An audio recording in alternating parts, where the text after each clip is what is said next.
This young man was originally a second-year student at Chen University, and because he disliked dorm life, Chu decided to rent a place off campus. That day, the pet shop had just received a batch of unusual pets. The moment he saw them, he took a liking to a Habum lizard. The Habum lizard had a gentle nature, but the instant he let it out, something unexpected happened. The Habum lizard bit Chen Chu hard on the arm. Acting on instinct, he hurled the phone in his hand straight at its head, and at the same time, some unknown force also struck his head the same way, making Chen Chu dizzy before he blacked out. When he woke up, he discovered that he could somehow see his own image through the Habum lizard's eyes. After looking into it for a while, Chen Livestream also realized that he had the ability to control the Chen lizard, leaving him overjoyed. This be my golden finger, so my status as the protagonist can no longer stay hidden at last. But what can this lizard clone even do? Should I livestream my psychic lizard, or send it into the sea to dig up abalone and catch sea cucumbers to sell for money? Bai Chu held the Habum lizard in his hand and let out a sigh.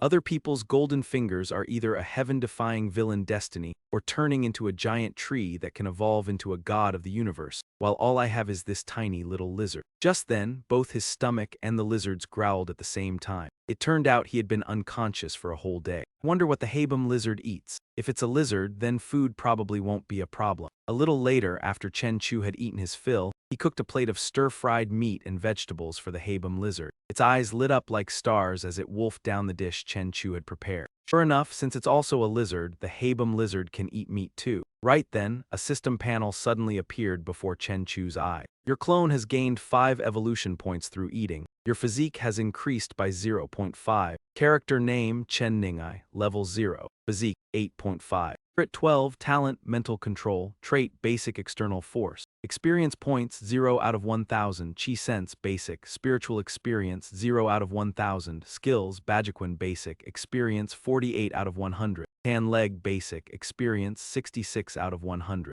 Clone Habum lizard, evolutions, 0 evolution points, 5 out of 200. Could this be my real golden finger? Chen Chu's mind, the scene of training in martial arts with his father when he was little resurfaced. If you practice the fist but not the skill, it is all for nothing when you grow old. The foundation lies in the legs, power begins from the legs, the waist and back are the core, and the strength of the whole body gathers in the fingers. As his father spoke, Chen Chu held his stance, panting with exhaustion as he trembled and asked, "Dad, I'm so tired. After horse stance training, can I skip the running?" His father answered sternly, "No. Giving up halfway is what cowards do." "I won't be a coward," Chen Chu said with determination, then started running. After running for a while, his foot caught on a rock and he fell hard. His father walked over not to help him up, but only to remind him, "Get up on your own. If you fall outside, no one will help you back up." Then one day, Chen Chu's father handed him a box and instructed him, "This is all the savings our family has. You have a very long road ahead of you. From here on, you must walk it by yourself. Remember, you must never abandon martial arts. Only when you are strong enough. You'll be able to see the other side of this world." With tears in his eyes, Chen Chu asked, "Dad, how will I be able to see you again in the future?" His father fell silent for a moment before replying, "When you reach the Grandmaster realm, but by then, I may no longer be here." Returning to the present, Chen lifted his head to look at the photograph he had taken with his father. A trace of emptiness stirred in his heart, and before he knew it, 10 years had already gone by. Just then, the Habum lizard finished eating. Why does it feel like it's gotten a little longer? As Chen Chu was wondering, another system panel appeared, informing him that the Habum lizard had gained 15 evolution points. Not only that, Chen Chu also noticed that his own body had visibly become sturdier. "My physique wasn't this good before." The evolution points gained by the Habum lizard were actually feeding back into my own body. Once enough evolution points are accumulated, it can complete its first evolution. Maybe it can grow into the giant beast of my dreams, and I myself can become a true martial arts grandmaster. So the very next day, Chen Chu began his effort to fatten up the Habum lizard. At the same time, he kept training non-stop to improve his own physique. As a result, the experience points of his skills also rose. 2 days later, Chen Chu had become so strong that he split the training sandbag in half with a single kick. After checking the status panel and seeing that all his stats had increased considerably, Chen Chu thought with satisfaction, judging by martial arts realms, I should now have reached the peak of the Ming realm. His father had once said that the realms of ancient martial arts were divided into the Ming realm, Dark realm, and Transformation realm. The peak of the Ming realm already counted as a top expert of the age, capable of fighting 10 men at once. The Dark realm could produce first-rate masters, able to fight 100 alone.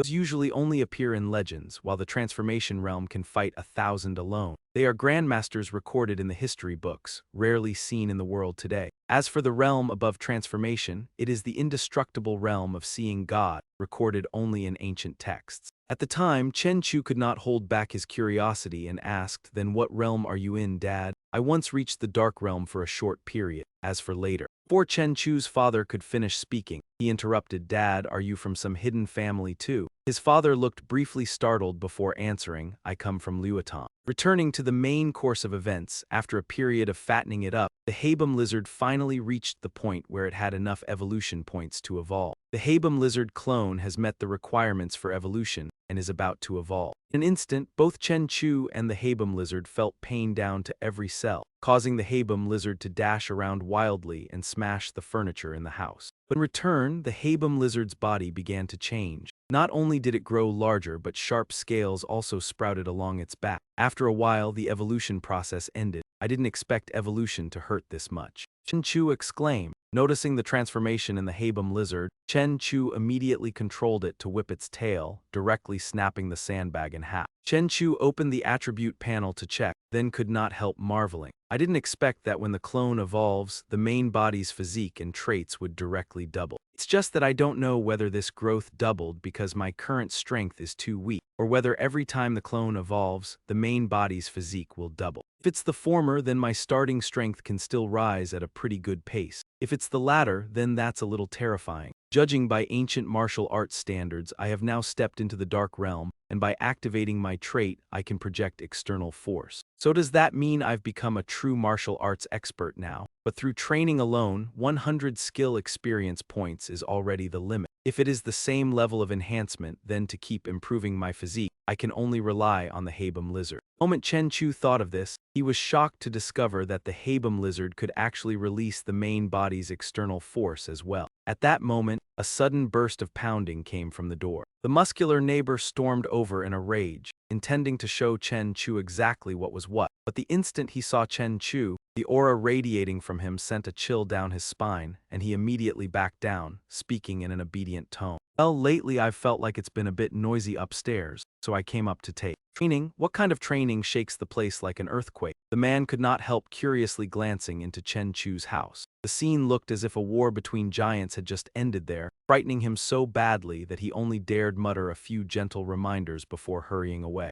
After shutting the door, Chen Chu stared at the giant salamander for a while and silently thought that its size was no longer suitable for being kept indoors. It was about time anyway, and the clone of the giant salamander should be released into the sea. With that thought, Chen Chu drove the giant salamander to the coast. Then he stood on the shore and used his consciousness to control the giant salamander as it leaped into the sea. Through the giant salamander's body, he experienced the underwater world. His current perception could cover a radius of 10.3 meters beyond the body, allowing Chen Chu to sense the presence of creatures within that range. After discovering a strange fish with as many as 5 eyes, Chen Chu immediately chose it as the first prey. "Your clone has eaten a mutated fish and gained 10 evolution points. Your physique has increased by 1. While searching for the next prey, Chen Chu quietly thought to himself that after evolving, a normal meal that used to fill him up could now provide only 1 evolution point. Yet this kind of mutated fish could provide 10 points. With mutated creatures like this appearing in the sea, combined with the recent news, it seemed the world was far from peaceful. So Chen Chu continued having the giant salamander roam around in search of prey. Before long, the giant salamander's hungry belly was full. "Notice, today, your clone has already accumulated 100 evolution points and can no longer gain any more evolution points." After receiving the notification, Chen Chu stopped hunting and went to find a place for the giant salamander to stay. From a human perspective, the seabed at night was dark and icy cold. But through the giant salamander clone's eyes, the seabed at that moment shimmered with many colors. As an amphibious creature, although the giant salamander could remain underwater for long periods, it had no scales and still relied on lungs to breathe, so after a certain amount of time it had to come ashore for air. Based on that requirement, Chen Chu quickly found a suitable cave. "This place looks pretty good. Let the giant salamander clone rest here." Once that was settled, Chen Chu headed back home. On the way, he unexpectedly noticed a car parked outside a house. In such a desolate wilderness, the presence of people living here looked suspicious no matter how he viewed it. Chen Chu stopped the car and happened to hear a cry for help but very quickly the surroundings returned to a bleak silence. A martial artist should conceal his aura and wait for the right moment to act. Thinking that, Chen Chu did not alert them and instead drove away. Inside the house, two men peeked out through the crack in the door, and only after seeing Chen Chu leave did they finally breathe in relief. And turned back to the bound girl, whose mouth was still being covered by one man's hand. The bald man stepped forward and kicked that man. "How are you doing your job? Didn't I tell you to keep watch on her? Even the gag fell off and you did not notice." "Boss, it is so dark outside. When I dragged her in, how could I possibly see?" the man muttered. The bald man said nothing more and instead turned to threaten the girl with a few words. At the same time outside, Chen Chu had not actually left but had parked nearby while he used his aura perception to scout the inside. Kidnapping, human trafficking, 3 men, 2 of them armed. It would be best to finish them within 1 minute to avoid the hostage being threatened. The moment that thought ended, Chen Chu smashed the door open with 1 kick, and while the others were still stunned, he struck out with another kick and dropped one of them. Seeing that, the bald man charged at him with a knife, only to be sent flying by Chen Chu's elbow. "Boss, just rest for now." The last man caught the bald man and set him aside, then circulated his internal force. Facing Chen Chu, he said, "Yue King Hammer, Ning Fu of Liutong Baji." After that swift exchange of names, Ning Fu immediately made his move. First, he used the move Yue King Hammer, first stance, head-smashing hammer to attack Chen Chu, but Chen Chu dodged it with ease. Ning Fu swiftly shifted into Yue King Hammer, second stance, twin horses blocking the way, sweeping at Chen Chu's legs to throw him off balance before swinging a fist into Chen Chu's face.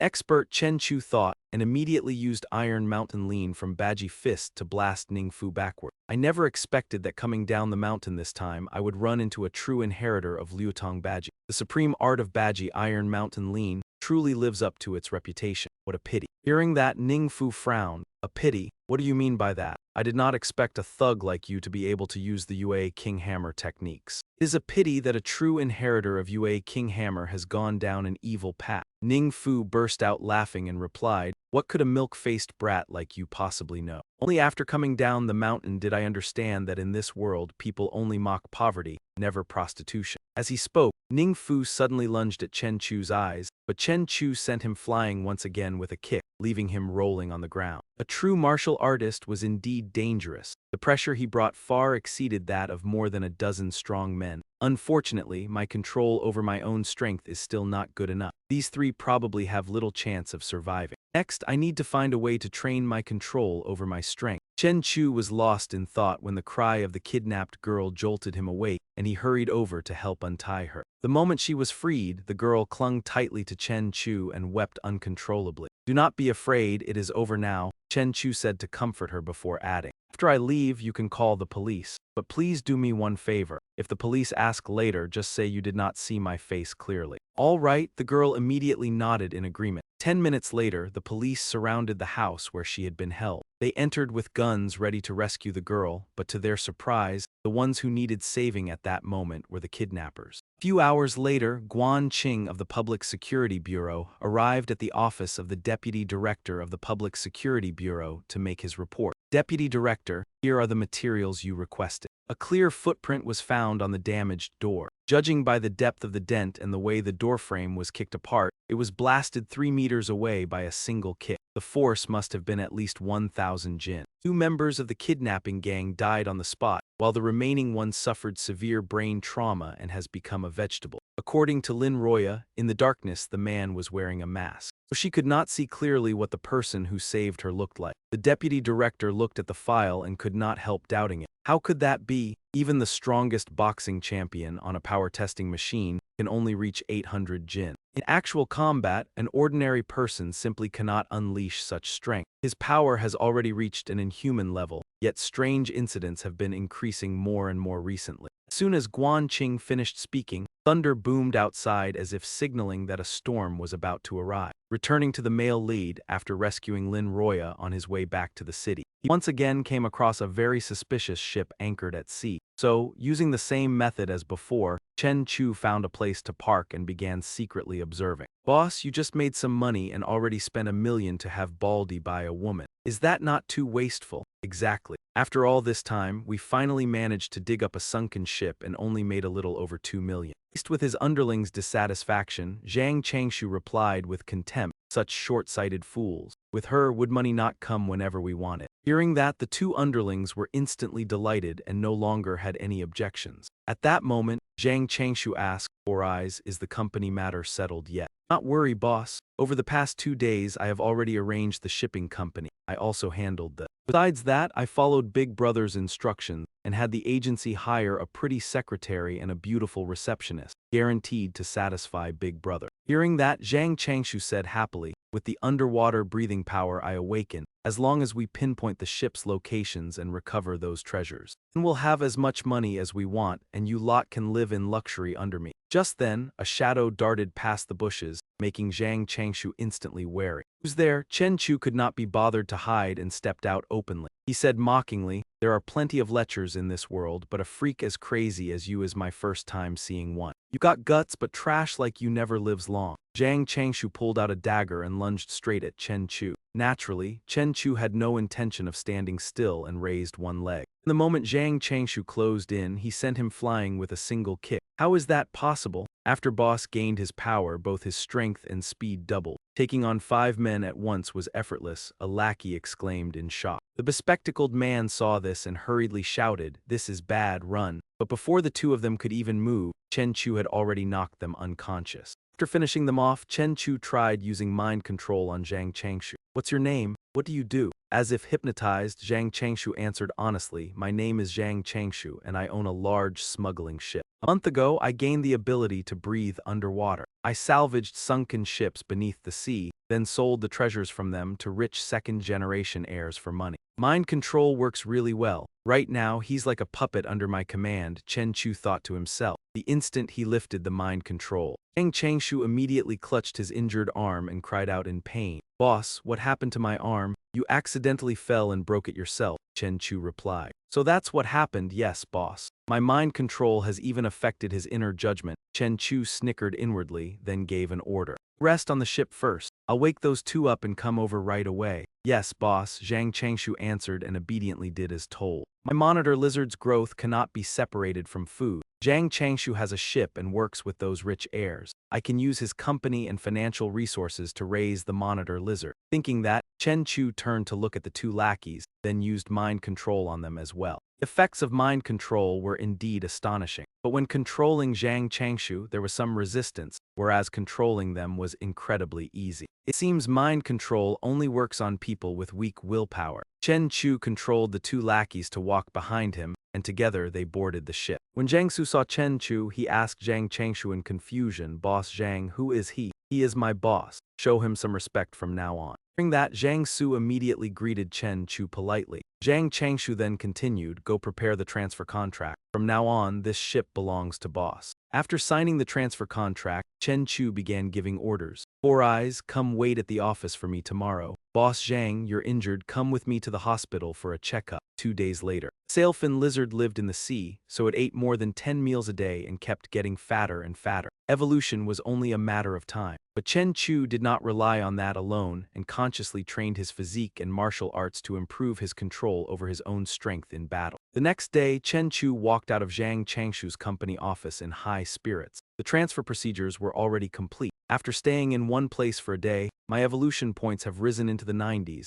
and my body has grown another 20 centimeters. Tomorrow, I can lead the monitor lizard into the deep sea. Besides, I'm not the only Esper in this world. Combined with the unknown creatures appearing on the seafloor, I still need to raise my strength as fast as possible. At the same time, out on the open sea, lately there have been fewer fish. We're about to catch nothing at all," one of Zhang Changshu's lackeys said. The other replied, "Maybe a huge school of fish has come through, or maybe it's a pack of sharks. Sharks usually move in groups, even whales have to avoid them." Right then, there really was a pack of sharks beneath their vessel. One of them spotted the sailfin lizard and opened its jaws to bite. But not only did it fail to eat the sailfin lizard, it got eaten instead. The entire shark pack met the same fate and ended up in the sailfin lizard's belly. At that moment, Chen Chu received a notification. "Your avatar has met the requirements for evolution. Would you like to evolve?" This time, he could even choose on his own. Thinking to himself, Chen Chu immediately chose to evolve. Just like last time, both Chen Chu and the sailfin lizard had to endure intense pain before the evolution process finally ended. I've broken through. My physique is now 13 times that of an ordinary person. My strength has reached the peak of dark force in ancient martial arts. After evolving, my physique didn't double. Makes sense, the last time it doubled mainly because I was far too weak. The new ability line drew Chen Chu's attention. What exactly is this water affinity? Chen Chu used his spiritual sense to inspect the sailfin lizard. Oh, its size has increased enormously, its flesh density has multiplied several times over, and it now weighs more than 4 or 5 tons. Its strength has doubled, its claws are comparable to steel, and its explosive power has grown stronger as well. My cruising speed has reached 79 kilometers per hour. At this speed, it can already surpass a large warship. The sound it makes while swimming is also quieter, probably because of that water affinity. With evolution complete, Chen Chu turned his attention to business. He called Zhang Su and asked, "Has anyone come to cooperate with us in treasure hunting lately?" "Boss, not for the time being." "Then we'll search on our own." "How is the investigation data coming along?" Zhang Su hesitated before answering. "We've identified a few places where ships sank, but without Boss Zhang's ability to breathe underwater, we don't need to worry, just do your job," Chen Chu said before hanging up. The maritime industries of ancient kingdoms and countries thrived in the past. The shallow water areas along the shipping routes have already been almost completely explored, but the deep-water regions still hold many sunken ships of considerable value. Using his spiritual sense, Chen Chu perceived through the sailfin lizard's perspective, now 25 kilometers offshore in the Yellow Sea area. After this evolution, it could now breathe underwater.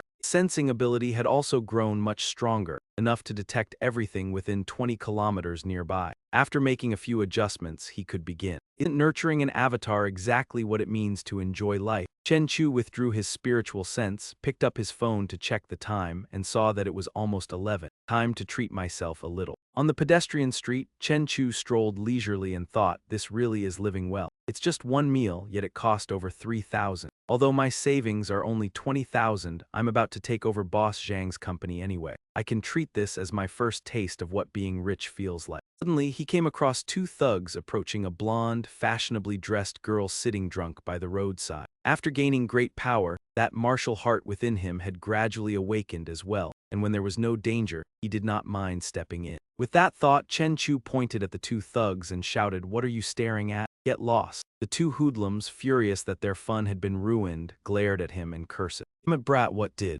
At once, the 2 thugs felt as if they were being stared at by a savage beast. Fear rose in their hearts, and just as they were about to flee, the drunk blonde woman suddenly let out a mocking laugh. "Aha, are you even men? You're scared already." Chen Chu frowned at her, silently wondering if this woman had something wrong with her head. As for the 2 thugs, hearing the blonde woman say that made them stop running, and they exchanged glances. A top-grade woman like this was not someone they would ever come across again if they let her slip away. No, they could not let a woman look down on them. Thinking this, the 2 of them pulled out their weapons, charged at Chen Chu, and shouted, "Boss, there's no reason for us to be afraid of him, he's alone." "That's right, beat him, this guy is way too arrogant, just watch how I stab him flat on his back." Faced with this scene, Chen Chu merely threw out a simple kick. The 2 thugs were sent flying backward, and that was only because he had used a mere fraction of his strength. Otherwise, that single kick could have blasted them straight into pieces. Even so, the 2 thugs quickly struggled back to their feet. Supporting each other, they fled while shouting, "Too terrifying, too terrifying. A demon, he's truly a demon from hell." Chen Chu did not chase after them, thinking to himself, "I'll spare their lives this time. The 2 of them may be guilty, but their crimes do not deserve an early death." At that moment, the blonde woman swayed as she stood up and giggled in praise, "Hee, wow, you're amazing." Chen Chu frowned and thought to himself, in her current state, she was probably drugged. He took out his phone and called the police.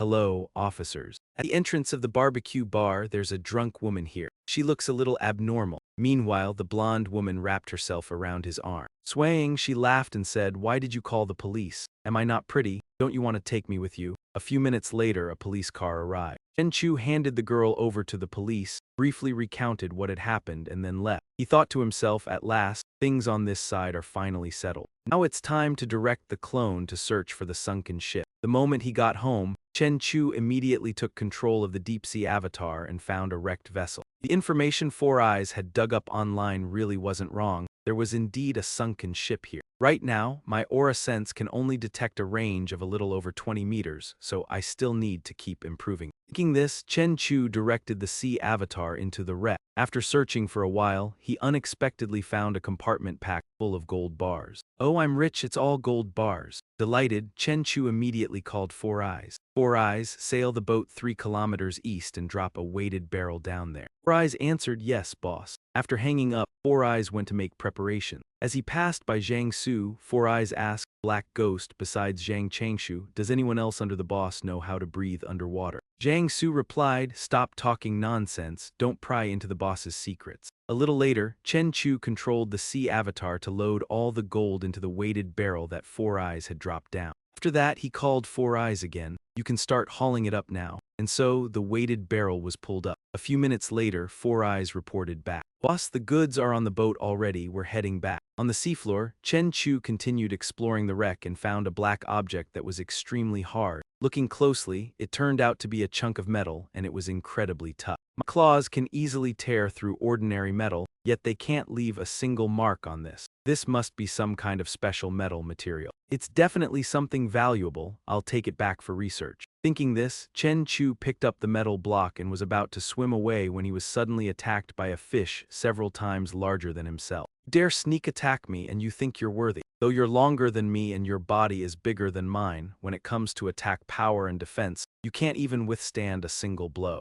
The moment he finished speaking, Chen Chu controlled the sea avatar to whirl around and counterattack. A few minutes later, the corpse of the giant fish sank to the seabed. Meanwhile, Chen Chu directed the sea avatar to swim away with the black metal block and thought to himself, "The taste of this spiny fish is actually not bad." Several hours later, at a spot by the shore, Chen Chu repeatedly hammered his fists against a huge rock and thought, "Reefs washed by seawater year-round are unbelievably hard. At night, with no one around, this is the perfect place to test my strength. Force may be an interaction, but my bone density is 20 times that of an ordinary person. On top of that, the external reinforcement further reduces the impact, so my hands only feel a slight soreness. Even that little bit of soreness is quickly healed by my body's recovery ability." After evolving during this period of time, my physique has already reached over 200. Though I've never tested it, my fist should weigh at least 3,000 kilograms, which means 1.5 tons. With the added boost from the external armor and by using Bajiquan, I can easily punch straight through a human body with a single blow. After a while, Chen Chu lay on the ground drenched in sweat and thought, "The punching bag at home isn't enough anymore, and I can't go practice in the park either. Information spreads too fast these days. If someone records me and posts it online, that would be bad. Once the fact that I'm a superhuman is exposed, it'll become a major hassle. Only on this empty shoreline where there isn't a single person can I train freely without any worries. This feels great, with this astonishing recovery ability in less than a minute. The injuries on my hands have already healed." At this moment, the sea avatar had also brought the black metal block ashore. Seeing that, Chen Chu immediately went over to inspect it and thought, "An irregular black ore giving off a metallic sheen, but it doesn't look particularly special. This piece of metal weighs nearly 200 pounds. Heavy, extremely solid, and even the clone's claws can barely leave the slightest mark on it. It should be quite suitable for forging a weapon, but with my current strength, making one that fits me would probably be very difficult. Next, I'll go deal with that batch of gold first." Early the next morning, the moment Chen Chu stepped onto the boat, he immediately asked, "Where are the goods?" "Boss, they're all on board and already clean." After saying that, Zhang Su led Chen Chu to the captain's cabin for him to inspect them. Looking at the pile of gold, Zhang Su sighed, "How much money would all this be worth? In all my life, I've never seen so many gold bars." Chen Chu said, "There's no stamp on the gold, so it was probably privately cast. Looks like it can't be sold as an antique." An hour later in the market district, Chen Chu walked into a gold shop carrying a backpack full of gold. The receptionist bowed to him and said, "Hello, welcome."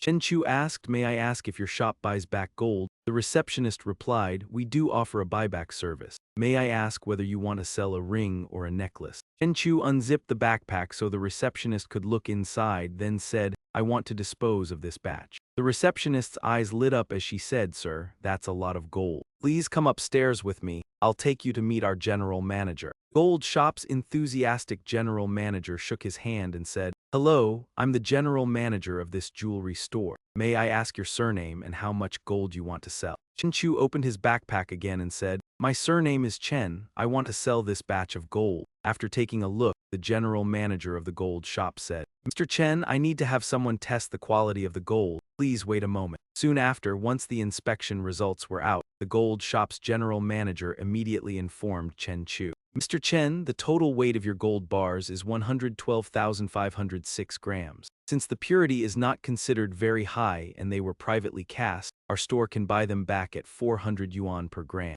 Do you think any problem with that? Chen Chu smiled and said, fine. Not long after, Chen Chu left the gold shop. A new message appeared on his phone. Your account has received 4.5 million. Chen Chu thought to himself, people my age are still working hard at their studies, while the profit from just one expedition is enough to let me have several million. It gave him a strong sense of unreality. I should go buy a car first. This car's chassis is too low, and driving it on the bumpy roads by the sea is really inconvenient. A while later, inside a luxury car dealership, Chen Chu was following a staff member to look at cars when he unexpectedly saw his ex-girlfriend. Awaken was leaning against the chest of a brown-haired young man as they walked in. He thought to himself, that's my ex-girlfriend. Back then, I spent quite a bit of my savings pursuing her, and she was always vain and obsessed with luxury. After seeing someone better, she started singing and partying day and night with a rich second-generation air. Awaken also noticed Chen Chu. She said to the brown-haired young man beside her, husband, that guy is the bootlicker who used to chase me. Hearing that, the brown-haired young man looked at Chen Chu and sneered loudly. How did a poor college student end up here looking at cars? Jiang Su was instantly furious. Who are you calling poor? Chen Chu raised a hand to stop him and said, ignore him. Awaken spoke up. Why not let him say it? Aren't you exactly a poor college student? You even afford anything here? Husband, forget him, let's look at cars. After speaking, she pulled the brown-haired young man away. After browsing for a while, Awaken pointed at a red car and said, husband, I like this one. The brown-haired young man said, this one? Let me take a look for you. He muttered inwardly, money is for showing off to women. I only get a few tens of thousands in living expenses a month, so how could I really buy her a luxury car? Meanwhile, Chen Chu was carefully examining a white car. This car has a high chassis and can hold a lot of things, so it can meet all my needs. Thinking that, Chen Chu handed over his card to the staff member and said, take this and run the car. The sales clerk said, certainly, Mr. Chen. This car costs 2.38 million in total, may I ask? You be paying by card or in a lump sum? Chen Chu smiled and said, a lump sum. Not far away, Awaken was stunned when she heard that and cried inwardly, what? He wants to swipe his card to buy that car. That car costs 2.38 million. The brown-haired young man walked to her side and said, he's just putting on an act in front of you. I don't believe there's enough money on his card to pay the full 2.38 million at once. Awaken smiled and said, that's true. Back when he was chasing me, he even split instant noodles in half to eat. Then the brown-haired young man brought Awaken over to Chen Chu and spoke. A student is still just a student. Looking around a luxury dealership is one thing, but now you want to buy this car too. Awaken may be your ex-girlfriend, but you don't need to put on a show like this. It'll be so embarrassing when your card gets declined. Jiang Su asked, what's it to you? And if he can afford it, what then? The brown-haired young man replied, if he can afford it, I'll call him dad on the spot for 3 days. If he can't afford it, then you call me dad once. Jiang Su agreed immediately. Fine. Awaken smiled disdainfully and said, you say it like he can really swipe it successfully. He clearly has no money and is still pretending. Then the sales clerk happily ran over to Chen Chu and said, sir, here are your keys and your car. From now on, this car belongs to you. Chen Chu smiled and said, thanks. Jiang Su then looked smugly at Awaken and the brown-haired young man. The brown-haired young man panicked inwardly. He really bought it. That was 2.38 million. Awaken was stunned as well and thought, Chen Chu, how is he so rich? Jiang Su walked over, grabbed the brown-haired young man by the collar and said, shouldn't you be keeping your promise now? Call my boss dad once. Chen Chu said, 4 eyes, no need to waste words on this kind of person. Hearing that, Jiang Su had no choice but to let go of the brown-haired young man's collar and said, boss is kind-hearted. If it were me, and you dared not call him dad today, just see how I deal with you. Then he got into the car with Chen Chu and they drove away. Awaken came to her senses and hurried after the car, shouting, Chen Chu, listen to me, Chen Chu. Seeing that, the dealership staff began whispering among themselves. She thought she had met rich second-generation heir only to miss the truly promising man. Isn't that just how people are? They only regret it after losing it. Meanwhile, Chen Chu drove with Jiang Su to Yunsheng Tianwai, the restaurant with the best service and flavor in the city. As soon as they sat down, a waitress brought over a menu and asked, sir, what would you like to order? Chen Chu looked it over and ordered a lobster for 5,888, a king crab for 7,888, and this one as well. A little later, two beautiful girls had come to sit beside Chen Chu. They took turns feeding him, opening his mouth to accept the food one of them offered. Chen Chu sighed inwardly. Expensive prices really do make sense. This is amazing. After making the little monitor lizard work for so many meals, it's finally my turn to enjoy the life of the rich. Suddenly, Chen Chu's phone vibrated, and he immediately took it out to check. Instructor, there's 1 week left before school starts. Everyone remember to report to school on time. Don't forget the date. Jiang Yuanzhang, receive. And Wang Qing, receive. Zhu Chikio, yes boss. Putting down his phone, Chen Chu thought to himself, I almost forgot I'm still a sophomore. Once school starts, I'll have less time. I need to make more money as quickly as possible and keep upgrading that little monitor lizard of mine so it can break through to the dark realm. Sailfish, the fastest swimming fish, can reach a top speed of 90 kilometers per hour, yet the monitor lizard was already faster than it. At that moment, the lizard had just easily caught another prey item, adding 10 more evolution points to itself. At that moment, Chen Chu used his talent to seize control of the monitor lizard's body and began searching. He thought to himself, billfish really are delicious. Now that I'm full, it's time to keep searching for treasure. My sensory aura can spread out and detect things dozens of kilometers away. Unfortunately, even after probing the seabed, I still didn't find. After several days without any gains, the world had begun to mutate, and there was no telling whether the authorities secretly possessed some kind of extraordinary organization. In any case, now that he had gained special abilities, he needed to act with even greater caution and vigilance. The next morning, Chen Chu went with Zhang Su to a skyscraper in city, and ever since Zhang Changshu's company was transferred, he still hadn't come to take a look. The place was the most luxurious area in city, and Zhang Changshu had truly invested heavily in decorating the company. Thinking to himself, Chen Chu followed Zhang Su into the building toward the Tianlin Marine Company. When the receptionist saw them, she spoke up, Assistant Zhang, you're here. Zhang Su responded, Zio Ning, have everyone come to the boss's office. Zio Ning replied, yes, understood. Shortly after, inside the boss's office, Zhang Su looked at the employees in front of him, pointed at Chen Chu and said, this is the boss of our company, Mr. Chen Chu. Employees greeted, hello, boss. Several female staff members stared at Chen Chu with sparkling eyes, thinking to themselves, so he's the boss, so young and so handsome. And also very wealthy. Zhang Su continued with the introductions, pointing at a girl with orange hair, boss, this is Ning Naxin. Ning Naxin spoke, hello, boss. At that moment, another girl brought coffee to Chen Chu and said, hello, boss, here is your coffee. Zhang Su added an introduction, this is your secretary, Su Lengyu. Chen Chu nodded and said, just leave the coffee here. He continued reading the report in his hand, thinking that although it was just a shell company, it was still fully equipped. The monthly operating expenses required over 100,000, but seemed he needed to find more sunken ship treasures. Then he looked at Zhang Su and said, Zhang Su, let's end the meeting here. Have everyone get back to work and you should return to the ship and keep watch for now. Zhang Su replied, yes, boss. After everyone had left, Chen Chu's expression turned serious as he thought, the effect of mental control is stable, but subconscious hypnosis doesn't mean there are absolutely no risks. Still need to avoid too much contact with external factors. System notification, your physique increased by 0.7. Your physique increased by 0.7. Chen Chu smiled as he walked to the floor-to-ceiling window, took a sip of coffee and thought, this feeling of letting the clone hunt and getting stronger just by staying still is truly satisfying. Meanwhile, the lizard clone was tearing into a freshly caught mullet, thinking, is this a mullet? Mullets are usually only about 2 meters long. This one is 4 to 5 meters and its speed is astonishing, with teeth as hard as iron. If not for my strong armor, I might have been injured by it. Judging by this, more and more ferocious mutated fish are appearing beneath the sea. This meat is clearly different and can provide much more energy. Back to the main body, system notification. Your clone devoured its prey and gained 90 evolution points. Your physique increased by 9. Feeling his strength surge, Chen Chu clenched his fists and thought, something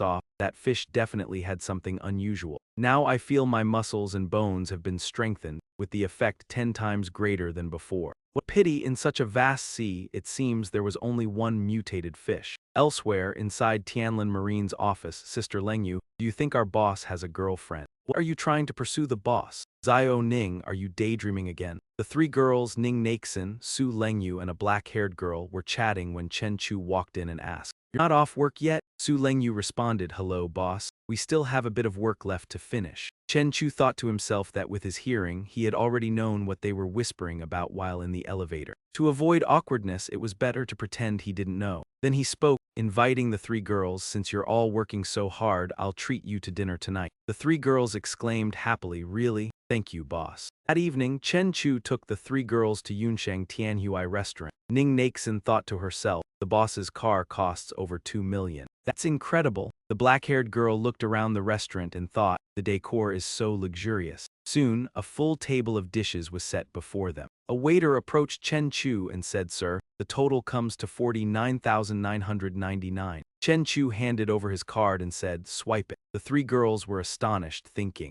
what wealthy family is the boss from? He's so extravagant. The boss is truly generous. Following a boss like this must mean a bright future. Chen Chu looked at the three girls and said, I still have matters to deal with tonight. After you finish eating, I'll call a car to take you home. The three girls replied, Thank you, boss. Later that night, Chen Chu went to the seaside as usual to train. The sea breeze was refreshing, putting him at ease. Late at night, the reef area was deserted. During this time, he had never stopped training, and his physique had become more than 20 times that of an ordinary person, with his punch strength reaching over 2 tons. Under the effect of his armor, his strength doubled, bringing his punching force to nearly 5 tons. However, the greater his strength became, the harder it was to control. Only through constant training could he become familiar with his power. At that moment, Chen Chu spotted a boat in the distance moving toward the shore.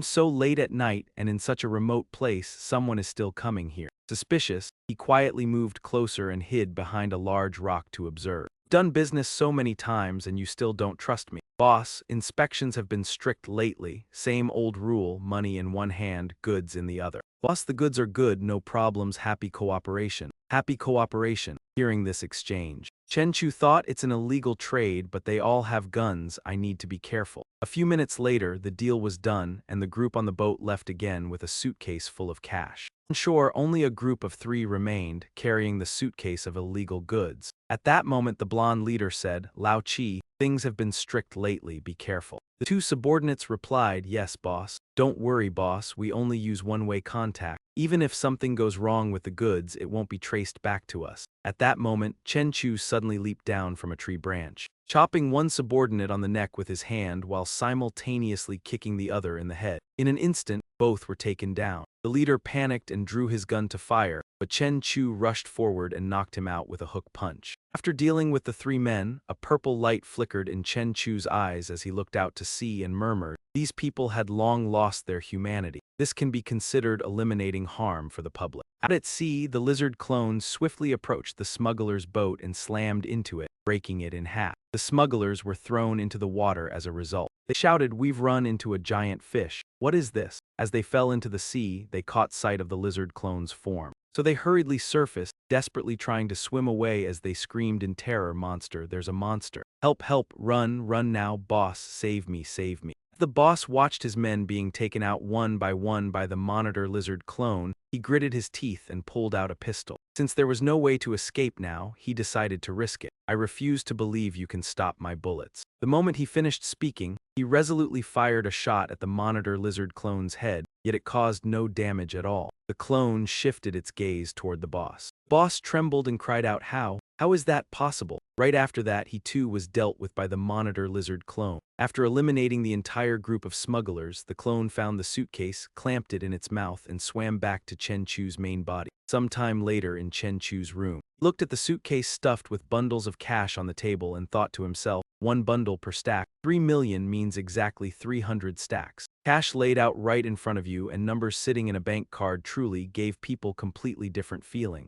The following afternoon in some coffee lounge, 2 young men glanced at Su Lengyu and quietly whispered, What a beautiful woman. She feels so aloof and cold. Meanwhile, Su Lengyu walked over to the table where Chen Chu was sitting. She handed over a document and said, Boss, please sign here. At the next table, the 2 young men silently thought, So that person is her boss? He looks way too young, such a young boss. Over here, Chen Chu stood up and said, Let's go back to the company. Notify everyone to gather for a meeting. The two young men at the neighboring table watched them leave and thought to themselves, this young man feels like a towering mountain. His aura is truly frightening. A little while later, inside the meeting room, Chen Chu pointed at the chart on the large screen and said, do every detail well and you'll be the company's heroes. As long as the company's KPI keeps rising, everyone will get a huge red envelope at the end of the year. At that moment, Chen Chu's phone began to vibrate. He took it out and answered. A voice on the other end said, Chen Chu, today is the last day for school registration. You're the only one left in the class. Chen Chu replied,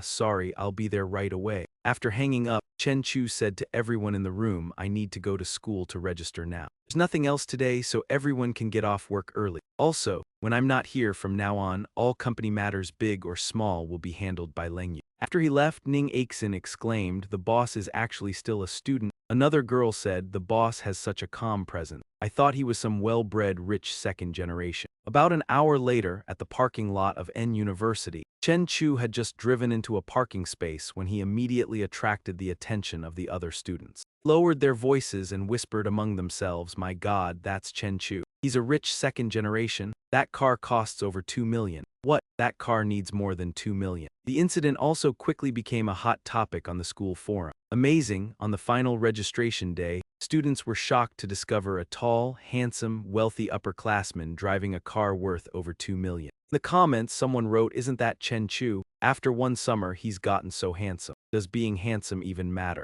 Driving a car worth over 2 million, his family assets must definitely exceed 100 million. He's not a freshman. He's a sophomore from our finance department. Starting this term, he's already a junior. His name is Chen Chu. In a girl's dormitory, the blonde girl whom Chen Chu had kissed on the pedestrian street was also browsing the forum and softly said, he looks so familiar. Especially those clear black and white eyes, like sparkling stars giving off a sharp glow. Finance department, I didn't expect him to be in the same year as me. Meanwhile, as Chen Chu walked, he thought, my physique and strength are improving very quickly, but I only know Bajiquan, soaring cloud steps, and tan kick. I need to learn some new abilities so I can better control and use the power I have now. Then he looked towards several people from the Taekwondo club practicing martial arts not far away and thought to himself, they're all just putting on a show. Someone like that could be crushed with a single slap from me. If I want to control my strength, I can still only rely on training myself more. Very soon, Chen Chu finished registering. He immediately left the school and headed for Longteng Steel. As soon as he met the receptionist, Chen Chu said, I want to place an order for a batch of steel, estimated at over 100 tons. The receptionist smiled, made a welcoming gesture, and said, certainly, sir. Please head to the VIP room first and I'll contact the sales director for you. A few minutes later in the VIP room, sales director walked in and warmly shook Chen Chu's hand as he asked, hello, sir. May I know what type of steel you would like to order? Chen Chu replied, one steel pillar, 2 meters wide, 5 meters long, and also several iron plates weighing 1 ton, 5 tons, 10 tons, and 20 tons respectively. The sales director said, hello, sir. Based on your requirements, the total weight is around 200 tons. Estimated price is a little over 700,000 and the final price will depend on the finished products. Chen Chu smiled and said, fine, no problem. Let's sign the contract. The next morning, Zhang Su led Chen Chu to Zhang Changshu's crude port and said, boss, this whole area is full of warehouses owned by our people. Chen Chu said, all right, Zhang Su, head back first. I'll look around this place on my own. The system notified him, your clone has gained 8 evolution points through its efforts at devouring. You've received 8 evolution points. Your physique has increased by 0.8. Chen Chu thought to himself, bright realm, dark realm, transformation realm, and beyond the transformation realm. Right now, I'm not even at the transformation realm yet. I still have a very long road ahead. Then he began walking around the warehouse district and thought to himself, when the time comes, I'll place the steel pillar in the warehouse. This place will become my training ground. At most, I can gain 100 evolution points a day. If I want to evolve again, I'll still have to wait another month. Compared with the monitor lizard's progress, my body's improvement is still far too slow. Meanwhile, at the site where Chen Chu had dealt with the 3 men buying contraband, many police officers were searching the scene. After a while, the preliminary results came in. The officer immediately walked over to the deputy chief and reported, Luo Hao, also known as Boss Luo, ran an entertainment bar and had over a dozen underlings. His right hand was severed by an extremely powerful strike from a hard object. with only a little flesh still connecting it. Tai Leaki suffered a violent impact to the chest. His internal organs were shattered, and he died on the spot. All three were killed within a single minute, all at the hands of the same person. The deputy chief said, astonishing strength and such swift action. Just who could have done something to this extent? At that very moment, the radio at his waist suddenly crackled with a shout, "Captain, more bodies have been found at sea." Back to Chen Chu, he had already returned to Tianlin Marine Company. At the moment, he was lying comfortably on a massage chair, listening to Su Lengyu's report. "Boss, the company has nothing to do every day. The employees are all just fooling around. Shouldn't we at least hand out some flyers or something?" Chen Chu said, "No need." That worry appeared on Aixin Lengyu's face. Although the boss was a rich second-generation heir, if he kept doing business like this, would he really not go bankrupt? Would anyone actually volunteer to take the bait, but without advertising? Who would ever take the initiative to bring money to them? Just as that thought crossed her mind, Ning Aixin shouted from outside, "Boss, someone is here to see you. He says he wants to discuss a deal with you." Su Lengyu was stunned and thought to herself, someone really came on their own to Chinese letter. A few minutes later, a young man in a white suit walked into the room. The moment he entered, he looked around and asked, "Where is Boss Zhang?" Chen Chu spoke up, "He and his men have already submitted to me." The young man in the white suit adjusted his clothes, looked at Chen Chu, and said with a smile, "Impressive, you even brought Boss Zhang under your command. Let me introduce myself, my name is Wang Tian." Chen Chu smiled and said, "So it's Boss Wang. Let's sit down and discuss things slowly." Su Lengyu spoke up, "Boss, I'll go make 2 cups of tea for you both." Chen Chu nodded and said, "Go ahead." At that moment, Wang Tian said, "Little brother, I have a sunken ship from several hundred years ago in my hands, worth at least over 100 million. So can you handle it?" Chen Chu asked, "Once this shipment is recovered, how does Boss Wang plan to split it?" Wang Tian replied, "I provide the map, so I take 70 and you take 30. Even international teams only get this price." Chen Chu said, "Then go find an international team." Wang Tian fell silent for a few seconds before asking, "Then how do you want to split it?" Chen Chu smiled and answered, "At the very least 50-50. If you don't agree, forget it." Wang Tian thought, with the law so strict now, there's no way to salvage it myself, so I can only rely on him. So he asked, "Are you sure you can bring it up?" Chen Chu smiled, held out his hand and said, "I have plenty of men like Boss Zhang under me. If Boss Wang doesn't believe me, you can come along and watch." Wang Tian shook Chen Chu's hand and said with a smile, 50-50 it is. Happy cooperation." Chen Chu smiled and said, "Happy cooperation." Elsewhere in the police station, inside the deputy director's office. Scratches like these were obvious enough, but what kind of creature could possibly have claws this large? It was likely no ordinary creature. Thinking of this, the deputy director immediately sat down at his computer, wrote a classified document, and sent it through the internal communication system. Meanwhile, Chen Chu had returned to Zhang Changshu's harbor, because the batch of steel he had ordered had arrived. Following behind him, Su Lengyu asked, "Boss, what is such a huge cast-iron pillar for?" Chen Chu replied, "To erect a sea-calming pillar at the harbor, suppress the 4 seas dragon kings, and stabilize the water veins in all directions." Su Lengyu thought to herself, the boss really knows a lot. Chen Chu took out his phone and checked his account balance. When he saw that only 321,800 yuan remained, he thought to himself, money really doesn't last. In the blink of an eye, only this little is left. After that, because it was already dark, Chen Chu took the initiative to drive Su Lengyu home. When they reached the gate of the residential complex, Su Lengyu got out of the car and said with a smile, "Boss, sorry to trouble you to drive me home again.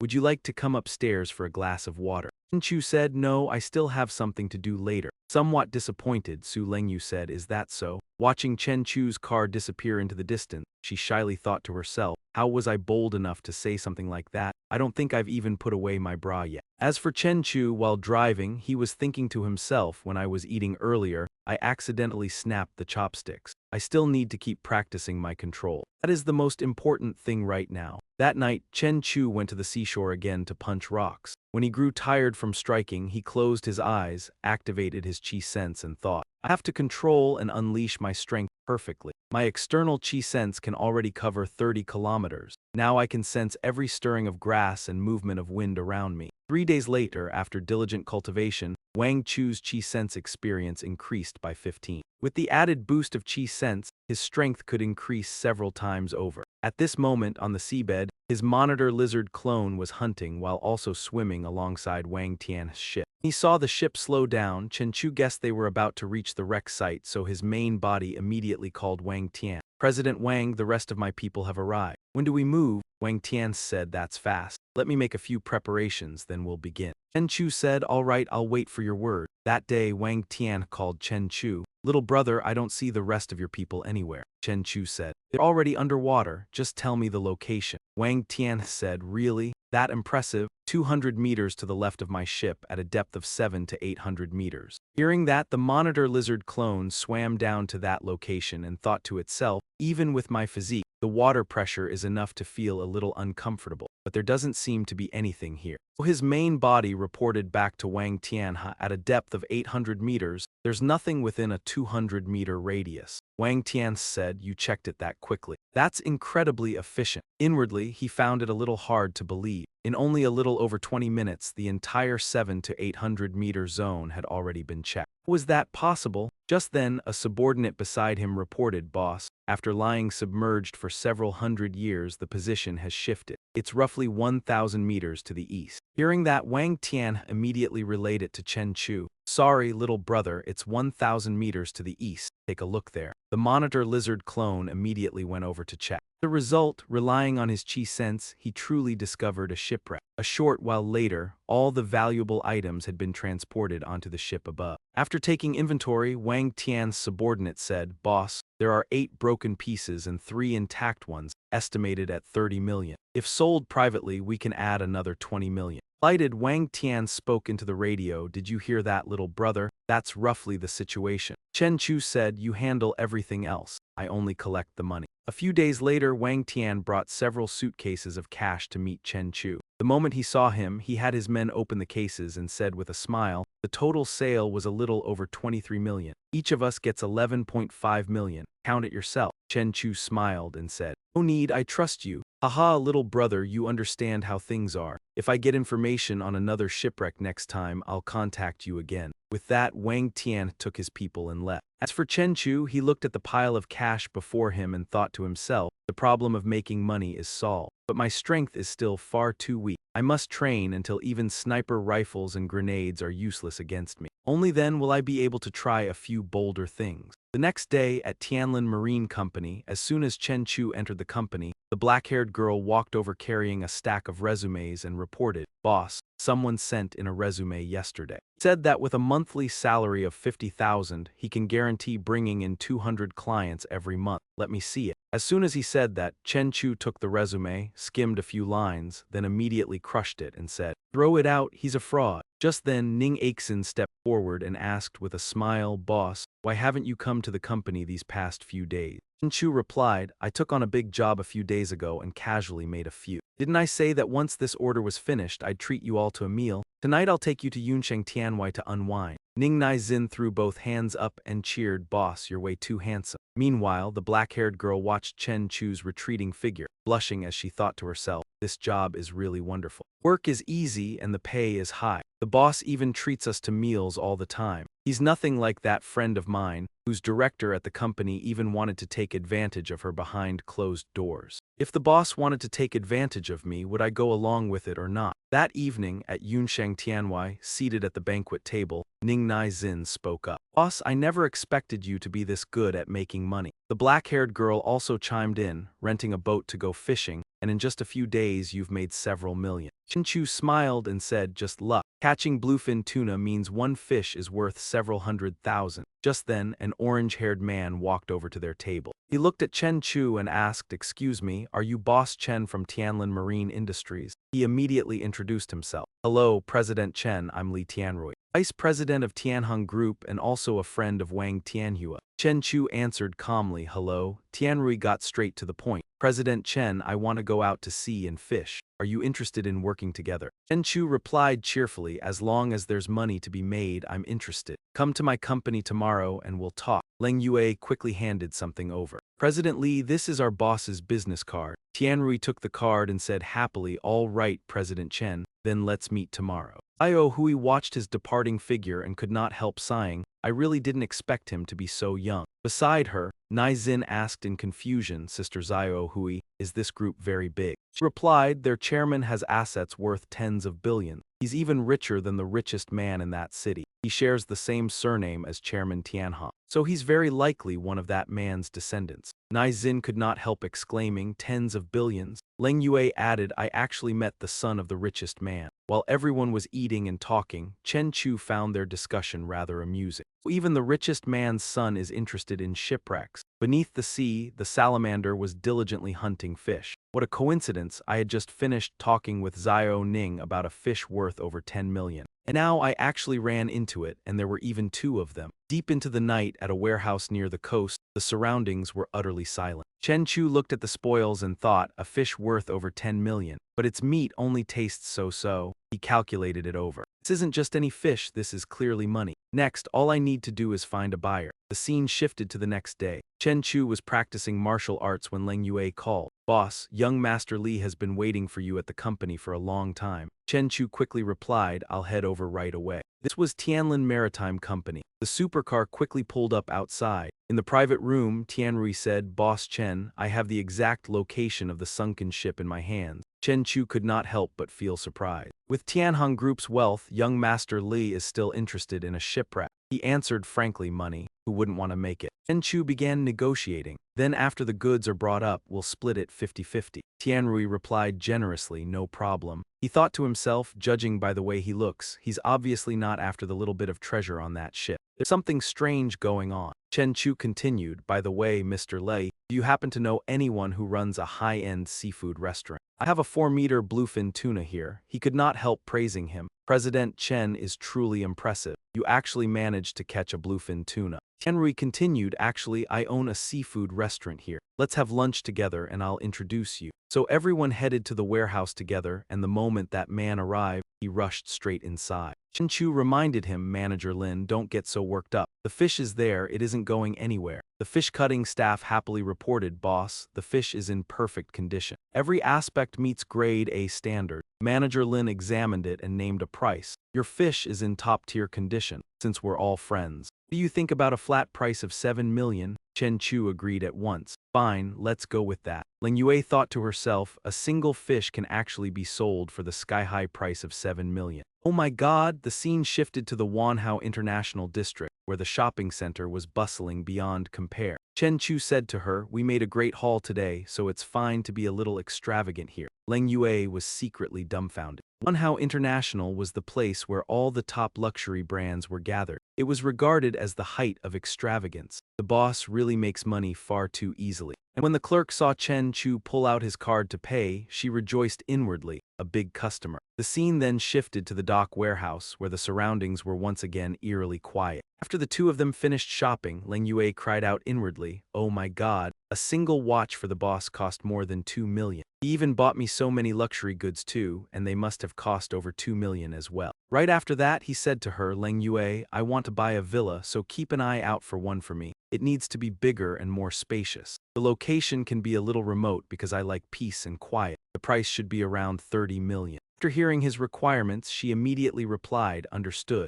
The scene shifted underwater where the salamander was swimming deep below. The salamander thought, what a pity my strength isn't enough, otherwise those 2 submarines would have been torn to pieces. With that thought, the salamander continued swimming around to inspect the area when it suddenly discovered something. There seems to be something bad over there. Better leave first, no need to take risks. It turned out that over there was a giant crab, its brilliant red color extremely eye-catching. The moment the salamander saw it raise its pincers, it sneered inwardly. Trying to provoke me that easily? The crab immediately lifted its pincers and attacked, and the salamander swiftly darted aside. Gritting its teeth, it thought, it's much stronger than that mutated fish. Immediately afterward, the salamander slammed its body into the nearby rocky mountain, causing it to collapse. The salamander thought, the power released by this monster is over 10 tons. Interesting. At once, a savage burst of force struck hard toward the crab, causing the water barrier to explode. The salamander carefully observed its opponent. This thing can't be eaten all at once, I have to absorb it little by little. On Chen Chu's side, he was opening his laptop to monitor the situation, strange sea incidents in recent years.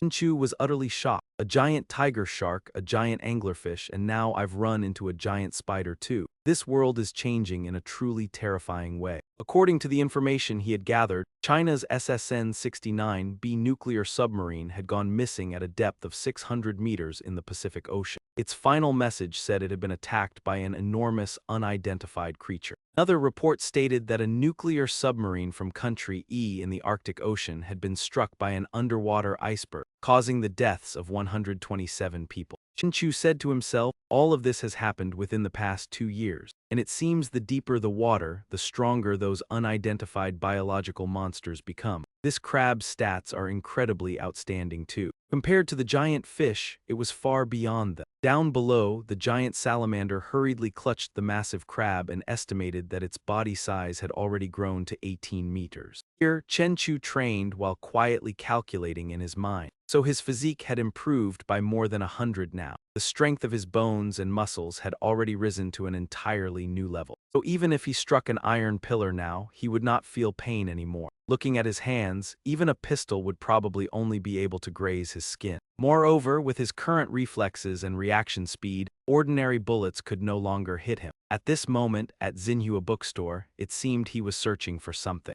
Chen Chu focused on reading. He thought to himself that this world was not as simple as he had imagined. Learning and reading could never be wrong. Meanwhile, the female students nearby stared at him in amazement and whispered, "Look, he is so handsome." The 2 books Chen Chu was studying were Xingyi Quan and Bajiquan. Chen Chu quietly told himself that only by learning without end could he continue advancing. At this moment, even while in the warehouse, his mind was still working non-stop. Bajiquan and Xingyi Quan looked simple on the surface, but truly integrating them and comprehending them fully was still difficult. At the same time, his phone suddenly rang, and the caller was Li Tianrui. Chen Chu answered at once. Tianrui reported, "Boss Chen, we have arrived." He immediately replied, "Good, send me the location. My people will be there in half a day." Before he knew it, the deadline had arrived. Down below, the giant salamander was still exploring the treasure. Young Master Li asked at the same time, "Boss Li has found gold bars and some broken pottery shards. Boss Chen, did you see any special box? As long as you find that box, we can give you everything else on the ship." "Fine, I will ask." The giant salamander quickly picked up that box. Exchanging these piles of gold would bring in 200,000. But what about that special box?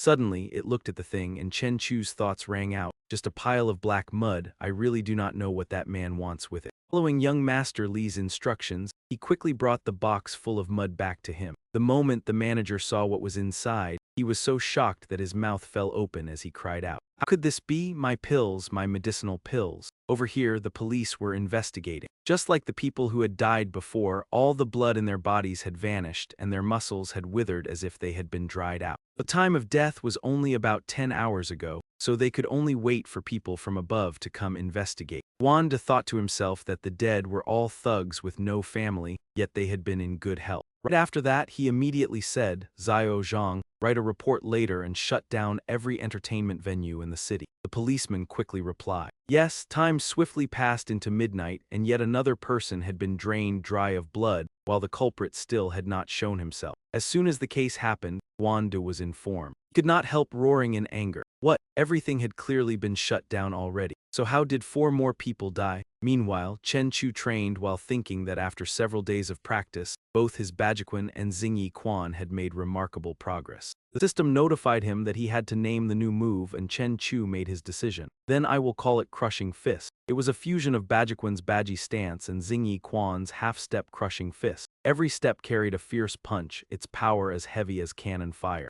Over here, a large ship was hurriedly putting out to sea, following the current as it cast its net. The helmsman could not help feeling delighted. Oh, after chasing that school of fish for so long, we finally caught them. Still, they had to be careful. This time the investment was too great. A single fishing net had cost several million, so nothing could go wrong. A crewman rushed in to report, "Boss, there is a hole in the middle of the net and the fish are all escaping." The man was startled and shouted, "Idiot, haul the net in now." Sonar had clearly detected nothing, so the crewman could not help wondering. But the net still would not come up. What a headache, boss. Down below, the giant salamander greedily held a mouthful of fish. While clutching an armful and thinking to itself that with one strike it could get dozens of fish, food was practically delivering itself to its door, and it felt wonderful. With compatibility for the water attribute, those wind and sound detection devices could not detect me at all. Now that I have eaten and drunk my fill, it is time to head home. Looking at the fishing net shredded to pieces, the captain was left dumbfounded. What in the world happened? My net is torn apart and all the fish are gone. What kind of monster was it? What terrifying being was behind this? Cut to the harbor where he was lying back lazily in the sun when a voice came through the phone. Boss Chen, I have returned to the city. To show my gratitude, tonight I will take you somewhere wonderful. Chen Chu replied, since young Master Li is inviting me, of course I have to go and see. Time quickly moved on to evening. At that moment in a lavish place called Minglanya Pavilion, a woman with a seductive figure swayed her way out. Welcome, young Master Li, young Master Chen, he said excitedly. No one has reserved Yin Xio Hall, right? The woman replied. Yin Xio Hall is always reserved for young Master Li. Right after that, they quickly went inside to enjoy the luxurious decadence within Yin Xio Hall. Chen Chu thought with a hint of boredom that there was a reason rulers never rid themselves of such pleasures too early. This place, taking in the atmosphere for a while, really did feel quite wonderful. After relaxing, he quickly drove into a deserted road. Chen Chu could not help thinking, is something following me? This sensation made people feel extremely uncomfortable, just like the feeling from the night the giant lizard was driven into town. He sneered as he looked behind him. A demon beast, how interesting. It has been a long time since I last stretched my body. Two men in sports cars sped past Chen Chu and shouted, "Hey brother, want a race?" He calmly turned his head to look at them, his face showing contempt. Then Chen Chu's car violently surged forward and cut in front of them. He instantly left the two men far behind, and they could only stare blankly at the trail of smoke. The turn was way too fierce. Is he not afraid of dying? My God, is that guy even human? Chen Chu laughed inwardly.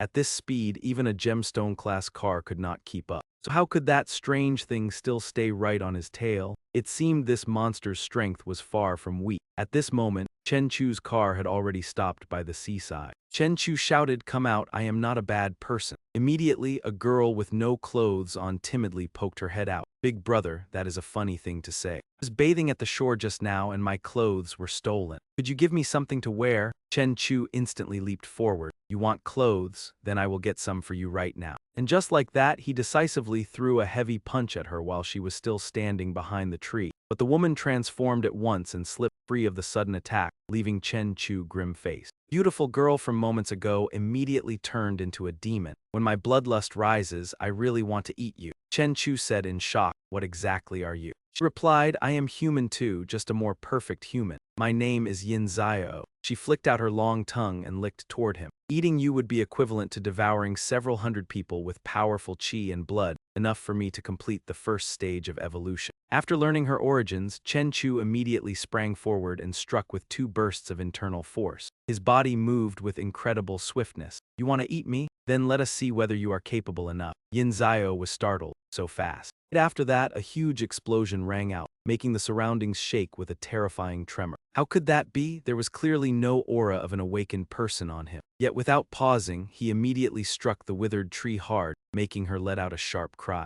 Chen Chu did not stop there. He kept striking every coconut tree in the area. As he attacked, he secretly observed that Yin Xio could merge with both trees and rocks. Every time I attack one of her host bodies, her aura weakens a little. In just a short moment, he had felled every tree in the area. Yin Xio lay stretched out there. Chen Chu looked at her. "Merging with a dead tree really is an excellent life-saving skill, but sadly for you, you ran into me. Answer a few of my questions and I will grant you a quick death." She laughed wickedly and said, "Look at the state I am in. Do you really think I still fear death? The moonlight is so beautiful. What a pity that I will never see it again. It does not matter. I have already taken my revenge. If you had given me one more month, I could have completed my shadow transformation. Even if the battle god had come then, I would not have been afraid. But unfortunately, in an ordinary city like this, I ended up meeting a monster like you." As she said this, her body gradually began to fade away. At that moment, the system displayed a notification. Because he had eliminated a polluter, he received 10 attribute points. Chen Chu could not help but wonder, polluter attribute points, what are these things? He looked at the system panel explanation and thought to himself that he already possessed extraordinary power. Perhaps one day the monitor lizard could do it too. At that thought, Chen Chu's expression suddenly brightened. He broke into a wide grin, imagining a savage red-eyed giant beast that could breathe fire at will. Chen Chu began imagining himself becoming the true version of Godzilla. The scene shifted back to the warehouse, where the surroundings were still deathly quiet. Yin Xio sat there deep in thought, researching polluters and awakened ones, but even Google could not show anything. The search bar displayed, no information related to your search could be found. Chen Chu stretched lazily. It seems the government has blocked this information, which is just as well. My current strength is still far too weak. I will wait until I grow stronger before making contact with that world. He quietly calculated things in his mind.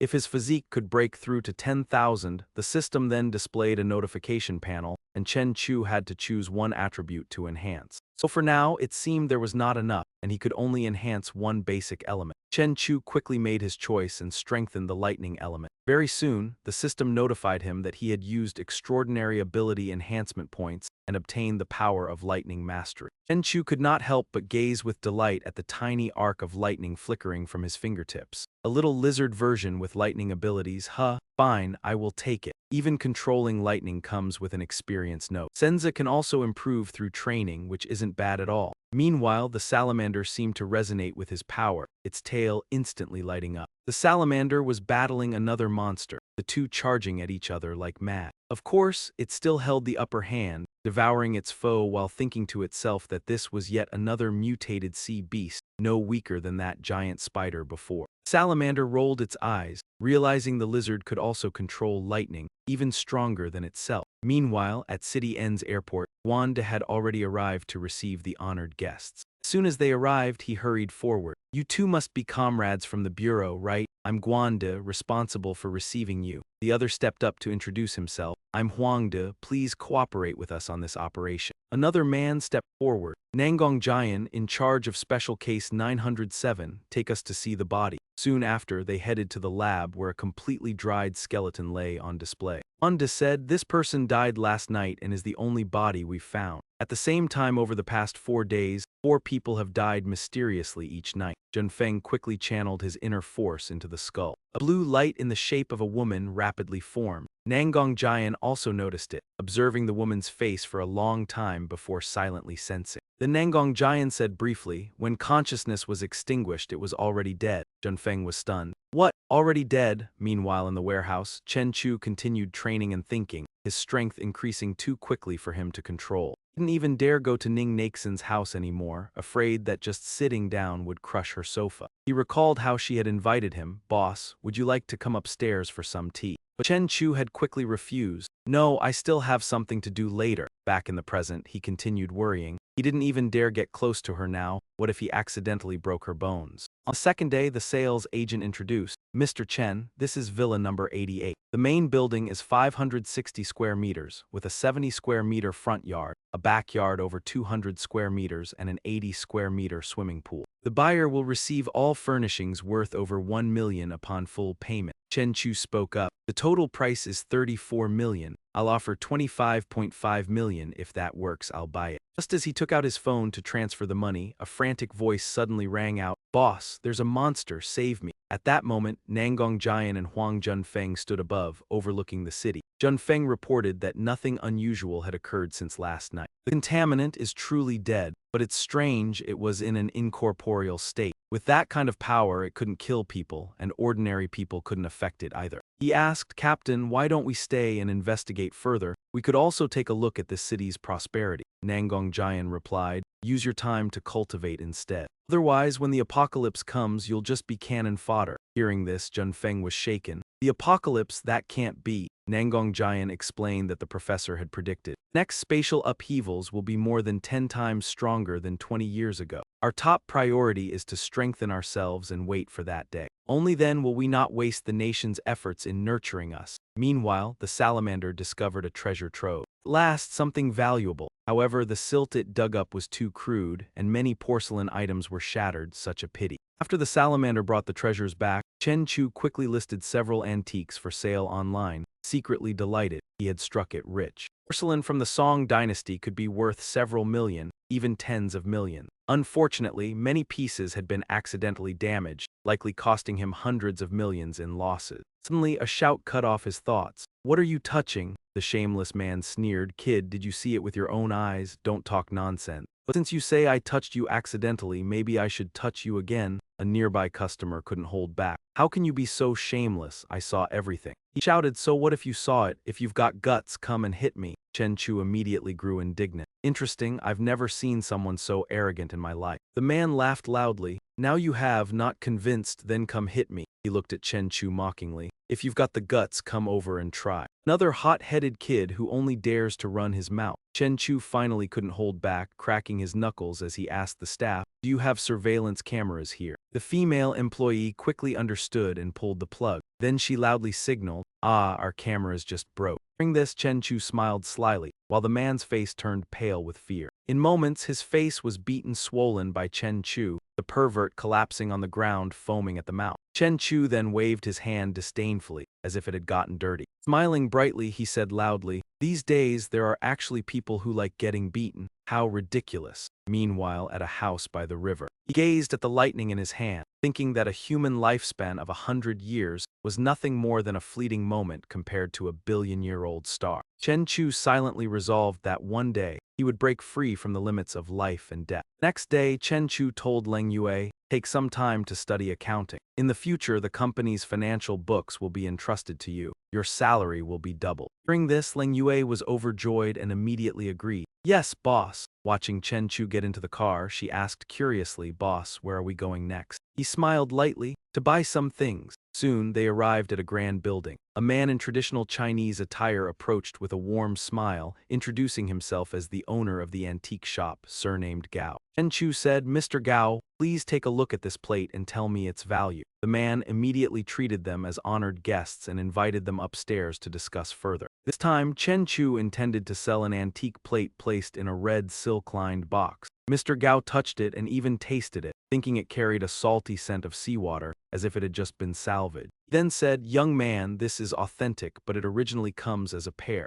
You only have one, so its value won't be very high." Chen Chu's face darkened. It turned out to be a paired item. When picking it up, he had seen many fragments around it, but only this one remained intact. Mr. Gao sighed regretfully. "Such a pity. If it's just this piece, I can offer at most 4.5 million. Chen Chu asked again what was the real situation. Was it simply because the figure he offered was the highest, or did they intend to sell it to him? He quietly recalled everything, yet there was something deeply wrong with that man's eyes. There was clearly a demon in his heart. The scene shifted to the living room of a luxurious villa where the man spoke up. He said he had found a clue about the sunken ship. Mr. Gao ingratiatingly handed over the item. "As you can see, sir, this porcelain bears an official seal. This is exactly the shipment we have been looking for. Boss, this porcelain was sold to me by a young man. He definitely knows the exact details." The man immediately gave the order, "Send this information to Hu Li within half an hour. I want every bit of information on this person." Mr. Gao hurriedly obeyed. Only a few minutes later, a notification appeared on his phone. He quickly read it aloud. An ordinary college student had suddenly bought a luxury car worth 3 million yuan. He had even gone abroad with Li Tianrui. "Boss, should we cooperate with the person backing him?" The man's name was Du Hong, and a sly smile spread across his face as he repeated, "Cooperate." Soon after, Mr. Gao quickly met with him to handle the sale. With a cheerful smile, he said, "Please fill in your information here. We will need your details when the transaction is completed or the item is put up for auction." Chen Chu answered at once, "All right, I understand." Lying on the bed, he could not help but think that today's deal had gone incredibly smoothly. So why did he keep feeling that there was something off about this boss Gao? Only hoped there was nothing unusual about him. The next day, Chen Chu was standing in the elevator, muttering to himself that nothing strange had happened last night. Could it be that he had simply been overthinking it? Forget it, he would just head to school first. Chen Chu thought to himself that after digesting the sea python, his strength and muscle density already reached 50 to 60 times that of an ordinary person, and he wondered whether he might even be able to withstand bullets. Outside the elevator, a man dressed head to toe in covering clothes was waiting. The moment Chen Chu stepped out, the man moved in to restrain him. "Do not move, do not make a sound, come with me." As soon as he finished speaking, he pressed the muzzle of a gun against Chen Chu's back in threat. Chen Chu was forced into a long sedan whose protective tinted glass made it impossible for anyone outside to see in. Inside the car, he pretended to be frightened and said, "Gentlemen, where exactly are you taking me? I do not remember offending any of you." The driver spoke up, We are taking you to meet someone, so behave yourself. Soon afterward they arrived and the man with the gun barked at Chen Chu. Come over here, another man reported. Boss, we have brought him. The scar-faced leader sneered contemptuously. Damn it, let me see what kind of bastard you are to make me wait all night. At that moment, Chen Chu stopped pretending, immediately straightened up and asked arrogantly, why are there only this few of you? The man was secretly bewildered. Just a second ago, this brat had looked terrified. So why was he suddenly this calm now? Something was strange, and even the way he spoke felt unsettling. The scar-faced boss sprang to his feet and barked fiercely, what are you all standing there for? Finish him. The moment he said it, one of the men rushed forward and leveled his gun at Chen Chu. But Chen Chu instantly leaped up and drove a vicious kick straight into the scar-faced man's face. Fresh blood sprayed out at once. The gun flew into the air, then came down neatly into Chen Chu's hand. They were all startled and shouted, Brat, put the gun down. Do you not hear that? The boss told you to drop the gun. The scar-faced man gave a cold laugh. You only have one gun, but I have two. Besides, your gun only has a single bullet left. You little punk, we have got you surrounded. He calmly asked in return, do you still not understand the situation? To be precise, the one who has all of you surrounded is me alone. Fuck, who is the one behind you? Then I will let you die quickly. At once, a gunshot rang out with a thunderous crack. In the end, he fired. The underling saw his boss take a bullet to the head and collapse, and he cried out in shock, boss. And they immediately shouted to each other, his gun is out of bullets, hurry and kill him. Chen Chu instantly focused himself, threw the gun away, and circulated his inner force. In the very next moment, Chen Chu's hand shot out and actually caught the bullet. Those men were stunned rigid with terror. What the hell was that? Could he possibly do that? My God, a monster, he actually blocked a bullet. Looking at the bullet in his hand, he could not help smiling proudly as he praised himself. So I am already this strong. And just like that, shrill screams began echoing through the abandoned warehouse. Chen Chu stepped forward and said, speak. Sent you here? The man shrank fearfully into a corner and stammered without stopping, Chairman Du Hong of Longhua Group. The shop on Old Street also belongs to him, and he is currently at Villa number 3 in Guangshan. On the ground, the corpse of the leader from earlier still lay motionless there. Chen Chu quickly stepped forward and took the phone from the man's pocket. Following the number in the contacts, he placed a call. I am Chen Chu. Du Hong, right? Tonight I will be paying you a visit. Mr. Gao could not help being startled. And he actually dared to ask for 20 million. He certainly talks big. Du Hong immediately ordered, go make preparations. 20 million is enough to buy dozens of lives. Let's see whether he has the ability to come and take the money. After that, Chen Chu immediately dashed toward Du Hong's residence, moving as fast as a car. As Chen Chu shot forward, he clenched his teeth and thought that his physical strength and speed had already reached 120 meters per second. At Du Hong's villa, he had already stationed many guards with guns, waiting for Chen Chu. Mr. Gao anxiously said, Boss, maybe that brat got scared and does not dare to come anymore. He speculated that if the boy could kill 7 black tiger men, including 3 with guns, then he was definitely no simple character. At this point, Du Hong could not help feeling smug. I have raised more than a dozen gunmen and dozens of loyal subordinates. Now it is finally time to see how they perform. At that moment, a loud crash rang through the villa and then the power went out. The guards immediately fell into panic disorder. Inside the room, they shouted in confusion, start the backup generator. The gate camera is down. The other side is moving too fast. Du Hong slammed the table in fury and roared, I do not care who it is, the moment you see him, open fire. Do not worry about whether he lives or dies. Along the corridors, corpses were already scattered everywhere, and every security guard had been cleanly taken out. The commotion outside made the people in the room tense with fear. They gripped their guns and stood ready. A moment later, the door to the old man's room swung open, making the atmosphere even more strained. The instant Du Hong saw the door open, he shouted, so it really is an Awaken. Chen Chu said nothing. He immediately lunged forward and struck hard, knocking all of those men down. When they felt the crushing pressure radiating from Chen Chu, Du Hong finally retreated in fear and shouted, 500 million. Mr. Chen, can I buy the lives of the two of us for 500 million? Chen Chu said coldly, I admit. Hearing that, Du Hong could not help looking at him in fear. He had broken out in a cold sweat without even noticing, then immediately began to recount everything. At Area 599, Old Gao, me, and a dozen brothers went to fight over territory in Hushan Town 599. Then a man wrapped in flames fell from the sky and in an instant, Hushan Town turned into a sea of fire. By the next day, the place had become a lake, and the government named it Sinking Earth Lake. Hearing this, he fell into thought. Awakened ones were truly powerful. Fortunately, he had not wasted this period of time. The moment Du Hong saw Chen Chu let his guard down,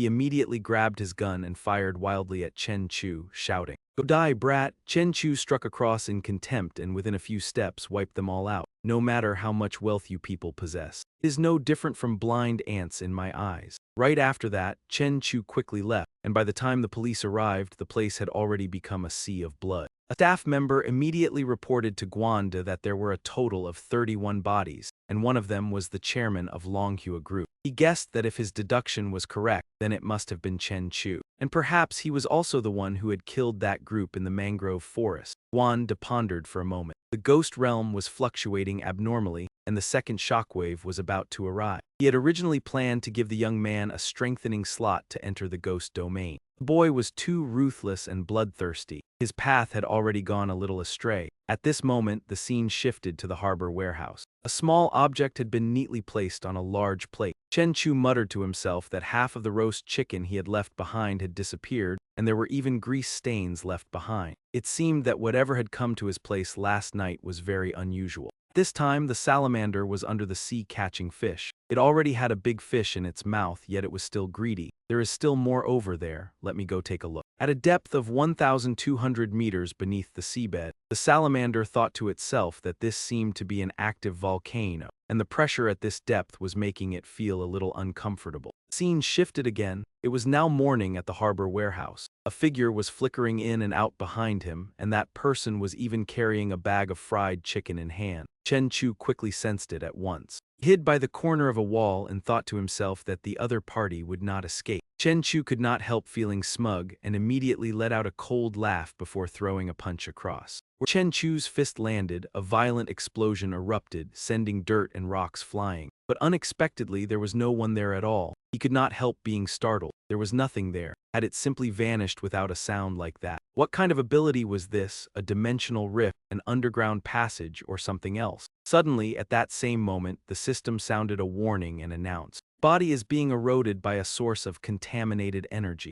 Notice, because your body is powerful, you are currently immune, but after 5 hours, your body's resistance will be destroyed." Chen Chu could not help being shocked, and he immediately stepped into that empty space. This place was another world. At once near that doorway, Chen Chu saw a thin figure following along that path. The moment it saw him, its eyes lit up, then it rapidly flew over as if it wanted to devour Chen Chu alive. He immediately raised his fist, yet he could not help wondering whether it was a zombie corpse or some other kind of monster. It rushed at him and his fierce punch instantly smashed toward it, causing that monster to explode. Above the doorway on that wall, a line of words appeared, "Hushan Town welcomes you." He quickly walked inside. Hushan Town, this was the town Du Hong had mentioned, the place that had collapsed into a lake overnight afterward. So Hushan Town had not been destroyed by people at all, but had instead been dragged into another world. Forget it, I should head back first. This place is too unknown and dangerous. So busy looking around and observing his surroundings, he failed to notice that up in the tree, a little girl was intently watching him. She was even holding a chicken in her hand. Then, with a dark expression, she viciously bit off a large mouthful of meat. Chen Chu circulated his inner power, and the 2 attribute points were all strengthened into his lightning ability. Strengthening attribute points, lightning control ability points, experience plus 20. Spirit power plus 2. According to the information he had found, when Chen Town was submerged, 180 people went missing and 30,000 had to be evacuated. Chen Chu quietly calculated to himself. More than 30,000 people disappeared along with Hushan Town. What if all of those 30,000 plus people had turned into corpse demons? Then how many attribute points would that be? He immediately picked up the phone and called. "Hello, Brother Lei, it's me. Please help me find out where the people evacuated from Hushan Town 20 years ago are now." A voice came from the other end of the line. "Hushan Town? Fine, I'll bring you the information tomorrow." On the second day, he made a request to the management side. "Build me a small steel room and make me a great saber for decoration as well." The blade had to be 2 meters long, thick, heavy, hard, and sharp, leaving the man utterly troubled. "Boss Chen, sharpening a saber blade like that may be difficult, because blades are under state control." Chen Chu forced a smile and asked Manager Li, "Do you really think someone would kill with a saber weighing 100 jin and measuring 2 meters long?" The man laughed while sweating nervously. Chen Chu silently calculated that, after all, corpse demons were strange creatures capable of infection, so besides the great saber and the iron house, he also had to get himself a full set of steel armor. After that, he and Tian Yuan quickly met at the seafood hotel. He reported that the information from the survivors of Hushan Town was very strange. Government said everything had already been stabilized, but I carried out a special investigation and discovered that there is no information at all. On the way back, Chen Chu could not help feeling pleased. Sure enough, it was exactly as he had thought. More than 30,000 people had all been buried there. Beneath the sea, the salamander kept catching fish and secretly rejoiced. Today is a good day. I've already caught more than 40, and I only need 300 more evolution points to complete Stage 3 evolution. The scene shifted to a luxurious star-rated villa district, where the architecture was extremely expansive. The agent quickly introduced the owner of the villa as Miss Lin King. Boss Chen truly has a discerning eye. Chen Chu grew tense. The money is all here already. Once Miss Lin finishes counting it, we can begin the transfer procedures. King could not help staring in shock. More than 20 million in cash. At this moment, evolution points had been added again. The salamander, deep beneath the sea at 1,500 meters, was beginning to evolve. It curled its body up, surrounded by a sphere of fire. And at this moment, Chen Chu and the salamander had long since become one, so when it evolved, he evolved as well. Chen Chu now became even keener, able to clearly hear even the sound of ants carrying food from hundreds of meters away. He continued listening. 300 meters away, a patrolling security guard was complaining about life. Chen Chu's strength and speed had already doubled, yet he could still control them with ease. His level had already risen to a whole new length. His stamina had increased to 1,000, and his spirit power had. He silently speculated about this new ability. He had probably gained it after eating those mutated tigerfish. Thinking of that, Chen Chu recalled the monitor lizard's memories. Its body had already stretched to 40 meters long. This was no longer just a giant lizard, but clearly Godzilla. Yet the energy within its body was still far too weak, and the power of its fiery breath was only average.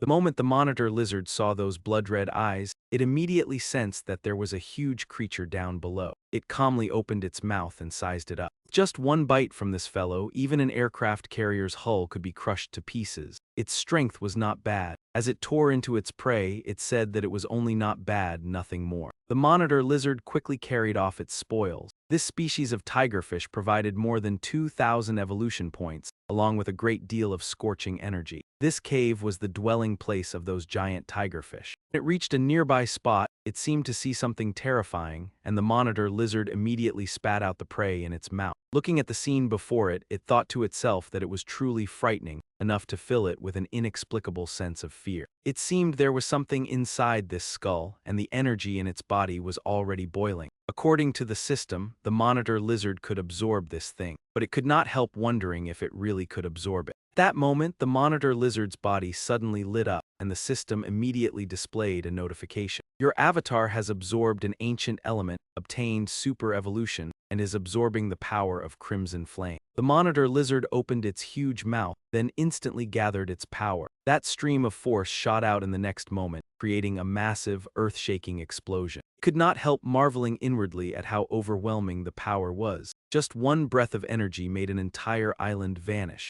The scene shifted to the warehouse. Chen Chu looked on in satisfaction. This blade weighed 200 jin and felt very comfortable in his hand. In that case, I will call you the heaven-dominating saber. The 2-meter blade and titanium armor were both excellent, and the titanium alloy armor was also highly flexible. Chen Chu smiled faintly as he looked over it. After evolving, his perception could already sense her presence. He simply had not expected that it would be a little girl. Could she be a survivor from Hudu Town with superpowers? Or was she also some kind of monster? As soon as night fell, he immediately headed for the town. Looking at the crowd standing before him, Chen Chu could not help exclaiming that Hudu Town had become lively again at night. He immediately gripped the saber and slashed fiercely toward those zombies, while also strengthening the heaven-dominating saber. In the very next instant, its toughness and sharpness improved rapidly. As he was slaughtering enemies on this side, a huge monster with blood-red eyes appeared and lunged straight at him. Chen Chu gave a cold laugh as he looked over and could not help praising its speed. But by this time, Chen Chu had already killed quite a few of them. Corpses lay scattered all over in front of him as Chen Chu looked at his weapon and calculated. Armor and treasured saber had both gained an extra 5 points. Right after that, 2 enemies swiftly closed the distance to him, and Chen Chu did not waste words before immediately. rushing forward and hacking hard at them. Blood kept splattering everywhere. When he landed, the system was also continuously adding achievement points. Chen Chu quickly sensed that the one approaching was a hulking brute. Good, all the attribute points had already been added anyway. He might as well use it to test his skills. Giant and Chen Chu were trading punches with neither willing to yield. After that close-quarters clash, he was immediately sent flying back. Chen Chu thought to himself that its strength was truly tremendous. It was actually not inferior to his at all, but its speed was slow, so if that was the case, then he would stop playing around. In the next moment, he swung a saber strike at it. At the same time, he leaped back and retreated. Only when the system notified him did Chen Chu realize that it was actually level 5. No wonder its strength and defense were so astonishing. It took more than 10 slashes to kill it. What he lacked now was a killing move that could finish an enemy in a single blow. From over there, a clear voice rang out warning him to run, run. Chen Chu thought to himself that the little girl was the one who had stolen his roast chicken. Yet she was actually warning him to hurry and run, and there was not the slightest malice in her eyes. He walked over, gently rubbed her head, and said softly, "Your name is Zai Zai, right? My name is Chen Chu. From now on, you will be my little sister, and I will protect you well. Come on, Zai Zai, I will take you home and buy you a new set of clothes." Just like that, Chen Chu gained a little sister. From now on, he would no longer be alone. In the car, Chen Chu could not help asking,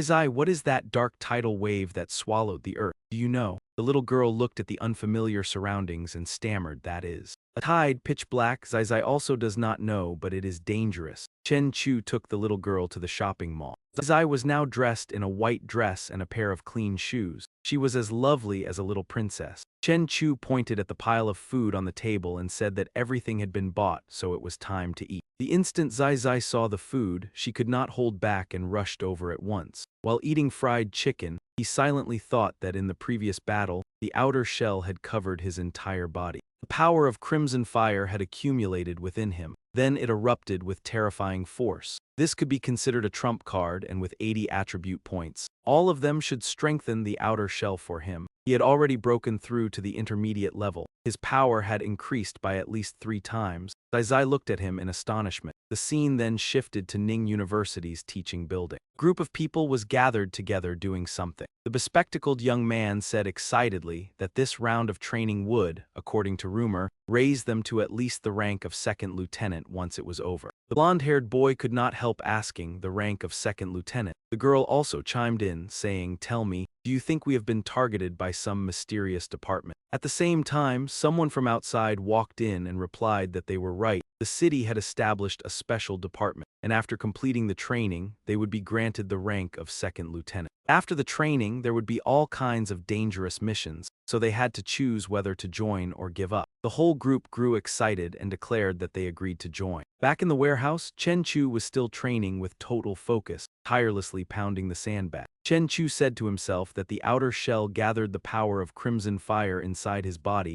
and then released it in an explosive burst. This was his ultimate move. That punch weighed at least 150 tons, so he would call that attack destruction. 100 punches were already the limit. If he met that corpse demon again, he could bring it down with only 3 punches. At this moment in Ning University's flower garden, the air was exceptionally fresh. The girl sitting in the car happened to see him pass by and could not help marveling that the man over there was incredibly handsome. "The car is not cheap at all," the boy behind her bluntly remarked. "He is obviously some frivolous rich second-generation high. You're not allowed to speak about him like that." The bespectacled boy was startled. "Ryuunaya, why are you defending him like this?" The person in front went on to explain. "Because a month ago he saved Lin Ryuunaya from 4 abductors." The blonde-haired boy sneered. "That guy who looks like a gigolo actually managed to save someone from 4 kidnappers." The boy with glasses could not help feeling indignant. Kidnappers, those people really toyed with human lives. The girl admired him even more. Is he really that incredible?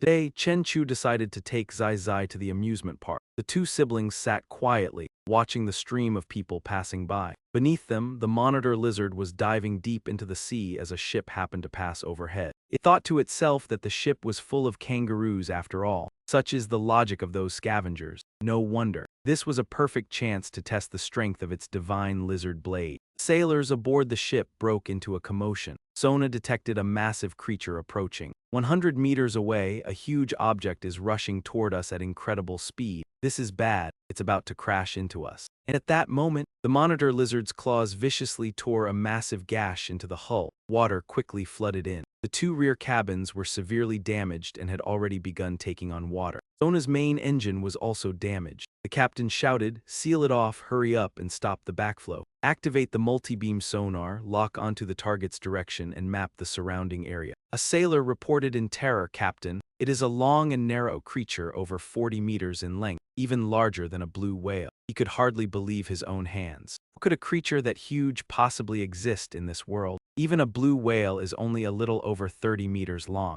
Hurry and seal the stern compartments. Surface now. The vessel has taken on severe flooding and it is still under attack. Launch the torpedoes at once, increase speed to the maximum and rise with all our might. Seeing the ship thrown into such chaos, the monitor lizard could not help feeling delighted. What's wrong? It swam off into the distance. My speed has already reached 200 kilometers per hour and torpedoes cannot catch me. The game is fun. It has only just begun. Afar, that large ship had lost its bearings and was charging straight ahead like a lifeless thing. The monitor lizard used all its strength to wrap itself around the ship, then plunged into the explosives. In an instant, the ship exploded and naturally no one aboard was left breathing. The monitor lizard stood there watching and thought to itself, "The force of the torpedo blast still makes me uncomfortable. If I were hit head-on, I would definitely be injured. It seems I still need to keep strengthening myself." Scene shifted to a party, where a dancer on the stage was gracefully performing her routine. The young man below could not contain his excitement. She is a first-year student in the Foreign Languages Department and one of the four beauties of Xinpu University. And this is Luo Tianchen with her unique peacock dance. The moment Chen Chu looked up, he realized she was someone he knew. He smiled inwardly, so it was actually her.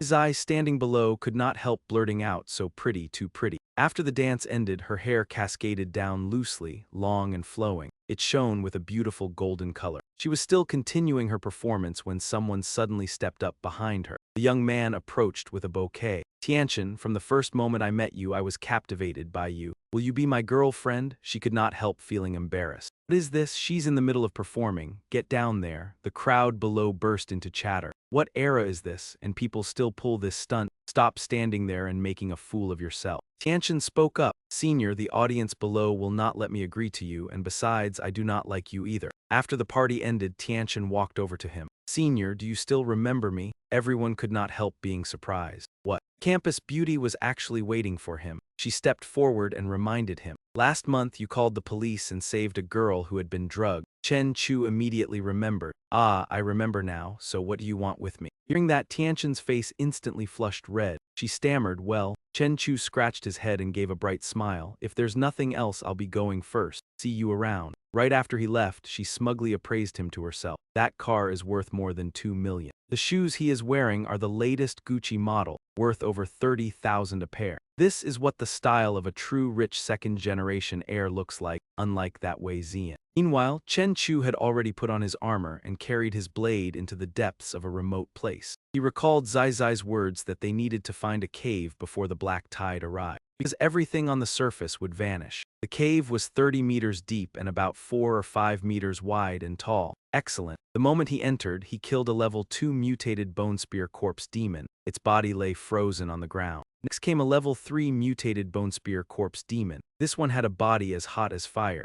Chen Chu could not help being surprised. A corpse demon actually evolved flame abilities. No wonder it feels so uncomfortably hot, like I am being roasted alive. System, can I reinforce the anti-demonic resistance of my clothes further? He stepped closer to examine it. Armor at the transcendent rank was almost completely immune to ordinary flames. On the other side, the monitor lizard was calculating in silence. There are not many fish in the deep Pacific, so it is hard to find mutated ones. Instead, it would be better to hunt in human fishing grounds. In some bay, the monitor lizard could not help feeling delighted. About 20 fish here are equal to what I catch in half a day inland. Up above, Chen Chu was struggling in battle. He gritted his teeth and thought, "It is so fast. It has actually broken through the speed of sound already." At that moment, the corpse demon lunged the instant it saw him, snarling about the fresh taste of human flesh. Chen Chu could not help pondering it. This corpse demon's blade technique. was unexpectedly that exquisite. He calculated that when it swung its blade, that man's arm trembled twice and the path of the blade changed as well.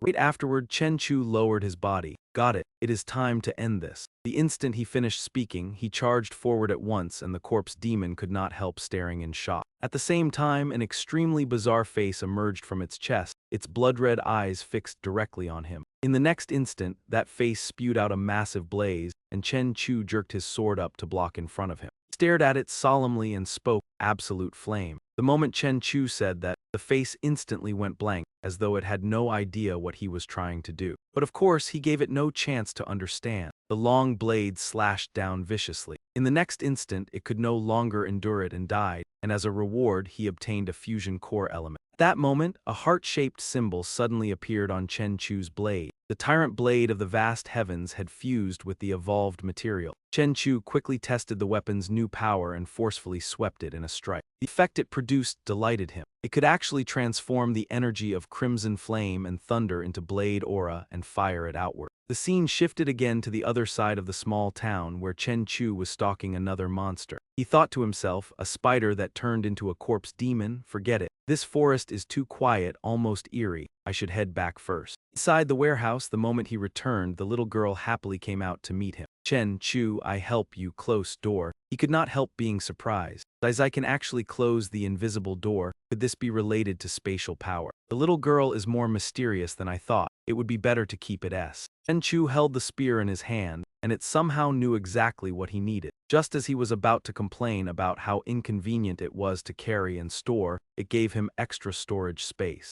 Down below, the salamander swam as it pondered. In just 3 hours, its body had grown another 1.6 meters, and it had earned over 500 evolution points, proving that the human's breeding grounds were far richer indeed. Up above, the fishermen could not hide their shock when that fish died. Yamada-kun, look, what happened to that tuna? Strange, was there not enough oxygen? When they saw blood flowing out as it drifted on the surface, they were instantly alarmed. Oh no, there is blood in the sea, something must have happened to the tuna. Right after that, the salamander immediately lashed its tail, smashing everything into ruin. At that moment in the villa, Chen Chu calculated that he still had more than 100 attribute points left. It was also time to improve himself in every aspect. He leaped up and felt that both aura sense and perception had expanded their range from 100 meters to 1 kilometer. Moonstep could even let him briefly tread on air and fly. After returning, Chen Chu helped Zixi fix her hair, and just then the news reported something urgent. A terrifying black fog had appeared in the city of Tesla in northern Europe, covering hundreds of kilometers and causing more than 50 people to vanish. Hearing this, Chen Chu could not stop thinking. Black fog, it was very much like the black tide in Hushan Town. It seemed this peaceful world would not remain peaceful for much longer. Meanwhile, in the waters around Okumachi Island, a massive ship sped swiftly across the sea. A lion man stepped forward. Sujimoto-kun, has Professor Kan's research made any progress yet? The man glanced over and said that the professor had extracted a kind of super gene from the gigantic beast. Moreover, they had already found a way to revive that monster.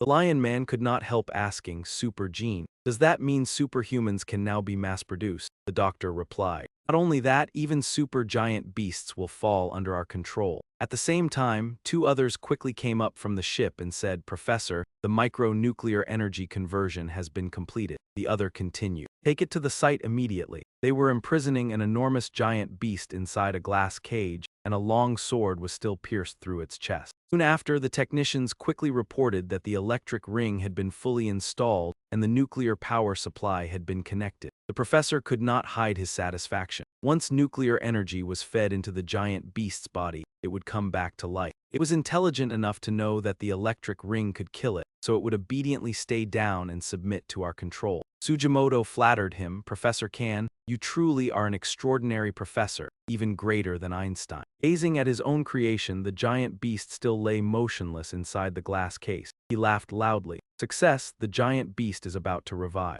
Salamander saw all of this clearly and thought with contempt, these people actually want to revive that giant beast. Damn them. Right after that, the salamander decided to put a stop to it. It stopped hiding and showed itself openly. The moment Ken saw the salamander, he shouted, it is a giant beast. Stop it, all of you, otherwise we will all die. Shoot now, Ken immediately cried out in panic. Sujimoto, let us go quickly to the submarine. Meanwhile, the security team kept firing at it without pause. One of them even hurled a bomb at it. The doctor hurriedly fled at that moment, but those attacks seemed completely useless against the salamander, which still stood there without the slightest concern. Not only that, the salamander then began smashing everything around it, startling Sugimoto. Its vicious face emerged from behind the haze, glaring fiercely at the group ahead. They fought with all their might, yet it did not even suffer the slightest damage. The guards could not help being horrified. Those were 24 armor-piercing rounds, and there were even missiles as well. That kind of arsenal could be used to start a small-scale war. The salamander thought disdainfully, so this is all the strategy those so-called superhumans have. Right after that, it opened its huge mouth and let out a roar. The people there felt as if their bodies could no longer endure it and immediately coughed up blood. The doctor and Sugimoto, terrified, hid behind large rocks. Over there, the salamander continued wrecking everything. Suddenly, it glanced at the two leaders and thought with scorn, trying to run. But at that same moment, a tremendous explosion rang out, and the salamander frowned as it watched. Inside the experimental container, that giant beast had already begun to stir. Standing before that kind of inner power, the salamander could not help being secretly shocked. It had actually awakened for real, and its aura was truly terrifying.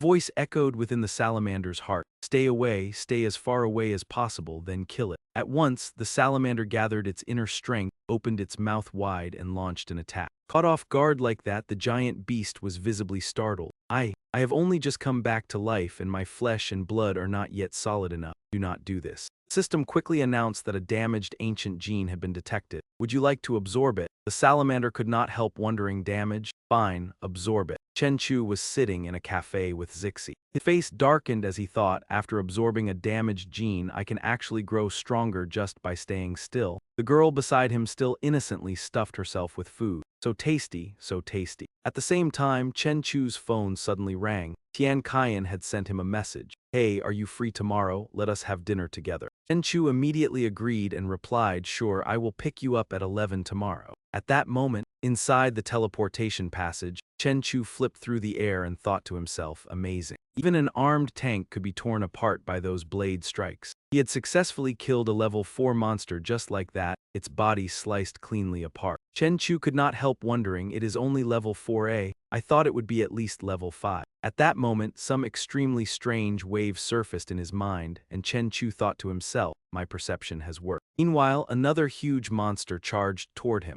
Chen did not hesitate to confront it and stepped forward with a heavy blow. Chenchu calculated silently, it can actually damage my transcendent demonic armor. 50 attribute points, strengthened demonic armor. And just like that, the gigantic worm was instantly blasted into the air, while a huge explosion erupted where he stood. Chenchu rushed up and launched a head-on attack straight at it. From inside the monster, a protective barrier suddenly formed. He thought to himself, so it actually has an energy shield. Since that is the case, he fiercely gripped the blade and slashed down hard, severing its body apart. Extreme Flame, you have killed a level 6 demon and gained 200 attribute points. Chenchu was pleased. 100 attribute points, strengthen outer armor. 100 attribute points, strengthen Crimson Flame. The blade's flame temperature rose from 3. He gazed into the distance. The reach of his blade energy extended up to 30 meters. That dragonfly just now had killed a young companion with a single strike. After returning home, he kept calculating in secret. His strength had increased, his ultimate move was Absolute Flame, his long-range technique was Crimson Flame Blade Energy, and his perception came from aura sensing. Besides that, he also had various demon armors and the Overlord Enchanted Blade. Chenchu continued building his inner power. Next, he needed to train Ice Fist, Cloud Step, and Lightning Control. 2 days later, everyone couldn't help but gossip. Isn't that the campus beauty, Tian Kaiyan? Even she couldn't resist the temptation of luxury cars. Since when did the atmosphere at Ning University become this bad? Downstairs, Tian Kaiyan smiled brightly. Senior, it's my treat. What would you like to eat? Chenchu replied, let's go for seafood. The two then headed straight to a restaurant. Picked up the menu, 4 gin of wild lobster, 2 portions of braised abalone. Tian Kaiyan was stunned, inwardly wailing it already cost over 70,000. My budget was only 10,000, that's 3 months of my living expenses gone just like that. She stammered, Senior, I only brought 10,000, could you lend me some for now? I'll pay you back later. Chenchu smiled, it's fine, I've already paid. Just relax and enjoy the meal. Tian Kaiyan couldn't hide her admiration. Senior, do you run a shipping company? That's really impressive. I heard you rarely come to school. so you've been busy with your career. Men who focus on their careers are the most attractive. He replied, not exactly. The reason I don't attend classes is because I'm busy killing monsters and leveling up, and I don't even have time to manage the company. She blinked in confusion. Huh, killing monsters and leveling up, is that a game? As soon as the food arrived, Tian Qian was delighted. What a huge crab. Suddenly, seeing the spread before him, he felt uneasy. If the apocalypse really came, would such prosperity still exist? Meanwhile, at this moment, in a distant shopping mall, Chen Chu and Tian Qian walked together. She blushed inwardly, thinking, he said we'd go shopping after eating, but this is more like spending levels, an 80,000 meal, and now casually buying clothes worth over 300,000. Oh my monthly allowance of 2,000 isn't even comparable to one of his butts. Chen Chu casually took her hand and led her along. Come on, let's pick out some clothes for you too. Inside, Tian Qian was screaming, why is he holding my hand? He doesn't think I'm that kind of easy girl, does he? Oh no. After shopping freely for a while, Chen Chu generously said, wrap everything up, card payment. The cashier immediately recognized that the girl before had been replaced within a month by someone even more stunning. Carrying piles of luxury goods, Tian Qian was secretly astonished. My goodness, on our first meeting he bought me clothes worth over 300,000. Is this what spending money like water feels like? She looked at Chen Chu, feeling flustered. Next, is he going to take me to a hotel? What should I do? At the same time, in a nearby gym, a dark blue light suddenly appeared, frightening passersby. Chen Chu quickly closed his eyes, sensing it through the ultrasonic waves in his mind. Before she could finish her thoughts, he hurriedly said, I have something urgent to deal with. I'll take you back now. She wondered in confusion, doesn't he have any interest in me? No, maybe he wants to take things slowly. Am I overthinking this? Chen Chu had no time to pay attention to the beauty anymore. He thought to himself, I can sense a spatial rift nearby, something strange.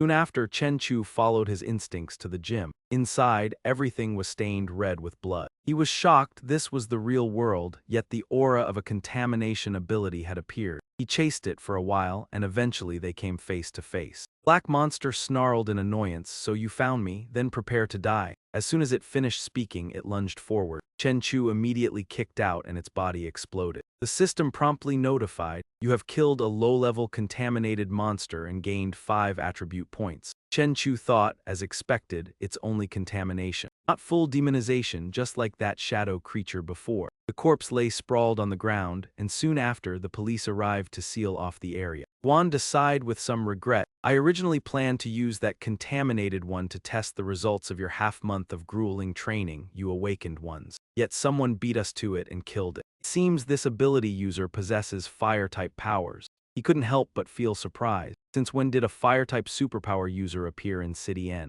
At this moment, Chen Chu was sitting at home watching the news. Today, hundreds of spatial rifts have appeared across the world. Unfortunately, we must inform everyone, the apocalypse has become reality. Chen Chu murmured, so the 99-year apocalypse has arrived. Over the past 20 years, casualties on the apocalyptic battlefield have reached 500,000. More than 20 years of peace were built with soldiers' blood, and now humanity has entered the era of global evolution, where everyone has the potential to become extraordinary. He looked at his phone and thought, this public information is only a summary and far from complete. As for apocalyptic intelligence, to access more comprehensive internal data, one must report to the Special City Bureau. Meanwhile, underwater, the salamander was battling a gigantic mutated fish. Its body was suddenly pressed down, and at a glance it realized this fish could turn seawater into heavy water. However, it was useless against him, and with that thought he advanced again. The salamander then launched an attack at the whale-like fish. The creature writhed in agony and went berserk. Greedily, the salamander thought that devouring it might grant at least 10,000 evolution points. At the Special Bureau branch, everyone was buzzing with discussion. The guy who killed that contaminated monster yesterday is incredibly strong, far stronger than us.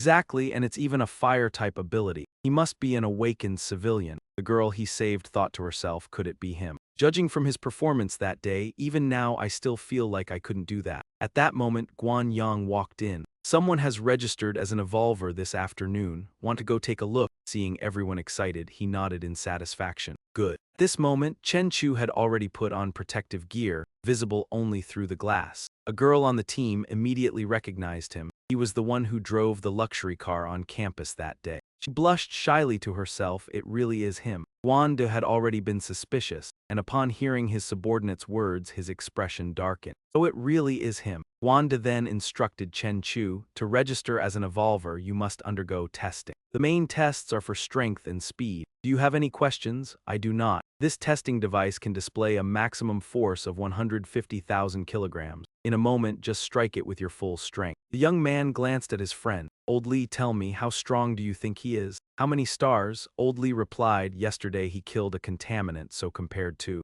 he is even stronger. He is probably around 3-star strength. Everyone began whispering excitedly. Maybe he is even 4-star. What are you thinking? To reach that with one punch, he would need at least 5,000 kilograms. That is not something easy to achieve. Judging by how he looks, though, he seems very confident that he can blow the testing machine apart. Stop joking, our captain is a 5-star evolver and his strength is only 10,000. In the next instant, Chen Chu threw a fierce punch straight ahead. The whole crowd was shaken once again. 12,186 kilograms.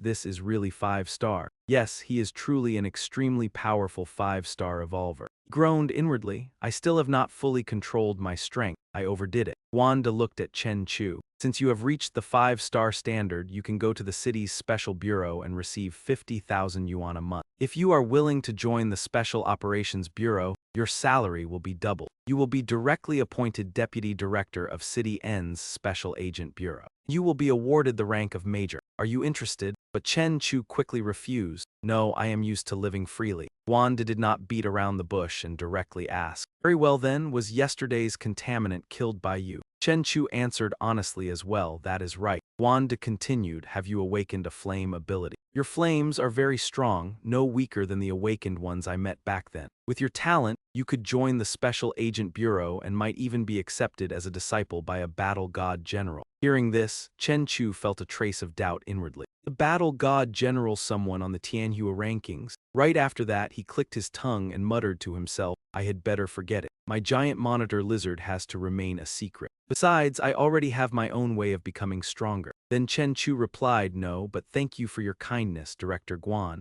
The scene shifted to an office where news that Chen Chu was a level 5 evolver had already spread. Tian Rui immediately called him. My friend, so you are actually a level 5 evolver, the strongest among ordinary people. From now on, you have to look after this little brother of yours. Chen Chu was surprised.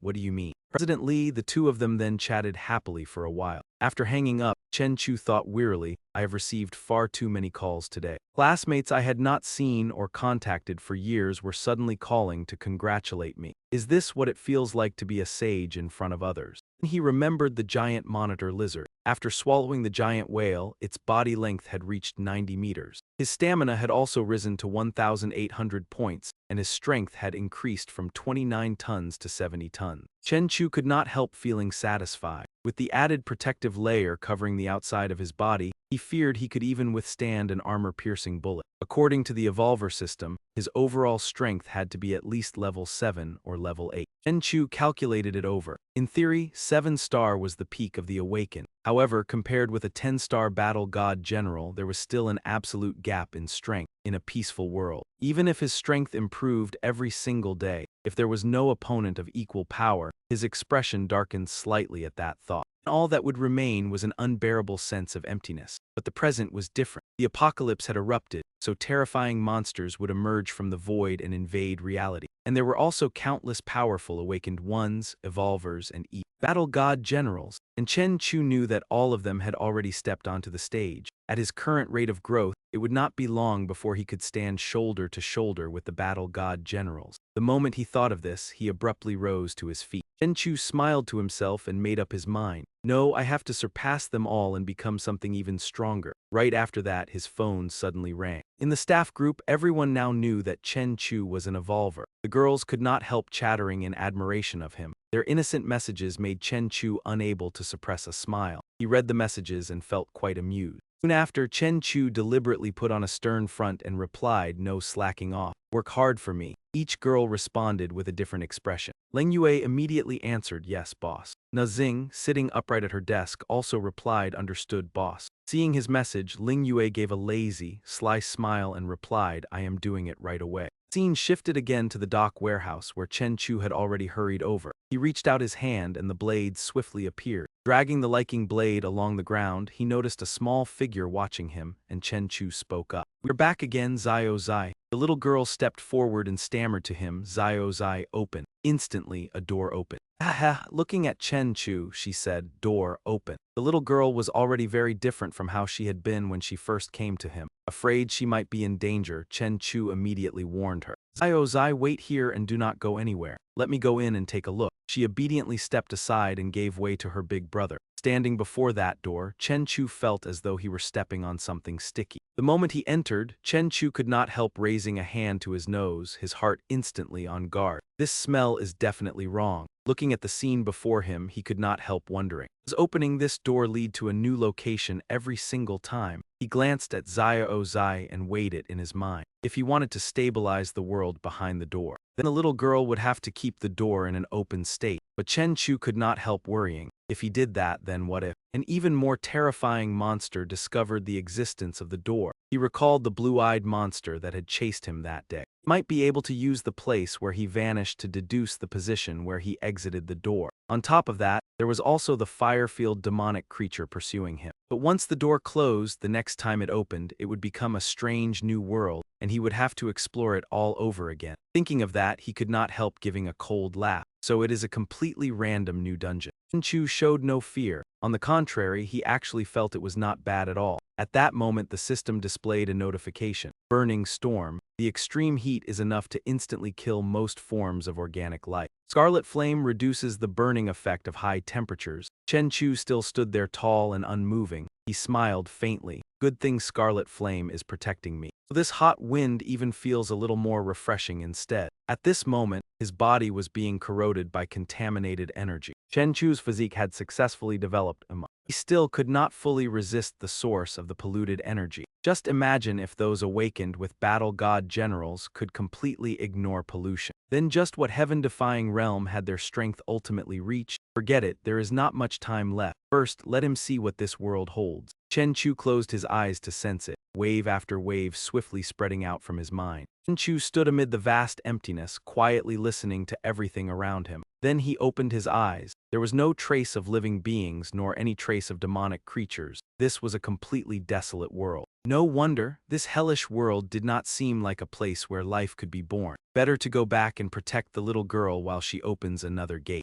After all, dungeons could be opened at will. Lost in thought, he suddenly sensed something rising behind Chen Chu at that very moment, and he jolted as he spun around. From beneath the pit of fire, a savage pitch-black monster emerged, and Chen Chu immediately swung his blade in a fierce slash at it. Scattered flames then gathered again. It seemed this thing was fairly troublesome to deal with. It leaped up and lunged at him. Only through the system did Chen Chu learn that this was a toxic smoke demon beast, difficulty level 3. Chen Chu could not help feeling surprised. Even his skill had failed to detect this demonic creature. It seemed this world still had something interesting after all. Naturally, it gave him no time to think, and the monster immediately charged again. Chen Chu stood motionless, and it threw itself right onto the blade in his hand. From his observations, Chen Chu quickly came to a conclusion. His insight was not mistaken. The demonic creature before him was not a living being. If it was some evil aberration, then only thunder could purge it. Nothing else would disperse that foul thing. A current of electricity instantly burst from Chen Chu's entire body and wrapped around him. He carefully watched its movement speed. Then Chen Chu swiftly circulated his inner force, gathering the lightning together once more. He shifted his body, and in an instant, a violent strike shot fiercely toward the monster. That thunderbolt seemed like the descent of a thunder god crashing into it, its overwhelming speed leaving the monster unable to withstand it. The monster only had time to let out a single scream before the flames covering its body were stripped away, leaving behind nothing but a dry skeleton. After the system notified him that he had killed it, that monster was reduced to a rotten skull falling down limply. Chen Chu watched it and could not hide his surprise, a level 3 eerie demon beast. It did not seem strong, but because it had the trait of being immune to physical attacks, armament haki could not injure it at all. Besides that, perhaps because it had been born from magma, fire-based attacks had no effect on it whatsoever. He looked at the lightning in his hand and smiled faintly. Perhaps he had just been lucky. He just happened to have a skill that could restrain it. Otherwise, this battle would probably have been extremely difficult. Suddenly, a familiar figure flickered in the distance, and Chen Chu could not help turning in shock to look. The moment he saw the little girl, Chen Chu's face darkened at once, and he angrily shouted, "Zio Zai, didn't I tell you to stay outside the gate? It is extremely dangerous in here right now." Seeing Chen Chu angry, the little girl looked up with some sadness and explained, "Chu, worried, dangerous." Unable to withstand how adorable this little sister was, Chen Chu clicked his tongue inwardly. Forget it, outside might not be safe either. He stepped forward, rubbed Zai Zai's head, and said softly, "How about this? Follow behind me, stay a little farther away, and do not come close, understand?" The little girl immediately brightened again, obediently following along before vanishing from sight. Chen Chu continued onward once more, watching his surroundings and keeping his guard up. According to what Chen Chu's senses perceived, there seemed to be something in the distance. Suddenly, the volcano near where Chen Chu was standing violently erupted and surged upward, startling him at once. He immediately sprang away. Fortunately, he had reacted in time, and the spot where he had stood was soon swallowed by flame.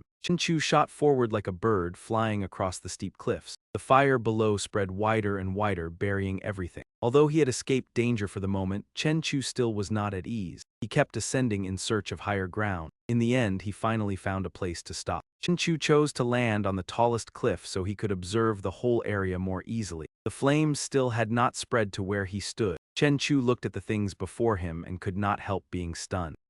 Rather than a building, it looked more like some kind of seal or a prison. It could even completely conceal the aura of a powerful great demon beast. He moved closer to that chain. So the true reward of this world was actually Vandenfeld, the wing of flame, a real dragon. The red dragon's entire body was jet black. Because it was imprisoned, it could only lie in one place. Its eyes were filled with arrogance. He could hardly imagine how crimson flame, lightning, and haki erupt after being enhanced by countless attribute points. The dragon rose to its feet at that moment. Though bound in chains, it was still wild with arrogance. "Foolish human, do you really think you can challenge me? Truly laughable. This is a world that belongs to me. Since you, an intruder, have come before me, then I shall mercifully grant you two choices." As it spoke, it glared at him. "The conditions are as follows. First, I can bury you here completely. Of course, not even your bones will remain. As for the other choice, I am also willing to accept some newcomers into the ranks of my servants. You need only kneel here and praise the mighty name of Vandenfeld, Wing of Flame." Instead of obeying, he gave a cold laugh and said, "Who the hell are you? I have no interest in knowing, but I am very interested in those dragon bones." Chen Chu said with an utterly calm expression. It had never seen a human stand before it with such arrogance. The dragon roared furiously, insolence. At that same moment, those fire people immediately leaped up from the river of magma below. Chen Chu could not help finding it amusing. Toxic smoke demons? I thought they would be demons of some higher rank. Fate turned into toxic smoke demons. Could this be the result of agreeing to become your servants? That black dragon immediately gave the order. Kill him, then drag his corpse into the river of magma.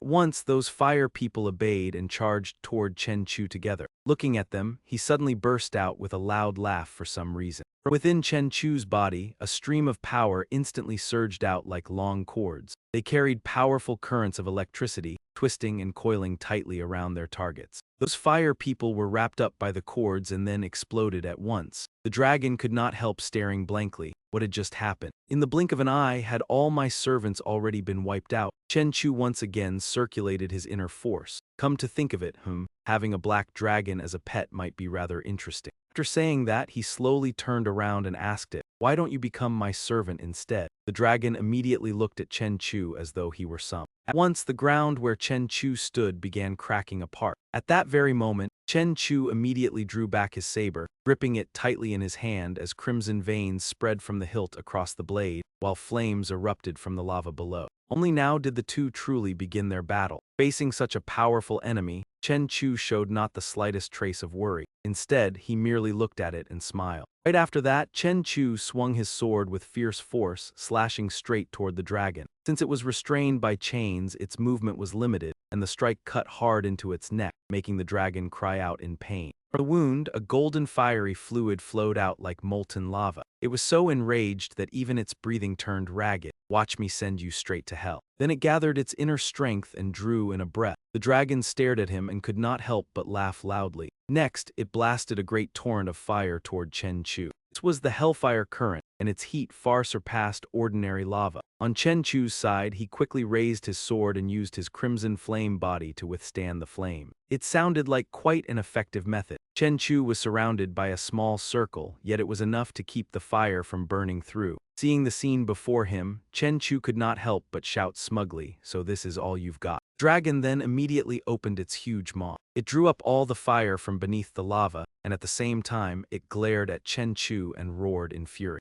"Turn to ashes for me." Then a colossal flame, as if it were the end of the world itself, shot straight at Chen Chu, and the dragon burst into excited laughter. It looked at him and boasted, "In my world, no one can endure my hellfire current for even a single second." It seemed as though Chen Chu had already died. But then, from within the haze of smoke, a voice rang out. "I thought it would be much stronger than this. Turns out it just blows a little harder than an oversized hair dryer." As Chen Chu spoke, he casually rubbed his hair with his hand. The dragon was horrified inside, wondering what. Then, not giving him the chance to stay smug for long, it continued gathering power, while Chen Chu naturally had no intention of just standing still and taking its attacks. At that moment, he circulated his inner strength and leaped into the air. Just as the dragon opened its mouth, Chen Chu launched a kick, aiming to drive it straight into its maw. When the flames burst from its mouth, he slipped past them like a phantom. Chen Chu landed nearby and said, "I command extraordinary fire power, and I also have the energy field of the demonic emperor armor, so my fire resistance has already reached an outrageous level. I can practically ignore the heat of this dragon breath." The black dragon could not help but be astonished. "You're even immune to my dragon breath. You are somewhat interesting." As it spoke, it slowly stretched out a leg and stepped forward. In an instant, the dragon lunged over and opened its huge maw. "Then what if my sharp fangs tear you to pieces?" The moment it finished speaking, it savagely snapped its two jaws full of sharp teeth together. It seemed that unless the dragon took his life today, it would never stop. But Chen Chu was one step faster. He shot upward at once and dodged its bite. Chen Chu charged straight onto the dragon's neck. It was utterly shocked for a moment but had no time to react. At that moment, a profound look flashed through Chen Chu's eyes, and inwardly he could not help but laugh. Instantly, Chen Chu drew his sword and carved a long gash down the dragon's back, making fresh blood gush out. His movements were incredibly smooth, until the sword was suddenly caught by something. Chen Chu could not help but feel surprised, and he paused briefly to see what was beneath it. Suddenly, the torn places on its body immediately spewed out great flames. Chen Chu then dropped back to the ground. "No wonder they're called flame wings. You really can turn them red. But now this is only your final death throes. Armament Chen activate." He channeled his inner force and showed it off a little, saying, "This is a new move I just comprehended from those flame wings. Crimson flame blood burst." Roared furiously, daring to secretly steal my ability. "Die for me." Once again, Chen Chu instantly shot upward and the dragon was startled for a moment. And so, from high above, he viciously brought his saber slashing down onto the middle of the dragon's neck. Chen Chu's blade was unbelievably sharp, and it cleanly severed the dragon's head in one stroke. In the end, he had successfully killed the 5th-rank dragon monster and gained a great many more points. Chen Chu's face seemed wrapped in flames as he glared at it with disdain and said, "You're out of chances." Jiao Su chuckled and wandered around the dragon's corpse. She curiously examined it from up close, then squatted in front of that severed head and could not help but exclaim, "Too amazing, the fire dragon is dead." At that moment he closed his eyes and focused, relying on the enhancement effect brought by 4,000 physique points. Just by burning only 1/10 of his blood and chi, the power produced was already this terrifying. This level of bodily depletion could barely keep pace with his recovery ability. Then let this state be called the first form of blood burst. He stepped close to the dragon and calculated silently. Then the fangs, blood, flesh of this transformed dragon and even its molten hot blood were all extraordinary materials. Just selling this head to the government alone could earn at least 100 million. There was only one problem. If he sold the head of this 5th-rank dragon,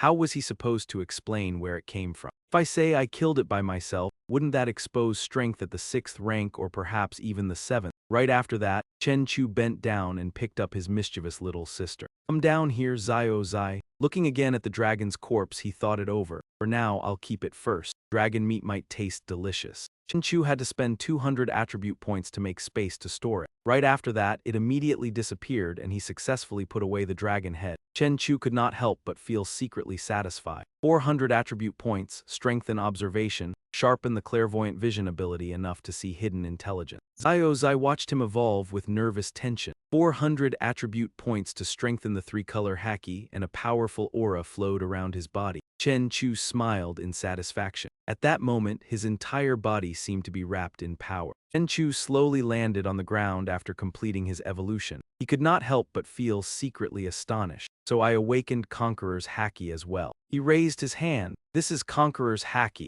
which in legend can make people instinctively feel fear. This overbearing power can make others tremble and become unable to move with nothing but a look. Thinking of that, Chen Chu could not help feeling a little troubled and let out a sigh. Then he immediately tested its power, using this to clean up a bunch of riffraff. It would be extremely useful, but in truth, it had already vanished without a trace. The scene shifted to a vast sea, where an ocean fishing vessel from Luo Nation was sailing. The sailors aboard were hauling up the net, all of them shouting excitedly, "The fish are coming up, they're coming up, hurry." But unlike usual, only a few small fish and some crabs remained in the net. The crew could not help but wonder how strange, why is the catch so poor today? One of them darkened his face and said, "Why bother it? As long as it is not a dead fish, that is fine." Suddenly, one of them stammered in alarm, "Hurry and look, what is that?" Beneath the sea's surface, something seemed to be rising up. Right where it bulged upward, a streak of thunder, as if electricity lay beneath it, suddenly surged up and startled everyone. Right after that, a bolt of thunder from nowhere slammed hard into the water, sending fish leaping non-stop. The fishermen could not help but shout in delight. "Fish, there are so many fish, in all my life I have never seen this many fish before." So it was the giant salamander below. After eating nani, perhaps this was its way of giving something back. Meanwhile, in the deep sea, before the giant salamander stood a huge cave. Standing here, Chen Chu could sense 3 auras, making the sword lizard's pressure grow even stronger. Wherever it passed, even the schools of fish became motionless. Right after that, he circulated his inner force again. Chen Chu could not help feeling delighted. By merging scarlet flame and thunder, I can actually fly, and fleshly flight. It was a desire buried deep in human genes. As he flew, he thought, as long as I circulate the power of thunder and fire, I can soar into the sky and dive underground, breaking free from the pull of gravity. In only a moment, Chen Chu shot high into the air, looking like an immortal from a mythological film. Then, not knowing what he had seen, he suddenly paused for a moment. Chen Chu thought to himself that his intuition had told him there were still many places in this world left unexplored. Even he believed that Huo Yi, ruler of this world, had never truly sensed everything that existed here. After all, Huo Yi was only a demonic dragon imprisoned here, so there must still be stronger experts in existence. Someone was trying to keep that dragon confined. I have to go over there and see. What exactly happened? After flying through the air for quite some time, he had now arrived at the ruins of the giant kingdom. Walls here were crudely carved, but with the passage of time, cracks had appeared in them,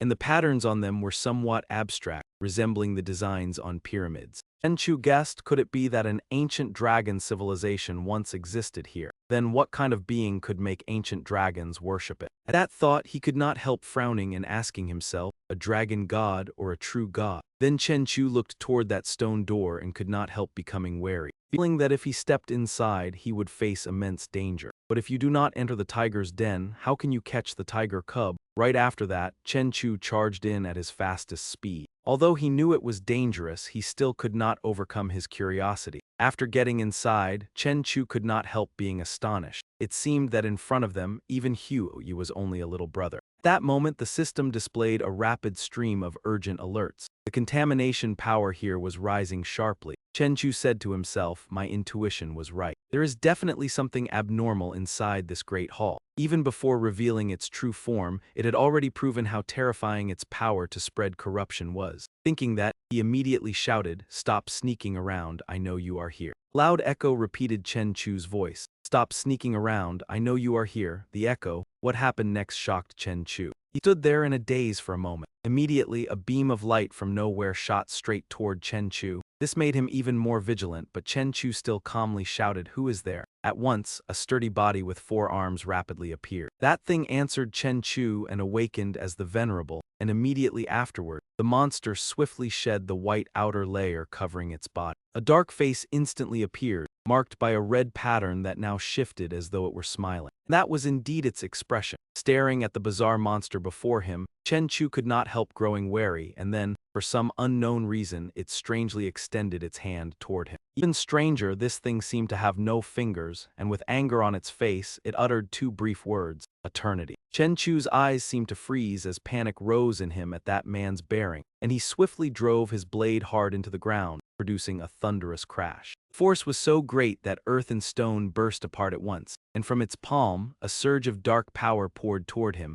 but Chen Chu managed in time to raise a protective barrier before himself. Facing this situation, Chen Chu thought to himself that the venerable before him could not possibly be only level 6, and after holding out for a moment, he suddenly felt that something was very wrong as a vague realization dawned on him. No, this thing was definitely a level 7 demon creature, and as it grew more and more enraged, that hand clenched tightly while broken, curt words came out. Kneel and submit. At once the ground beneath Chen Chu collapsed into a huge pit, and anger flared in him as he gritted his teeth and glared at it. You want me to kneel? Then you have a death wish. Right after that, Chu threw back his head and roared furiously at the sky, and under the pressure of his aura, everything there was violently flung into the air in chaotic disarray. A violent tremor erupted at once, followed by a deafening boom that shook the whole area, and fiery burning marks suddenly surfaced across Chen Chu's body, after which a faint smile curved on his lips. It was as though someone had infused him with even more power and aura, making Chen Chu seem incomparably dangerous and savage as he shouted, "First blood blade form." That thing remained standing there in silence, watching Chen Chu as though it did not care in the slightest, and when it looked at him now, it gave him a contemptuous smile. Insect. The moment it finished speaking, the shattered stones instantly shot back toward him like sharp arrows, and Chen Chu quickly sprang upward. He casually swung his blade and slashed hard at those stones, but wave after wave kept coming,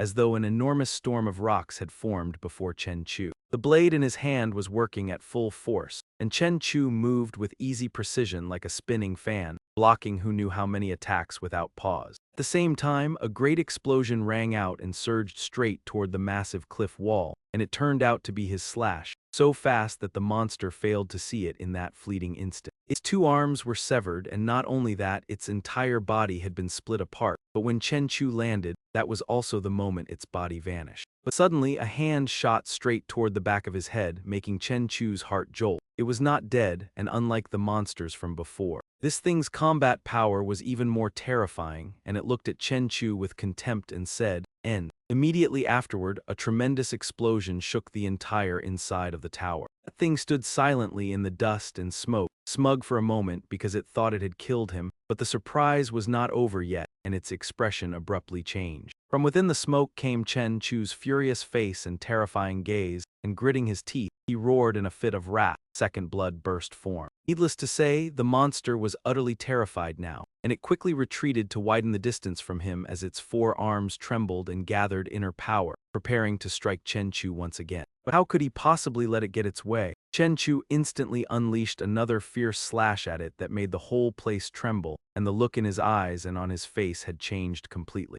A smug smile immediately appeared on Chen Chu's lips, and before it even had the chance to make a move, that blade had already slashed violently into its body once again. It vanished at once, and what Chen Chu had cut just now was only a clone, yet before it could revel in that for long, Chen Chu's blade savagely plunged straight into its chest, leaving the monster horrified. Before it could understand what had happened, it was already defeated, and Chen Chu gave a cold laugh. "Under my blood burst form, if you are still slower than me, then you deserve to die." Suddenly, at that same moment, its two arms swiftly clamped onto his arm, and though its expression was impossible to read, the thing trembled all over, threw back its head, and screamed wildly madness. As soon as it finished speaking, the place where Chen Chu stood exploded at once, and it seemed the monster wanted to drag Chen Chu down with it. Chen Chu vanished, and his blade was flung far away, stabbing face first into the ground with a loud clang. Fortunately, he was still alive, and Chen Chu stepped out of the smoke like a demon. "Weapons only slow down the effectiveness of my attacks. This time I will personally send you to your grave." Then Chen Chu immediately lunged at it, his inner power surging as he shouted, "Come again." That thing could only stand there in horror and watch, raising its hand in a hopeless attempt to block. But Chen Chu struck with his bare fist and blasted it flying far into the distance.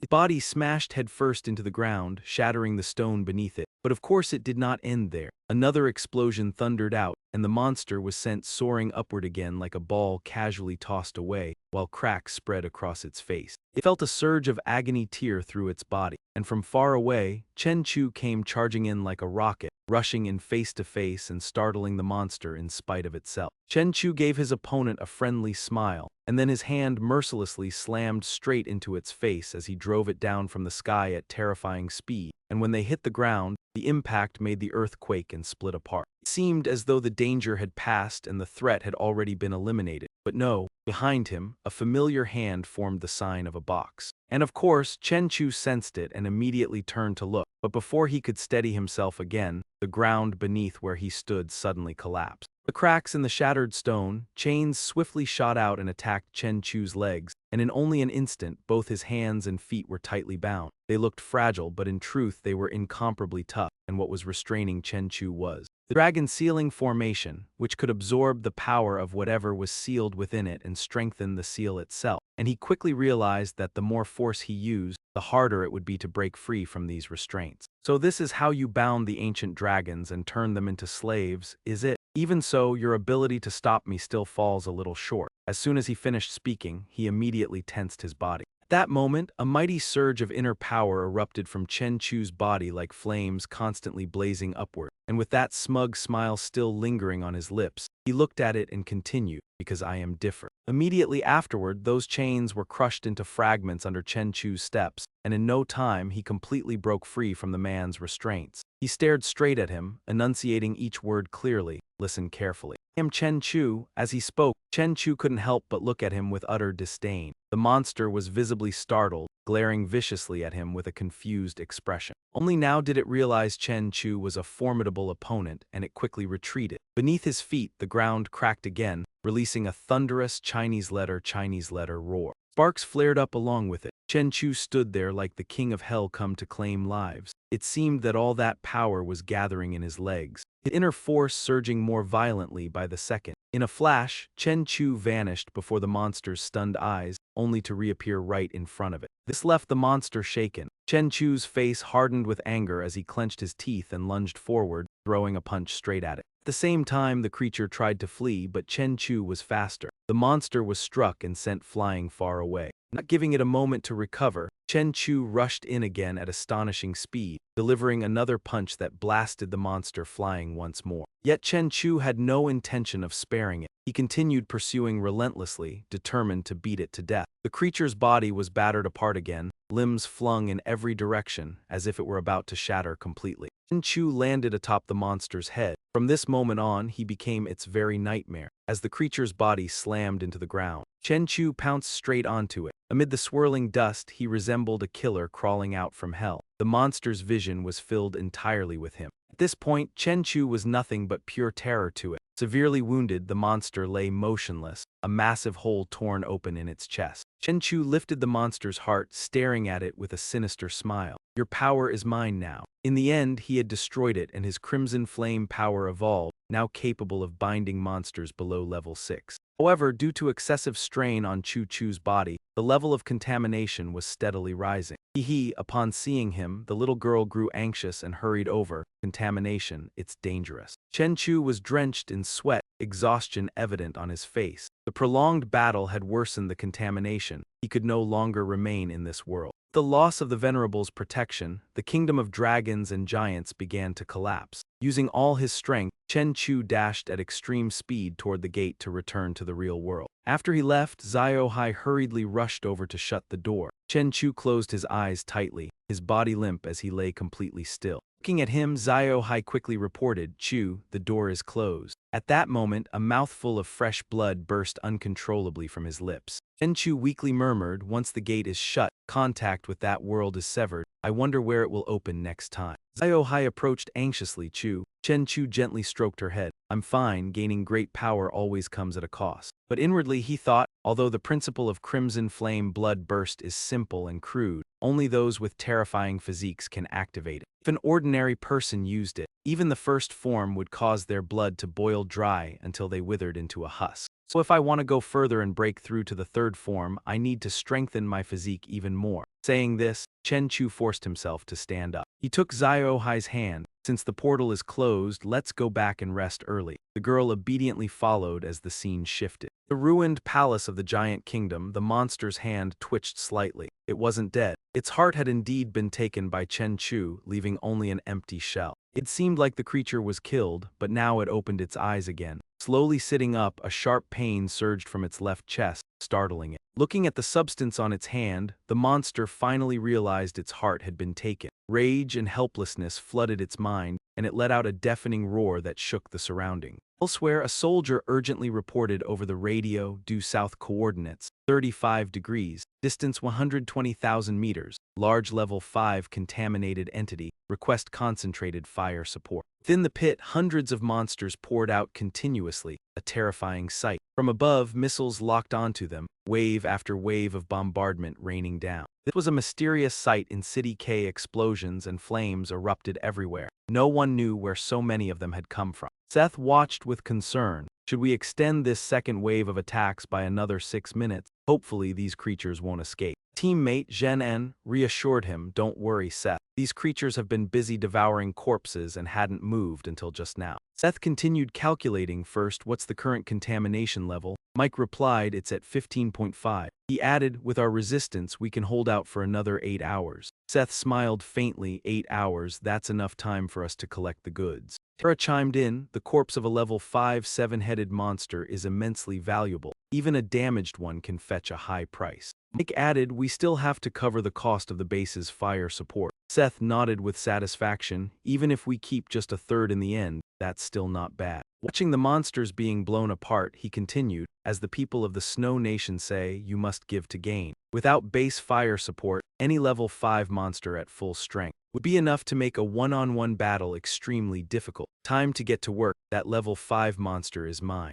Mike, let's quickly collect the corpses. These monsters are enough to extract 5 vials of pure energy. We'll keep 3 for ourselves and sell the rest. On the black market, each vial goes for 20 million USD, enough for us to live comfortably for a while. Suddenly, a massive figure began to emerge faintly from within the dust. It was the same monster that had fought Chen Chu, but now it appeared in a much larger form. I couldn't help but jolt in shock. He stared at it in stunned horror. What was this thing? At the same time, strange scales began growing across his face. The monster quickly turned its attack toward the others. It slowly rose to its feet and fixed its gaze in that direction. Mike hurriedly checked the readings, then was startled. The contamination level was 19, 38, 97, 175, 297, 531. Before he could even finish speaking, one of its claws slashed across with terrifying force. Mike's head was severed on the spot. At that moment, Seth was overcome with fear. His whole body trembled as he shouted the order to run, run, but it seemed everything was already too late. His 2 companions had both already been killed in an instant. In the end, those sharp spikes aimed straight at him, while the monster stood there staring fixedly at its target. He did not know whether this was the same one that had fought Chen Chu, but the expression on its face was clearly far more distinct than the last monster. Its sound made blood pour endlessly from Seth's 7 orifices, and his head felt as though it were about to explode. In the end, Seth's entire body exploded and the blast echoed across the whole area. An emergency notice was swiftly issued. "Warning, an apocalyptic event has been detected. Activate the highest level apocalyptic defense protocol immediately. For the sake of all humanity, begin operations to eliminate the threats." Satellites and helicopters were launched into the sky at once. The situation was utter chaos.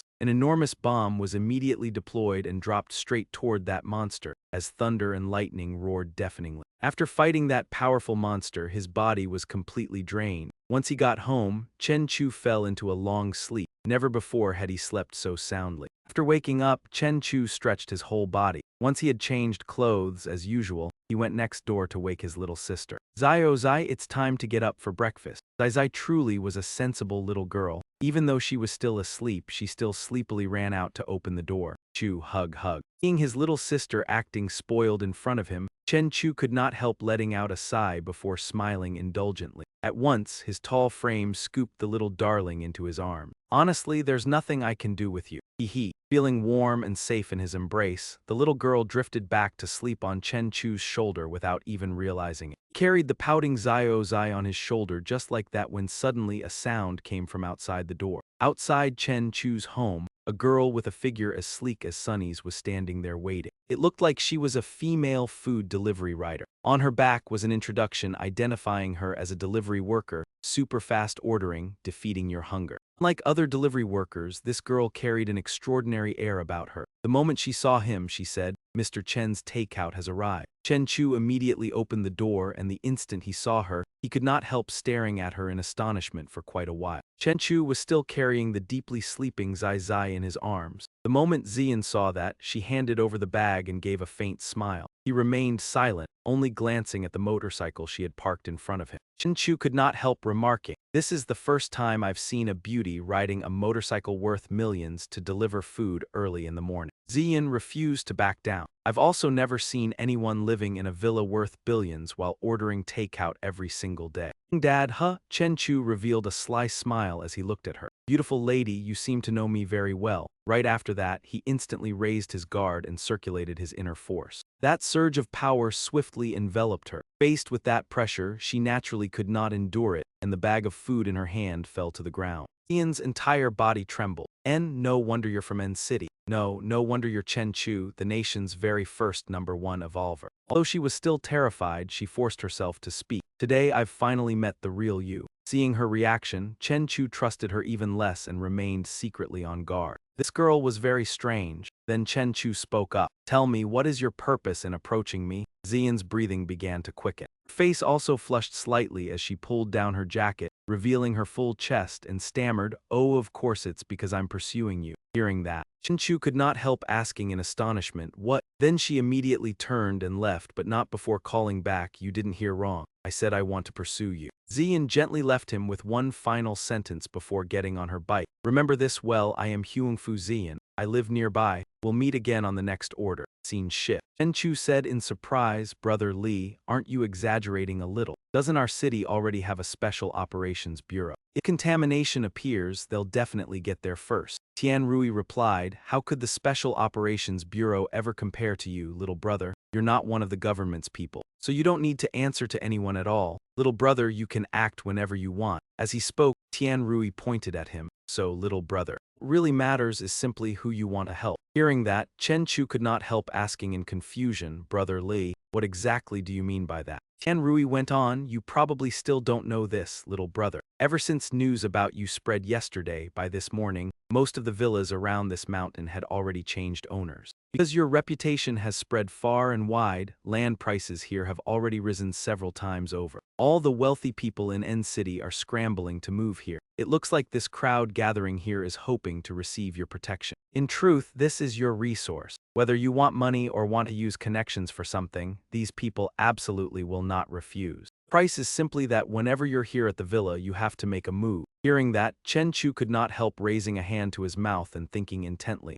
"Resources, huh?" Tian Rui continued, "Everyone here is in business, so all of them care about saving face. They wanted to invite you to a meal, but they were afraid that suddenly knocking on your door would upset you, so they asked me to come instead." After listening to his long analysis, Chen Chu finally made his decision. "Fine, I can go." Tian Rui smiled brightly in satisfaction. "That's good then, little brother. I'll wait for you at Lin Xiu's Jizun Hotel at noon. I won't leave until you arrive." He suddenly remembered something. "Ah, right, little brother, I think I just saw Fu Zian. Do you two know each other?" Chen Chu answered frankly, "No idea. That girl just ran over and said she wanted to pursue me." Tian Rui said her personality is extremely overbearing. She's been like that since she was little, no matter what it is. The moment she sets her eyes on it, she will definitely take it for herself. Tian Rui could not help warning him worriedly, "You've been targeted by her. From now on, you must be careful." Behind her stands Fu Tai. He is the Country Z has mobilized its strongest armed forces. The pollution has now eased and social order has been restored. A man carrying coffee into an office glanced at the news. A village in Country Y had been overrun by polluted monsters, with casualties reaching into the hundreds. At a temple in Country R, a woman was buried alive by a monk. Her bones were tainted by pollution, and her resentment turned into a fierce ghost that revived and slaughtered 20 people in the temple. The news was being broadcast across skyscrapers throughout the city, making every passerby look up. Country Z had mapped out its doomsday response strategy 20 years earlier, building a complete defense system and stockpiling resources across the nation. By now, this place had become the safest country in the world. At the television station, a crowd was lined up in protest, while the TV continued broadcasting that the global situation was rapidly worsening and the signs of the apocalypse were becoming increasingly clear. The rich and powerful from all over the world were rushing to Country Z to seek shelter. Border crossings were overwhelmed, and there was even a black market for refugee visas at outrageous prices. At Ningcheng University, the sky was clear, sunlight spilled over the classroom building,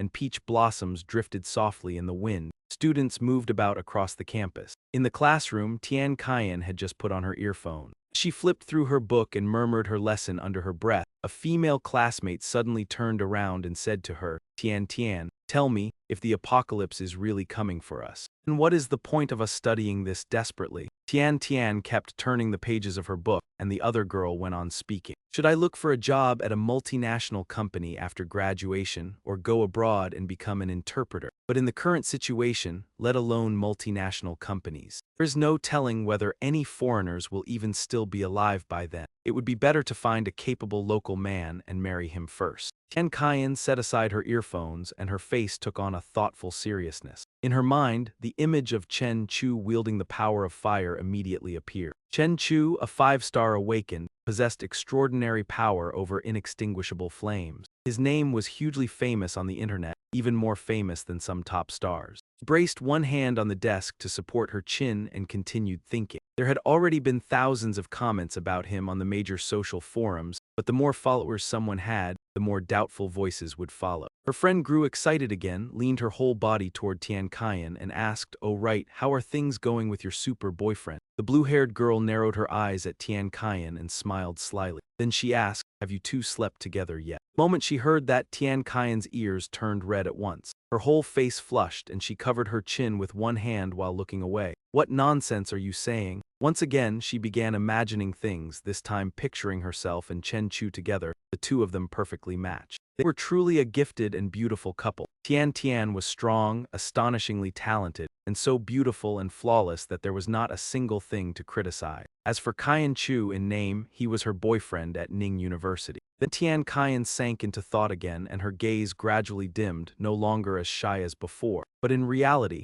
did she truly have feelings for him? Suddenly, Tian Qian's phone rang. It was Chen Chu calling. Her friend cast an eager, gossiping glance at her. Blushing, Tian Qian turned toward her friend and said, "I'm going to take this call first." Her friend grinned mischievously again, waved her hand, and said, "Go on." Tian Qian stepped out into the hallway. One hand held the phone while the other rested against her chest. Then she spoke, "Senior, were you looking for me?" At that moment, Chen Chu had just finished training. He was putting his shirt back on and breathing hard. Just in time, Chen Chu replied, "Have you eaten yet? Do you have time? Come over for a trip." Tian Qian smiled gently, her voice slightly stammering as she answered, "Yes, I have time." On the other end, Chen Chu also replied happily, "Then that's great." At Shanya Huangting stood a grand villa, magnificent, splendid, sturdy, yet no less modern. As soon as she entered the house, Zian took off her hat and tossed it onto the sofa. Fu Tai immediately asked his daughter, "Did you meet him?" She replied, "I did." The man smiled and asked Zian, "What kind of person is he?" Zian held a hair tie between her lips as she answered her father's question. "Chen Chu knew I was investigating him." The grave expression of his was incredibly oppressive,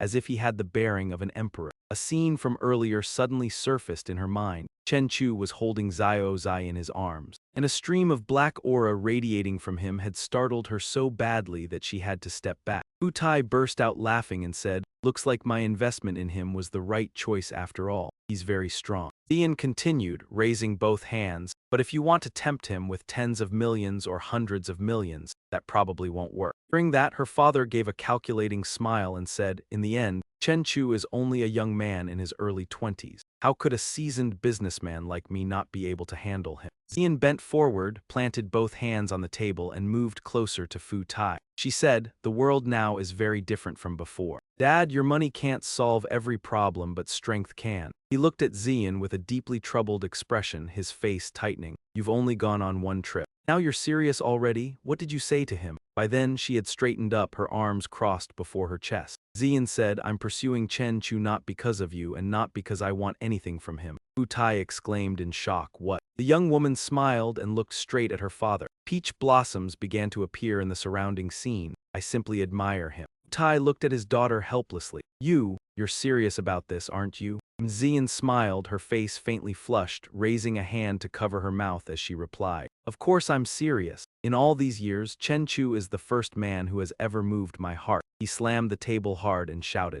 Right now, forget City N, even the neighboring City H and City S. All the most powerful families are setting their sights on him. I know very well what methods those people use to win others over. Fu Tai now looked at her sternly, his brows furrowed, and said, money, women, power. As long as he still has greed, desire, and the human urge to control, those people can completely break him and make him kneel down and beg to join them. He stared straight at his daughter and said, Daughter, with how innocent you are, how could you possibly compete with them? Xian planted both hands on her hips, blazing with determination. She said, didn't I already tell you? If you want to win a man's heart, you first have to win his stomach. Once again, her father looked at Xian with a serious expression. That saying isn't wrong. Wait a second, are you planning to learn how to cook? Fu Tai folded his arms across his chest, his face full of contemplation. His daughter had always been known for being wild, yet this time she had been drawn to a man, even deciding to turn herself into a homemaker. As for him, he gave a smug, contemptuous laugh, and thought that with his daughter's stunning looks and perfect figure added in, she just might really be able to win Chen Chu over. She turned her face away, one hand still resting beneath her chin. I am not learning to cook, because the kitchen in our old house was destroyed too badly, so I decided I will never touch that stuff again.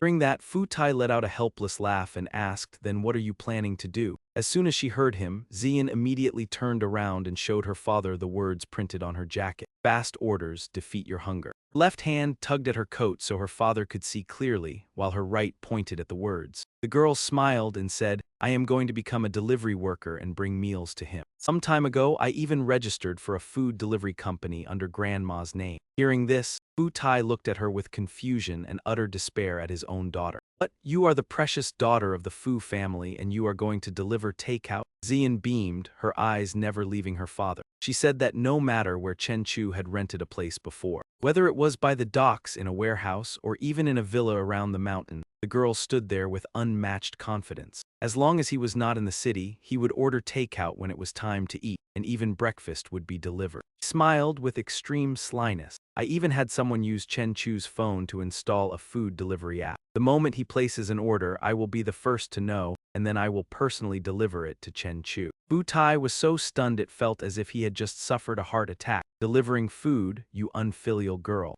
Xian stood there looking at her father with a face full of determination and confidence. It will not be long before he is moved by this young lady's sincerity. Chen Chu parked in front of the gate, one hand on the steering wheel and the other propping up his chin as he pondered deeply. At the west gate of Nanshan University, a crowd began gathering the moment they saw Chen Chu's car. They started murmuring among themselves, that is Senior Chen's car, it really is his. Tian Kaiyan suddenly emerged from the crowd and walked toward the car. She waved and offered a polite smile. One of the people gossiping in the crowd spoke up when they saw Tian Kaiyan. If only the one Senior Chen came to pick up were me. Chen Chu looked at her with gentle affection. He said, get in the car. Tian Kaiyan was leaning against the car window at that moment, and as soon as she heard him, joy instantly filled her face. Yes, Senior. The squad leader standing in a corner across from the car spoke up. Compared with him, the lot of us really are useless. Hearing that, Mengdu immediately retorted. Squad leader, saying that is boosting someone else's prestige while crushing our own morale. We are all evolvers, so why should our hero team be unable to catch up to him? His face hardened for a moment and Mengdu continued, is he not just the first person to break through to 5 stars?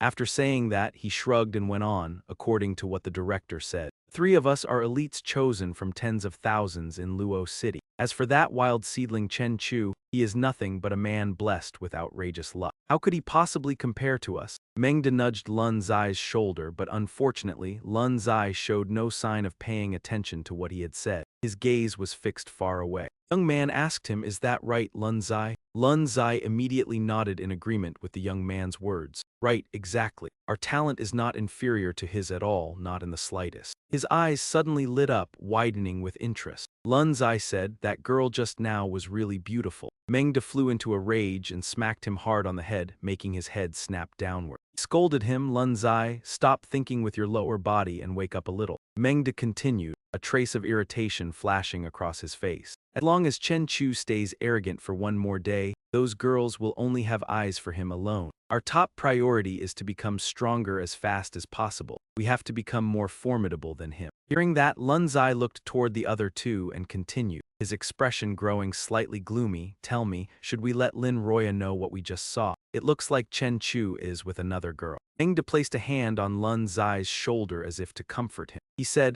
I know you like that Lin Roya, but Lin Roya likes Chen Chu now as well. Mengde looked straight at Lun Zai with a serious expression. He said, you can compete with him fairly. Even if you fail in pursuing her, you will still be a true man. A sharp edge flashed across Mengde's face as he spoke with a frown, but doing something like talking behind his back is not the style of a hero. Chen Chu's yellow car sped swiftly along the road. Inside the car, Tian Qian sat in the passenger seat, looking at Chen Chu and speaking with a serious expression while he focused on driving. Senior, in half a month, the second monster surge will arrive. She spoke with a worried look, then quietly asked. A great number of monsters appear and the people from the Special Operations Bureau cannot stop them. Will you step in? With his violet eyes, Chen Chu glanced in Tian Qian's direction and asked, why are you suddenly asking that? She lowered her head, both hands resting on her thighs, and Tian Qian continued, lately, there have been a lot of comments online slandering you, saying you are someone who clings to life and fears death. Chen Chu asked while still focused on driving, what, because I did not join the Special Operations Bureau? She answered, more or less. Tian Qian continued, her eyes never leaving the phone in her hand. Those people say that you did not join the Special Operations Bureau because you do not dare face the monsters that will appear in the second monster surge half a month from now. Chen Chu responded immediately, still keeping his attention on the road ahead as he drove.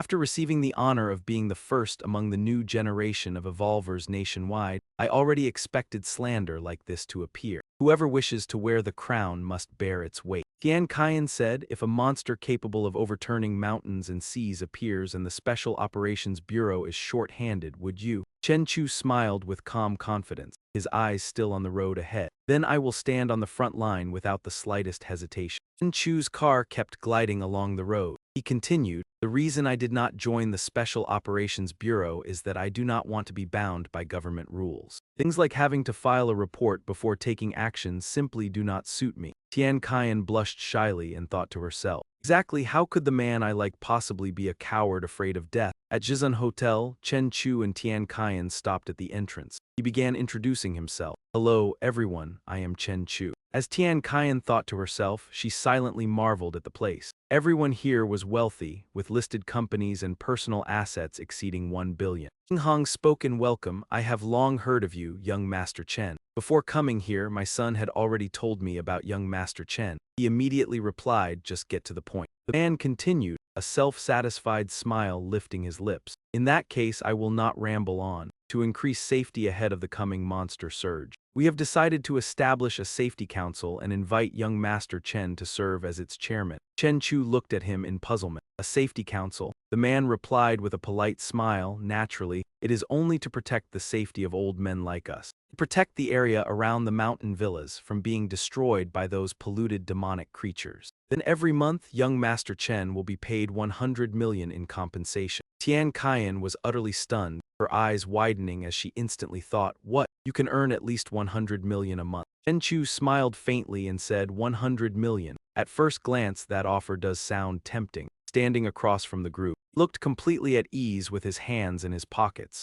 Then he spoke, but that 100 million is meant to protect the residents of the Mountain Villa district. The combined price offered by all those wealthy men, Chen Chu gave a mocking half-smile, as the cost for a seat on the Security Council. Yet you plan to charge around 30 rich households living in the mountain villas, split evenly, that is only 1 million per house. Chen Chu rested one hand on his hip, his violet eyes fixed straight on Cheng Hong, and I do not even know how much you intend to charge them to join the council, 10 million or 100 million. His words left the man opposite him, Cheng Hong, in an awkward position because no matter how one looked at it, this was a business guaranteed to profit. Right. At that moment old Tai, seated in the center of the table, suddenly spoke with a stern expression. Crossing his arms over his chest, then how much does young Master Chen think is appropriate? Chen Chu replied as he looked toward old Tai, both hands now raised in emphasis. In peacetime, you people are the wealthy elite, riding in luxury cars. You have countless subordinates, and even if something happens, you can easily settle it with money,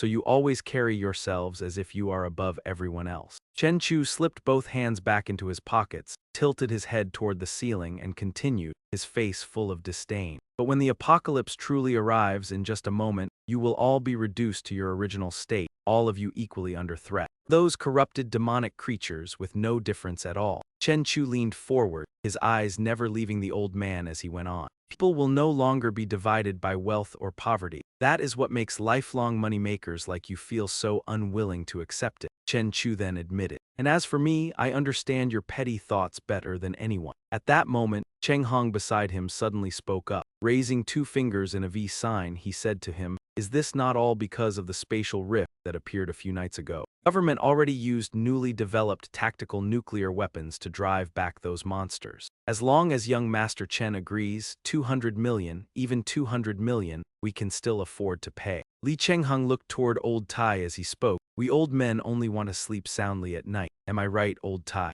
Old Tai closed his eyes and leaned back against his chair. Then he answered, "Old Li, is not your son Li Zongwen with the Special Bureau? You should know better than anyone how efficient that bunch of useless freeloaders really is. If they were truly reliable, we would not be gathered here today." He raised three fingers and said, 300 million a month for the position of chairman of the Security Council. Old Tai laughed in delight, leaned forward and looked at Chen Chu. "As long as young Master Chen nods, I can add another 100 million from my own pocket." Chen Chu held up a banknote and said, "In the end, money is nothing more than a scrap of paper." As he burned the note, he looked down at the people before him with contempt. "After a few more collisions, I am afraid the money in your hands will not even be worth using as kindling." Tian Kaiyan was completely shocked by the scene before her, her eyes wide open, yet she could not say a word. Cheng Hong across from him was just as stunned. In an astonished voice he asked, "What, young Master Chen, are you saying that after the second collision, half a month later money will turn into paper?" Cheng Hong was too shocked to believe what he had heard. Trying to deny Chen Chu's words, he spoke with difficulty. "That cannot be right. The information released by the government said the collision level of the apocalypse was only at the normal tier." Chen Chu shut his eyes and sneered, then continued, hands in his pockets as he calmly turned his back to them. "Have you still not seen the true nature of this apocalyptic collision? In the reports from the media, the government's response to the apocalyptic collision seems to involve only ordinary evolvers, does it not?" Cheng Hong said nothing and could only sigh. If that is the case, then indeed. Chen Chu looked out the window, where a helicopter was moving ceaselessly through the sky above the vast city. He continued, "Try to guess why the Special Operations Division had not even deployed any 4-star Awaken. It is because the government's main force is suppressing those 5 apocalyptic gates." Chen Chu smiled and swept his violet eyes over the people before him. "The main battlefield is not here at all. The government can barely protect itself, so how could it still have the strength to protect you?" Old Tai slammed the table in disagreement and angrily demanded, "Then what exactly do you want before you will agree?" Chen Chu raised both hands and said, "I do not want money, but I do want the special concrete formula from Jialong Real Estate." Jialong, who looked rather advanced in years, also turned to look at Chen Chu. He continued, and at the same time his entire body shifted to black. Chen Chu smiled slyly. "Patented medicine from Beidai and the special metal from Lan Tian Heiyun." Beidai also rose to his feet, both hands pressed against the table. His face filled with discomfort. Heiyun looked at him, his whole body seeming to stiffen as his brows drew together. Chen Chu continued, the other hand still tucked in his pocket. "Within 3 days, I want to see the design plans for a fortress around the mountain. And within 1 month, I want a super shelter completed." King Hong was startled and blurted out, "What did you say? Plans for a fortress on the mountain? Since when was the Mountain Villa district going to become a fortress?" A trace of alarm crossed Cheng Hong's face, and he stammered before finally forcing out the words, "A fortress?" Chen Chu went on explaining, using the Mountain Villa district as the center, and taking advantage of the mountain's terrain to build a super fortress around the Villa district, so that even if a global apocalyptic event occurs, it can still allow the people living there to survive for many years. At the same time, ventilation, electricity, space, clean water, sufficient food, and medicine must all be guaranteed. He lifted his face and said, "Once my requirements are met, I will take charge as president of the Security Council and promise to provide protection for all of you."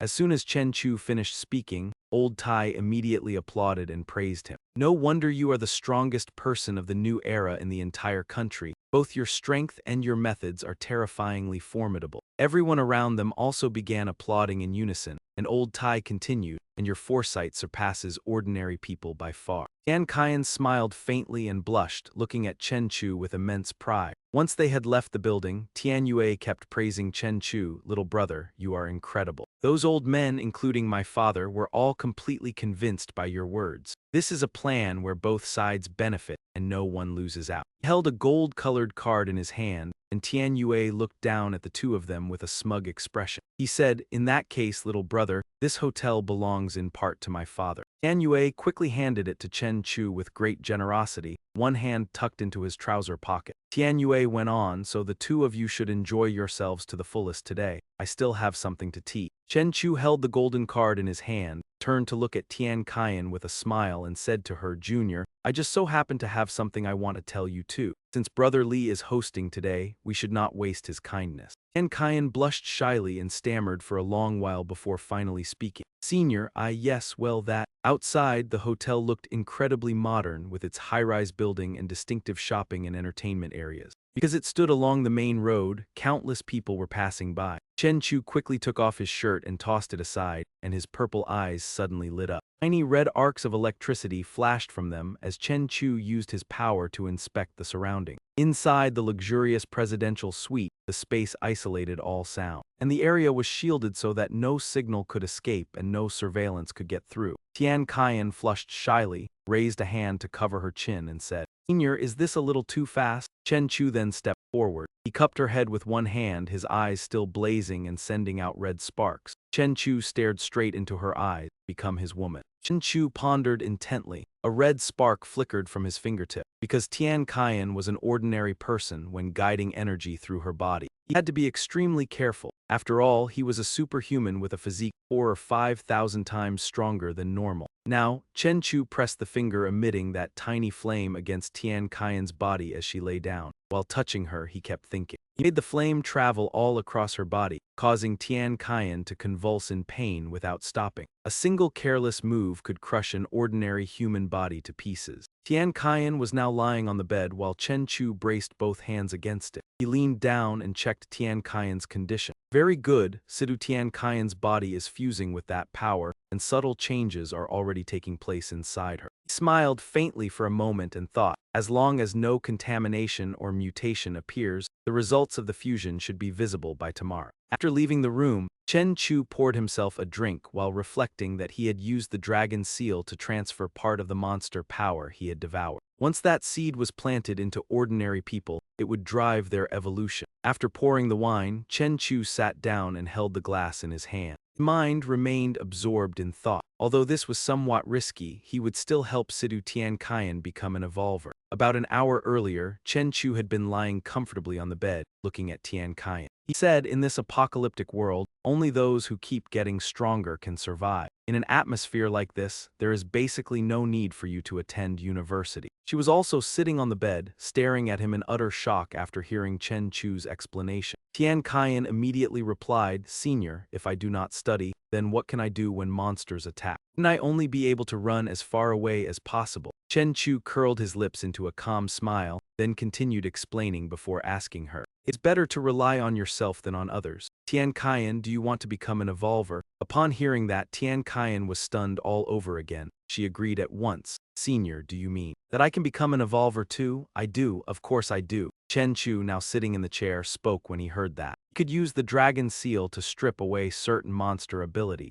Then he could condense them into a crystal, and once your body slowly absorbs the energy from that crystal, you will then be able to gain the corresponding evolution energy. He continued speaking to Tian Qian with an extremely troubled expression. "It is just that if you cannot control this kind of monster power." Chen Chu's face changed, losing the calm he had at the start of the conversation. "Then the result will not merely be that you fail to evolve. You may even mutate into a monster. Faced with that kind of danger, do you still dare to go through with it?" Tian Kaiyan froze and a solemn look appeared on her face. She could not speak at that moment. Tian Kaiyan fell into deep thought, her expression dimming. If Senior is the one doing this himself, then I am not afraid at all. I also want to become someone who can stand on her own. She recalled her beloved mother, and the image of Tian Kaiyan embracing her tenderly appeared before her. Tian Kaiyan still wanted to be able to rise up and protect her mother in times of danger. Her face immediately turned serious, filled with determination. Tian Kaiyan said that no matter when, she also wanted to be able to help Senior and absolutely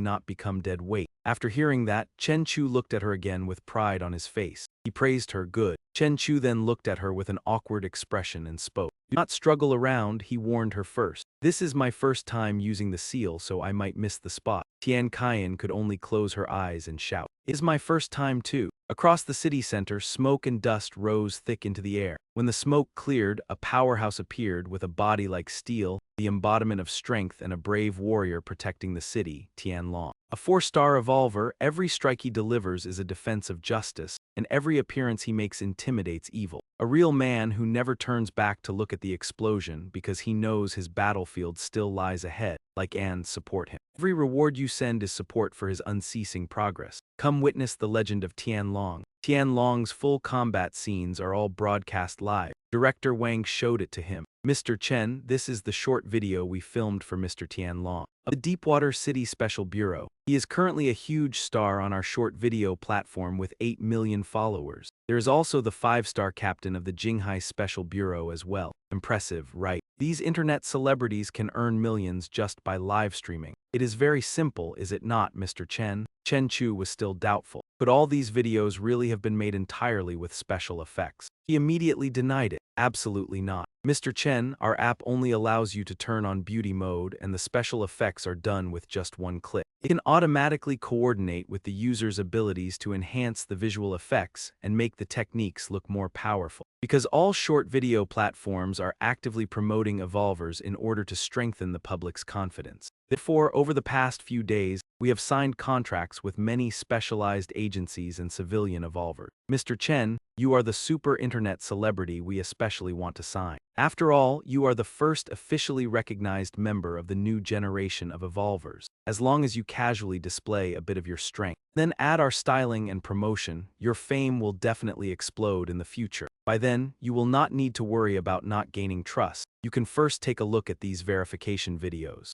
On the screen was an advertisement for an evolver that said, "Eat superhuman instant noodles, and you will become a transcendent labor force in the age of apocalypse." In just 3 minutes, you can evolve from 996 to 7, and every boss will say that is wonderful. Inside are gene-enhancing substances including disodium ribonucleotide, calisabit, and 58 other premium food additives, helping you stay full of energy under the D. Remember, you are not a superhero. You're just an apocalypse worker abducted by instant noodles. Eat noodles to grow stronger with the flavor of capitalism. Next is an ad for our hottest selling product, Super Discount. Wearing Blaster's Chet shoes will help you run faster than rising rent. In the concrete jungle of the apocalypse, the integrated quantum spring made from eco-friendly recycled plastic lets you shake off life's pressure and crush your boss's KPI. Reminder, the soles may fall off if you use too much force, but your dreams won't. Running fast isn't as good as running at your peak. Apocalypse escape plans are non-refundable.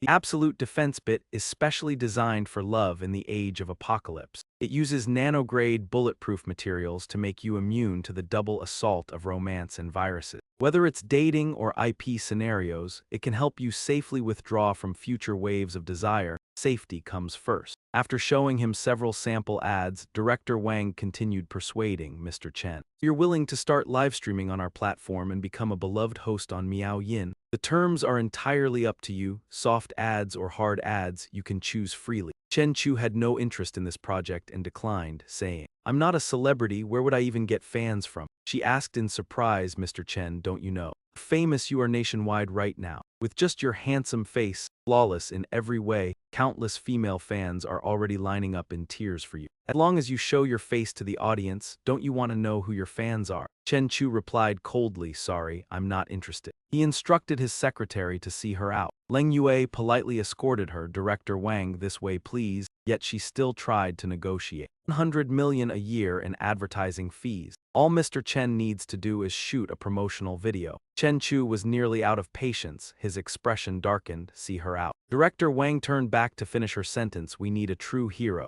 Only you can do this. Hearing that, Chen Chu spoke up, stop. Director Wang seized the chance and showed him Hawk, a superhuman from Country M. In an instant, he can transform into a 5-meter-tall green giant ape. After transforming, he is incredibly powerful and nearly invulnerable. With a charge at 100 meters per second, he can easily destroy a tank. He has become a godlike figure in the hearts of Country M's people. Next, he introduced another. Within Country-Y's royal guard, there is a superhuman named Alexander. His left hand can transform into the king's sword, Excalibur. A video of him splitting a warship in half with a single strike has reached 500 million views. He is nicknamed the Human Ship Slayer and serves as a divine general protecting Country, while Country F has one who can turn into a man of fire. Country D has one who can freeze the air into solid blades. Country G has a mutant who can leap between skyscrapers like grasshoppers, and even turn invisible. Ordinary people face the harsh conditions of the apocalypse, their hearts filled with fear and anxiety. They need a true hero, someone who can make them feel safe and give them hope. Hawk from Country M, Alexander from Country Y.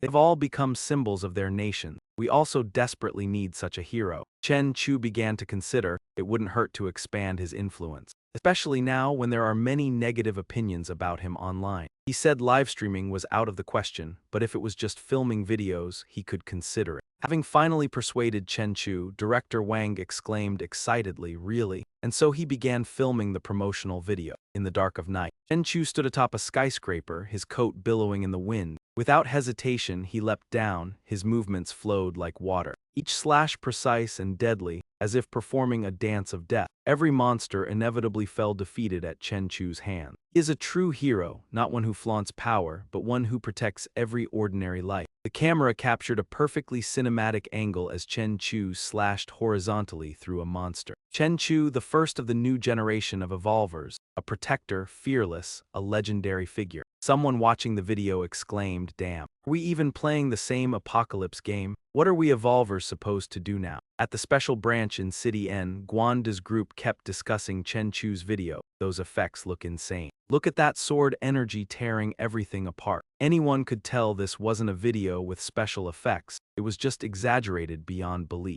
Unbelievable, Guanda knew that this Chen Chu's strength had definitely surpassed 5-star level. Right now, he was already an awakened of a higher tier, it seemed. The gap between them and him was growing wider and wider. At the same time, in some shrine, a spatial gate opened and a group of ancient figures waited. He stepped forward and bowed, paying respects to Lord Tengu. Tengu emerged from the spatial gate, followed by another figure, Izanami. Upon seeing her, the man immediately knelt in reverence. Paying respects to Lady Izanami, she asked, are you certain you have located the offspring of an ancient colossal beast? He replied, my lady, the beast is currently appearing near the waters of our Country L. However, in truth, Country M discovered it earlier than we did. According to international convention, colossal beast resources belong to all humanity, and whoever discovers them first has priority rights to exploit them. We were late discoverers, so we can only obtain up to 30% of the beast's resources. She said indifferently, what nonsense about international convention. If we can kill the colossal beast and seize its entire origin, then how it is divided will naturally be decided by me. On the vast ocean, a submarine slowly descended into the deep sea. The submarine moved steadily. Inside, a group was dispatched outside. It was the Poseidon Assault Squad from Country M. Fully armed, they observed massive footprints on the seabed. One member reported, there are footprints here, huge ones. Another called out, Captain, there's a 20-meter wide skull of a giant whale-like beast. The group moved closer to examine the skull. On their wrist-mounted sensors, radiation levels spiked abnormally. The current reading reached 46 SV. One member confirmed. That's right, this is where the abnormal radiation source is located. Suddenly, a strange sound drifted over. The captain warily asked, did any of you hear that? Someone immediately asked in confusion. Hear what? The captain instantly realized something was wrong with the squad's instruments. The radiation meter in his hand was suddenly surging from 88 SV to 459 SV. Stunned, the captain blurted out, It's still rising," until the radiation reached 1000 SV. The captain began to panic. Radiation this intense could only be reached by standing extremely close to a nuclear reactor. Hidden in a dark corner, the ferocious beast silently observed the squad. When the radiation meter hit 1500 SV, the captain stammered, unable to speak properly.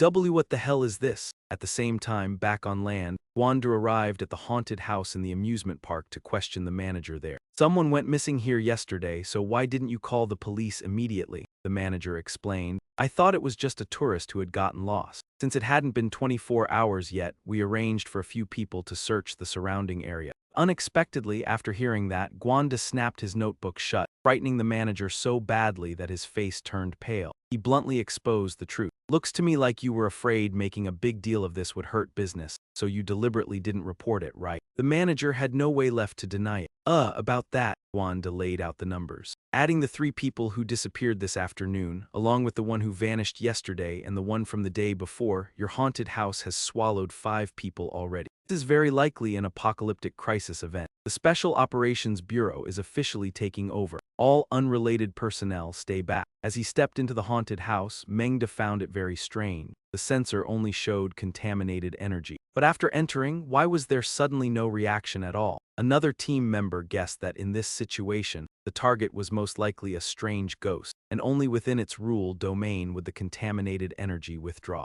Mengda curiously asked whether this themed room was included in the route map provided by the manager. Suddenly, talismans began falling from above one after another, and Mengdu immediately spotted something unusual. Ghost was hanging upside down, staring at him with blazing red eyes. Startled out of his wits, he attacked it at once. It turned out to be nothing more than a wooden puppet, so the moment it was struck physically, it shattered into pieces. Seeing that, Ryuya immediately mocked Mengda. "It was just a prop for scaring people. Did you really have to overreact like that?" he explained. "Damn it, I thought I'd actually run into a real ghost." Old Lee informed the group, "We're close to the contaminated object now." The moment he finished speaking, a burst of supernatural power crashed down where they were standing. Lunzai blocked it with his shield and shouted, "Watch out." A ghostly monster with bulging muscles all over its body confronted them. Then it immediately turned and fled. Its power terrified Old Lee. A 3-star strange demon beast. An energy enhancement type with reinforced defense.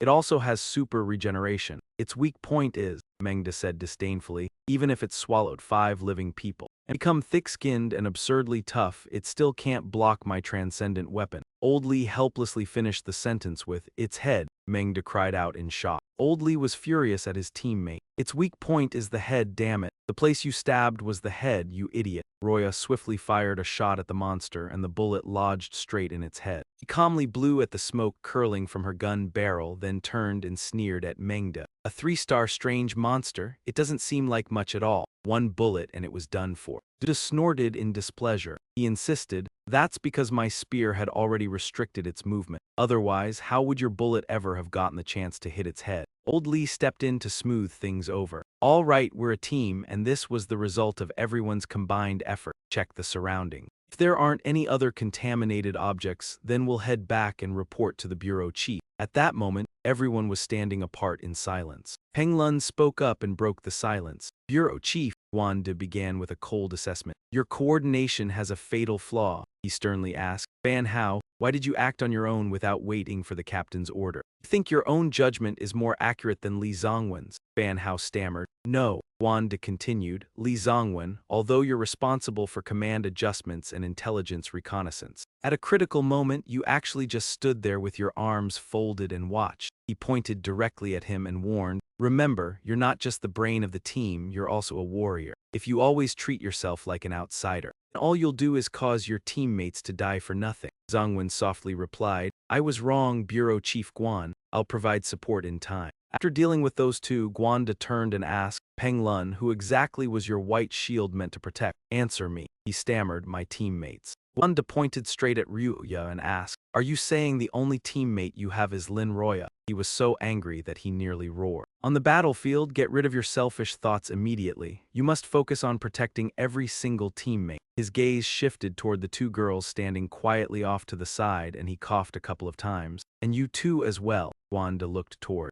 Yuya and rebuked her. One of you acts recklessly and can't even maintain the most basic vigilance. His eyes then turned to Meng Zai as he demanded, and the other one fired without the slightest hesitation while her teammate was in close combat with the monster. Wanda crossed his arms over his chest and sternly asked, "Who gave you that kind of courage?" His brows drew tightly together. Fighting ghostly demons is not a game. One careless mistake will cost you your life, Wanda declared. Everyone must take responsibility for their comrades. You must stay alive when you enter, and you must still be alive when you leave the battlefield. You understand? Everyone answered in unison. Understood, Bureau Chief. He looked toward the monster being transported away and said more mildly, "I've said everything that needed to be said. After all, this is only the second mission you've carried out, and your overall performance is acceptable." Wanda lit a cigarette and continued, "With your current strength, you're already capable of dealing with 4-star demon beasts. What I'm about to say next is a military secret, and no one is allowed to leak it." Exhaling a stream of smoke, he said, "Yesterday, Nation M's apocalyptic base was destroyed by a demon beast whose strength exceeded that of a 10-star Monarch-class demon beast.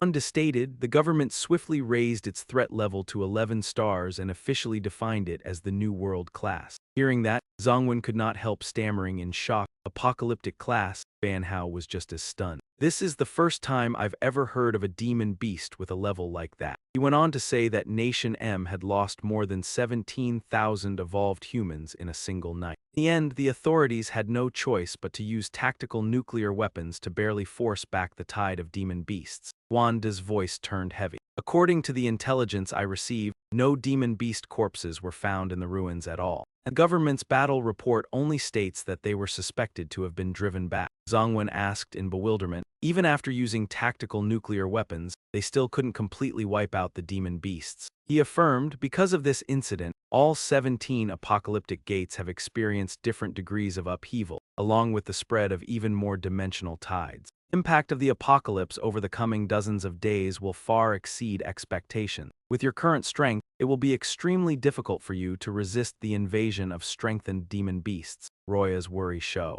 "Director, then what do we need to do to increase our strength? Is there any special training program?" Wanda lifted up a glowing stone. He continued, "Time is running out, so the Special Operations Bureau has issued another batch of spirit energy crystals. You all understand what this means, right?" Seeing this, Manhwa could not help but rejoice. Spirit energy crystals can awaken human potential and multiply the speed of ability evolution. He added, "You have all been approved to use spirit energy crystals to assist your evolution process." Wanda added that the requirement was for every member to break through to level 4 within 10 days, because all of this is for the future of humanity. Zongwen clenched his fists and spoke with resolute eyes. "Director, we will definitely not fail your expectations." Manhwa smiled faintly. "For the sake of humanity, tomorrow." At this moment elsewhere, the displayed information read: Name, Chenchu, rank lower heavenly transcendent, physique 9535, spirit 1298, cultivation arts, turnt chi armament, turnt chi observation, turnt chi overlord, skills, ice fist, sparrow kick, wind step, passive skill, thunder cauldron, great strength, Leoli, scarlet flame, weapon, heaven dominating tyrant blade. The demonized emperor armor, the ancient sword monitor lizard divine body, had already evolved 3 times. Sitting on a rocky outcrop, Chen Chu thought to himself, based on the hunting efficiency of the sword monitor lizard in the northern sea fishing grounds, it would not take more than a few days to meet the requirements for the 4th evolution.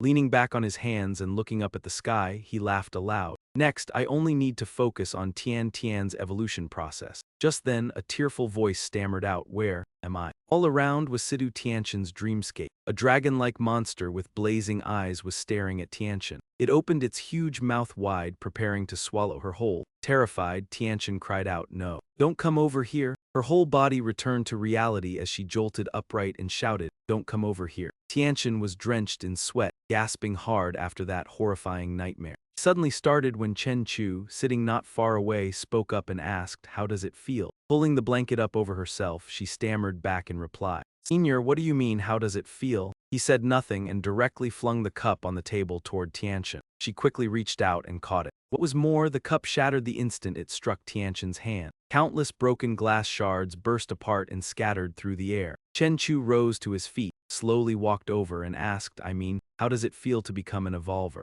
Looking at the fragments in her hand, she was puzzled. What happened? He explained that a one-star evolver has a punching force of 500 kilograms and a speed of up to 15 meters per second. Congratulations, you evolved successfully. Hearing that, Tianchen could not help but be astonished. I feel like I have tremendous strength. Have I really become an evolver? The information appeared. Becoming an evolver has already become the dream goal of countless people all over the world. On the black market, an extremely low-quality evolution-stimulating anomaly has skyrocketed to an astonishing price of more than 50 million US dollars. However, using this inferior stimulant comes with enormous risks. If one is not careful, the user could become a terrifying, contaminated monster. Because of that, many ordinary people who longed to evolve had to be bound in chains over their entire bodies, while their families resorted to extreme measures, keeping watch with guns in a state of utmost vigilance over the evolver. Once corruption set in, death would be unimaginably tragic. Even so, countless people were still willing to risk turning into contaminated monsters and step onto the path of evolution without the slightest hesitation. The end of the world was approaching and the era of global evolution had already arrived. The scene shifted to the open sea. On Okumachi Island, Izanami gave the order, Ebisu, open the way.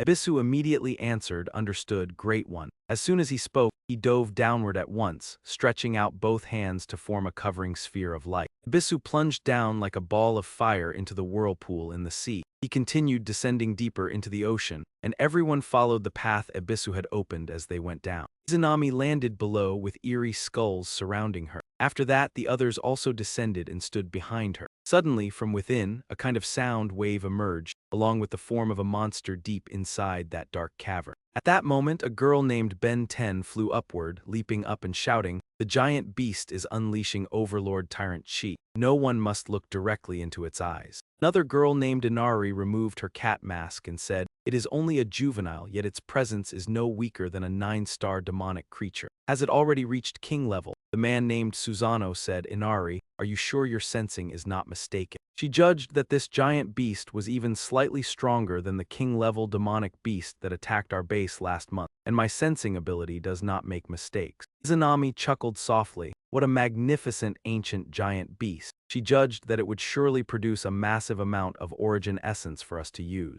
Izanami turned and urged Ben 10, use your illusion technique to control it. With a sweep of her hand behind her, she ordered everyone else drain every last bit of its origin essence. Do not leave behind a single drop. In the end, erase all traces of it. I will not allow anyone else to obtain it. Everyone shouted in unison, we obey. At that moment, the monster continuously released powerful waves of sound outward. Arcs of electricity flared around Ben 10 as she gritted her teeth and resisted that terrifying power. The two streams of power clashed against each other just like that. Izanami stretched out her hand and praised it. Look, how wondrous the power of this giant beast is. We will devour it, absorb it, and become it. She continued twisting her body and waving her limbs as she went on. Darkness will swallow everything, and chaos will rule all things. Praise darkness, praise chaos, praise the endless void. Izanami revealed a sinister smile. The intertwining of light and dark, the cycle of life and death. All of it will return to the void. We will become eternal, we will become gods. Praise darkness, praise chaos, praise the endless void, and praise our pursuit of transcendent power. It has never once come to a halt. When the flames of destruction tore apart the sky, the mushroom cloud symbolized the blossoming of death.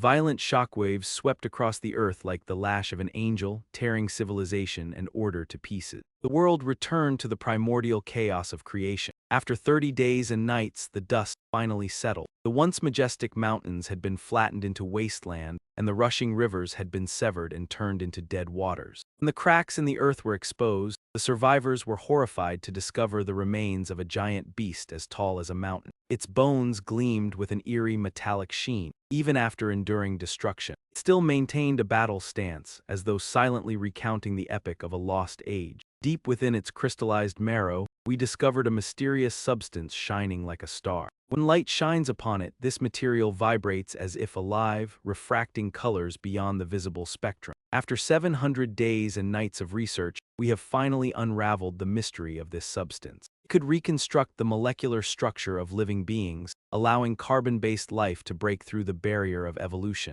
The man cried out in excitement. This was the fire of Prometheus, the forbidden fruit of wisdom. The Prime Minister held up a vial of plant-cultured blood containing a glowing blue substance and made the announcement at a press conference for the media. The Prime Minister declared, "Today we will place the crown upon ourselves like gods. We call it the origin of God." But fate swiftly twisted into a cruel smile. The first group of volunteers turned into crystal statues within the pure blue light. Their final expressions were forever frozen in the ecstasy born of unbearable agony. The bodies of mortals were like paper grass wrapped around a flame. Only in the end did we understand that it was not that the origin was too weak, but that the human body was made of clay, fundamentally unworthy of a gift bestowed by the gods. Yet even in the darkness there was heaven's will. After the world-ending crisis descended, monsters began to run rampant. To our great surprise, we discovered that the survivors who had once come into contact with the origin material evolved themselves by absorbing pollution from those monsters. Only then did we realize that mythology had never drifted far from us. It was rushing toward us instead at an ever greater speed. In this age, we are the inheritors of mythology. We continue to evolve, continue to grow stronger, and one day we will be able to touch the domain of the gods. Izanami exclaimed, "We shall become gods." Everyone shouted in unison, "Praise the gods." Suddenly a curse rang out, "Praise my ass." As she was sinking into delirious intoxication, she jolted awake. "Who is there?" At that moment the giant beast appeared. Chenchu pointed at himself and smiled faintly, "Then praise me. I am Chenchu." Izanami immediately gave the order. "Inari, analyze his information." Inari obeyed at once. "As you command, great sovereign." She raised a hand and took hold of the mask. Then she pressed it to her face and used the divine insight of the imperial deity. At that moment, he had already leaped down below. Chen Chu swept his gaze over them and observed a snooping ability like this. Chen Chu was suddenly a little startled. No, there was an enormous gap in strength. All at once, Inari's mask cracked apart as though a stone had just smashed into it. Her whole body was flung backward. Inari crashed hard onto the ground below, leaving everyone bewildered. She paid no attention to that at all and only asked anxiously, "What was the information?" Struggling to sit up, Inari answered, "The enemy also possesses a sorcery similar to insight analysis. My subordinate's imperial deity insight was unexpectedly struck by backlash." Hearing that, Izanami could not help being stunned. "What?" Susanoo stepped forward and said, "Great sovereign, no matter what kind of sorcery he has, a single punch from me will still blow him apart." He roared as he held his giant cudgel, "Die for me." But just as Susanoo launched his attack, Chen Chu had already shot away with a cold laugh. "Uninvited, and you even dared to strike first." He jolted in shock and turned around, only to see something flash past him. In the next instant, the boy's kick sent him flying straight backward. Now Hao Tian rushed forward and twisted the giant fox's arm. With a flip, Inari was turned around and slowly fell downward toward the sharp spikes jutting from the ground below. Yin Xio laughed loudly. "Controlling gravity, huh? You people really do have quite a few tricks." Even though he had been saved, he showed no gratitude and instead turned back to complain, "Why are you meddling so much?" to Hao Tian. Hao Tian heard that and withdrew his hand, and at once Susanoo lost the support of gravity and crashed hard downward. He turned to look at the boy and chuckled softly. "Now it's your turn to experience what it feels like to be pierced through." Hao Tian lowered himself, bracing both hands against the ground. Violent tremor erupted, the earth split apart and stones rose into the air. Then a tremendous explosion burst forth, its roar shaking heaven and earth. But suddenly he froze. Gravity actually could not suppress him. Now the boy emerged from behind the explosion, arcs of electricity and aura rising around his body. Hao stared in shock. He could completely neutralize the effects of gravity. Hao Tian was so furious his whole body trembled. What kind of joke is this? He actually possesses power that can surpass even the gods. Susanoo clenched his fist tightly. "The price for humiliating me will be paid with your blood." He swung both hands out and unleashed furious thunder iron execution. Chen Xiu thought to himself, not awakened to the physics system yet. When the punch came down, he blocked it with one hand. After that, Chen Xiu slammed heavily down onto the ground.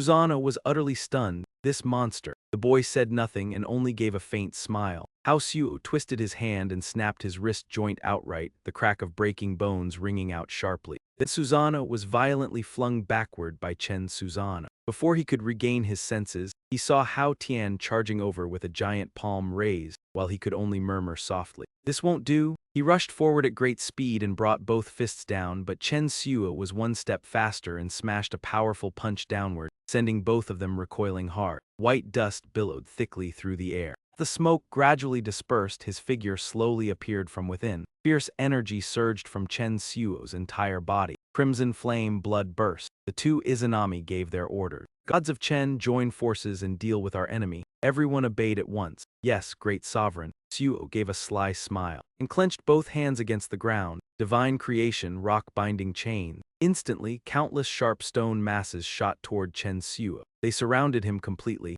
and in no time his whole body was sealed inside that huge boulder. Bisu arrogantly declared, "Stone strengthened by divine power is even harder than steel, so even if you possess extraordinary ability, you will still die inside my stone prison because you won't be able to breathe." But then Inari cried out in shock, "He's actually using extreme heat to melt the rock." Now the round stone mass was melting under the fiery aura. Chen Xiu's arm punched outward. Just like that, he slowly emerged. Susanoo sneered, "Look at that, your stone shell is as soft as natto threads. Are you actually capable of anything at all?" Ibisu slammed his hand down in anger and shouted, "If one layer won't do, then add another." In an instant the ground split apart and thunderous explosions burst up from beneath the earth. Divine creation, heavenly thousandfold kill. He charged forward roaring, "If 2 layers aren't enough, then add a third." Countless massive stone blocks shot upright. Divine creation, heavenly thousandfold kill. After a while, Ibisu collapsed to the ground, his whole body swaying, eyes rolled white as he muttered, "These 3 bindings have completely exhausted all my divine power." Susanoo turned back and mocked him, "I said you didn't need to try that hard. You only needed to use your strongest ability. I was just joking a little, that's all." De Gui then declared that no one could survive Ibisu. "This battle is already over." Holding his injured arm, he turned back in puzzlement. "I thought that guy would be stronger than this. Isn't he still being suppressed by my Takamagahara system?" Izanami smiled faintly. The mist had cleared, and now she looked at the giant beast and said, "Kill that divine beast this time and seize its origin." Izanami noticed Inari's somewhat awkward expression and asked, "What's wrong? What did your divine sense see?" Inari stammered in reply, "This seal, it can't hold him." Fear was written all over Inari's face. "He can counter metallic creations. Ibisu's triple seal has no effect on him." At that moment, arcs of electricity burst from inside the stone masses. The divine beast lizard stepped out from within along with Chen Xu's loud laughter. "You want to kill this young ancient giant beast? Then get past my corpse first before you say that." He roared savagely, "Otherwise, don't blame me for trampling over the corpses of every last one of you." Ibisu was stunned. "I clearly sealed him just now." The moment he finished speaking, a huge stone block smashed straight into that astonished face. Inari crouched down with both hands clutching her head, fearfully dodging the stones blasting wildly through the air. Chen Xiu growled, "Come here. I will gather each of your corpses one by one." He smiled lightly, bury them peacefully, and throw them into the mud. De Gui still arrogantly proclaimed, "The one who can kill us would not waste words like this. Anyone who blocks our path to godhood has only death ahead of them." Chen Xiu gave a foolishly mocking laugh. "My burning flame and your sorcery are not the same. My divine power can create karmic fire that burns for 7 days without ever being extinguished. As for your tiny flame, it would be better used for brewing tea." Without another word, he continued by unleashing his move. Yellow springs, scorched earth, karmic flame, all-consuming spear. Hao Tian roared, "Die." The instant he finished speaking, he swung his hand and the blazing fire aura shot toward the boy. Chen Xiu showed not the slightest fear or intention to dodge. He let out a breath and blew once. In that instant, the fierce blaze turned into smoke and dust. De Kui was so startled he stood frozen. Susanoo stepped forward and shouted, "Enough talk, I'll attack head-on." Press down from above, De Hao Tian, use gravity to pin him. Hao Tian immediately obeyed, understood. As soon as the words fell, the two of them charged forward. He shouted angrily, "I don't believe you can fight 3 at once all by yourself." Izanami sensed the situation was becoming tense and immediately asked, "About the rest of you, is there anyone who can help me subdue this fiend?" Benton spoke up, "Great Sovereign, meeting him head-on has no effect, so we should use another method." Now Susanoo rushed over and swung out furious thunder iron cannon, but he was sent flying backward by nothing more than a very casual wave of Chen Xiu's hand. Flames erupted violently and swirled around his body. Yellow springs scorched earth, heaven-sundering extermination. At that moment, Inari looked up and shouted, "Be careful, it's a hidden sealing circle." Before Hao Tian could do anything, a circular magic formation had already appeared beneath his feet. In an instant, chains tightly coiled around his body. Hao Tian was bound fast and lay motionless within that circle. She panicked. This is a demonic art even stronger than Lord Abyssu's seal. Izanami wondered, in that case, what do you intend to do? Benton judged that it was now time for their spiritual team to step in. Then her beautiful face suddenly twisted into something grotesque, with the skin around her mouth tearing apart. Long tongue dangled in the air as Benton let out a soft laugh. No matter how tough that fiend's body may be, it still cannot withstand my spiritual assault. Her voice dropped low as if it came from the underworld. Listen, wander astray, this is the spirit words of Yomi. Chen Chu listened in silence, then released the ancient kneeling spirit's throat from his grasp. Benton sneered that with this corruption of Yomi, the soul would be bound. Listen well to the voice of death, like a mother's embrace, like the death of a child. She stretched out her hand as waves of dark aura surged forth. Go astray, enter the road to Yomi, where even gods are corrupted. The kneeling spirit clutched its chest and remarked that this woman's spirit words were indeed effective. The fiend could no longer move and must already be sinking into a nightmare. Shinchu stood still with a hand resting against his forehead as he observed her. By then, cracks had spread all over Benton's body like a parched clod of earth. He said that power in reality meant nothing. This is my spiritual domain. Crushing you would be as easy as turning my hand. Your strengthened body is useless here, and your demonic arts cannot be used. His whole body froze over while she curled her lips into a sinister smile. This is a trial that concerns only mental power. At that moment, Chen Chu spat out a mouthful of black blood, and Benton mocked him with a laugh. Does it hurt? Inside my domain, the sensation of pain is magnified 100-fold. She then spread her hands and lunged forward with razor-sharp claws extended. The best part is that here you will not pass out. On the contrary, you will become even more clear-headed. Her strikes pierced through Chen Chu's body amid Benton's laughter. Every nerve in you will faithfully carry this pain. After a while, a great deal of black blood had already flowed from his body. He spoke up, since this is a spiritual domain, then this imagined pain. Chen Chu suddenly let out a faint laugh. It cannot be fatal at all, right? Benton stuck out her long tongue and mocked him. Even so, it is enough to make you wish you were dead. My spirit words will make you beg me to end it. For example, aren't you already wishing for release right now? The corner of his mouth lifted. What I mean is, Chen Chu spread his hands apart. If I cannot even feel pain, then your spirit art is nothing but meaningless noise. She could not hide her shock when she heard that. Impossible. Absolutely impossible. Benton furiously launched another attack, but then her expression froze. You really do not feel pain. Chen Chu gave a faint laugh. If pain were measured on a scale of 100, then when I activate Scarlet Flame Blood Burst, that feeling of my blood boiling would be about. Included around 10,000%. Bright arcs of lightning flashed in Chen Chu's eyes.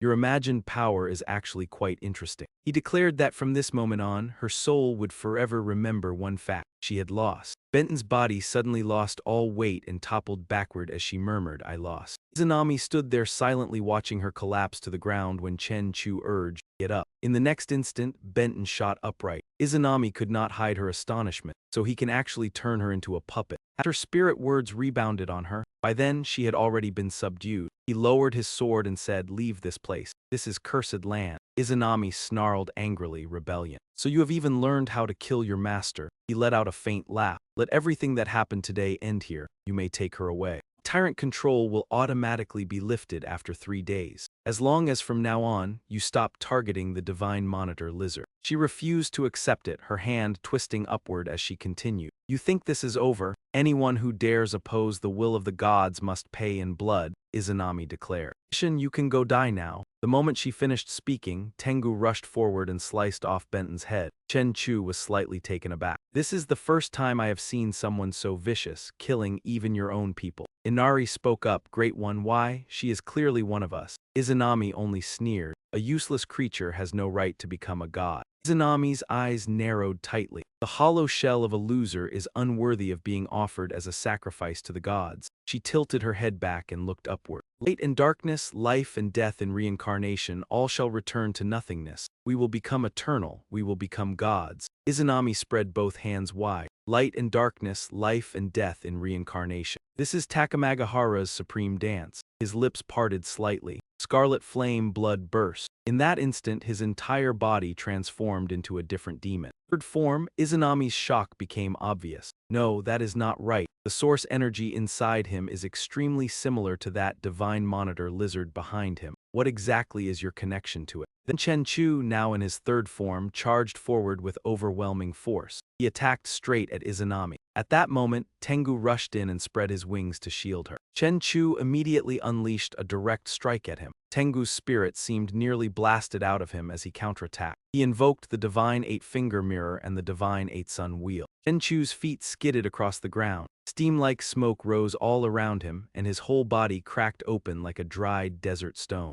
Izanami chuckled. This is the divine eight-sun wheel. It can pierce the defenses of demonic creatures and destroy your body from within like microwaves. He was enraged. His eyes blazed, his teeth clenched tight, and Chen Chu raised the sword in his hand as violent power erupted from it along with a furious roar. Then he drove the tip of the blade straight into the ground and a stream of blood sprayed out. Suddenly, from beneath the earth and stone behind him, a head emerged. The man rushed forward. Shadow flash, instant hellslayer. He thrust his sword straight into Chen Chu's body, but then Hui suddenly froze for a beat. At that moment, Chen Chu's whole body shifted into yet another form. Emperor armor, Chen Chu turned around and roared, "Get lost." In the next instant, the man was flung away so violently by him that he lost all killing force. Watching from afar, Izanami judged it to be useless. Where there is light, there is shadow. As long as shadows still exist, Tsukiyomi will remain eternal and undying. By then, Hui's body had already begun merging into the ground below, then rose up once more after reviving again. He launched another assault. Shadow escape, moonrending slash, wingbreaker dance. But it still did nothing to Chen Chu. Hui's entire body dispersed once again, and Jayaku only muttered that his defensive power was far too strong.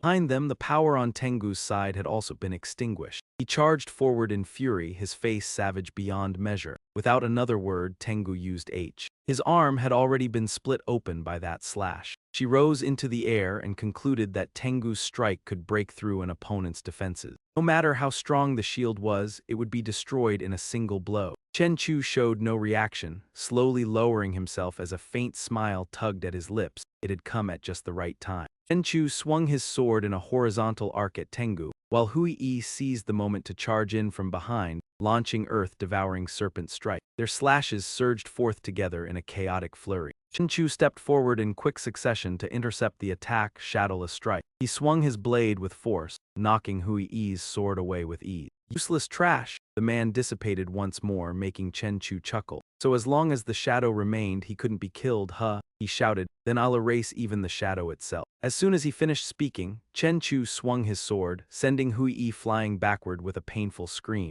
He collapsed onto the ground, smoke billowing from his body like extinguished flames, and before he could recover, Chen Chu had already charged in again. Chen Chu drove his weapon down with a lethal thrust, pinning Hui deep into the ground, ending his life. Standing with one foot on a shattered rock, he shouted, "Who else dares to step forward?" At that moment, as Tengu prepared to charge, Hua Kaio cried out emotionally, "Little brother." He paused, turned back, and shook his head. Izanami shouted, "What are you standing there for? Attack, all of you, charge." Now the great demon and Inari trembled in fear. Hua Kaio shook with resentment, stammering, "Why must we sacrifice like this?" She collapsed to the ground, crying out in anguish. Just to obtain the origin, her younger brother had to die here. He spoke again, "You are candidates of the gods." Izanami pointed straight at Chen Chu and declared, "Kill him, kill that rebel. Then we can obtain enough origin and become stronger." Hua Kaio lowered her head and sobbed, "But I don't want to become stronger. I just want to be an ordinary person, to be a good sister." Before she could finish,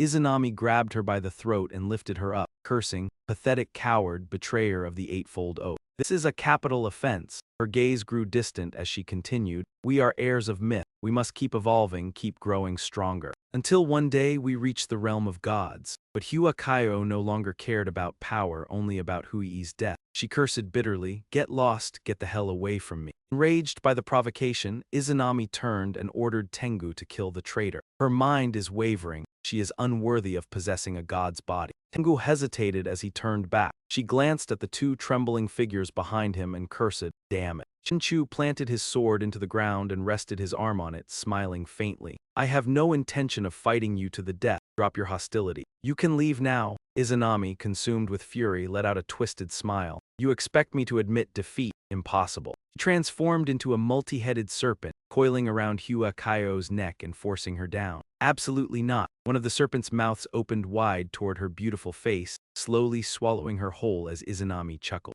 Every drop of origin will become my nourishment. Soon, her entire body was devoured and the serpent heads hissed in delight. Spreading her arms, she shouted, "All your power will belong to me." One by one, the others were swallowed as well, from Tengu to Abisu, even Hui's corpse. Nari, standing behind, trembled in terror. She's using the combined power of the Eightfold. Does she see us as nothing more than? Izanami turned and smiled. That's right, the Eightfold, what a joke. You're merely tools to cultivate origin. She declared coldly, only I exist here. Only I am worthy of becoming a god. Chen Chu crossed his arms and said, "The situation has gone beyond expectations. You've already turned against each other." Susanoo spoke from the side, warning, "Even if I can't stand you. This is our Eightfold's internal matter. If you don't want to die, stay out of it." With that, he lifted massive boulders and hurled them at Izanami, shouting, "This battle is for survival." The serpents deflected the attack. Izanami spoke calmly, "Even you have become a dog that kills its master." She then manipulated power, drawing the surrounding rocks to orbit her.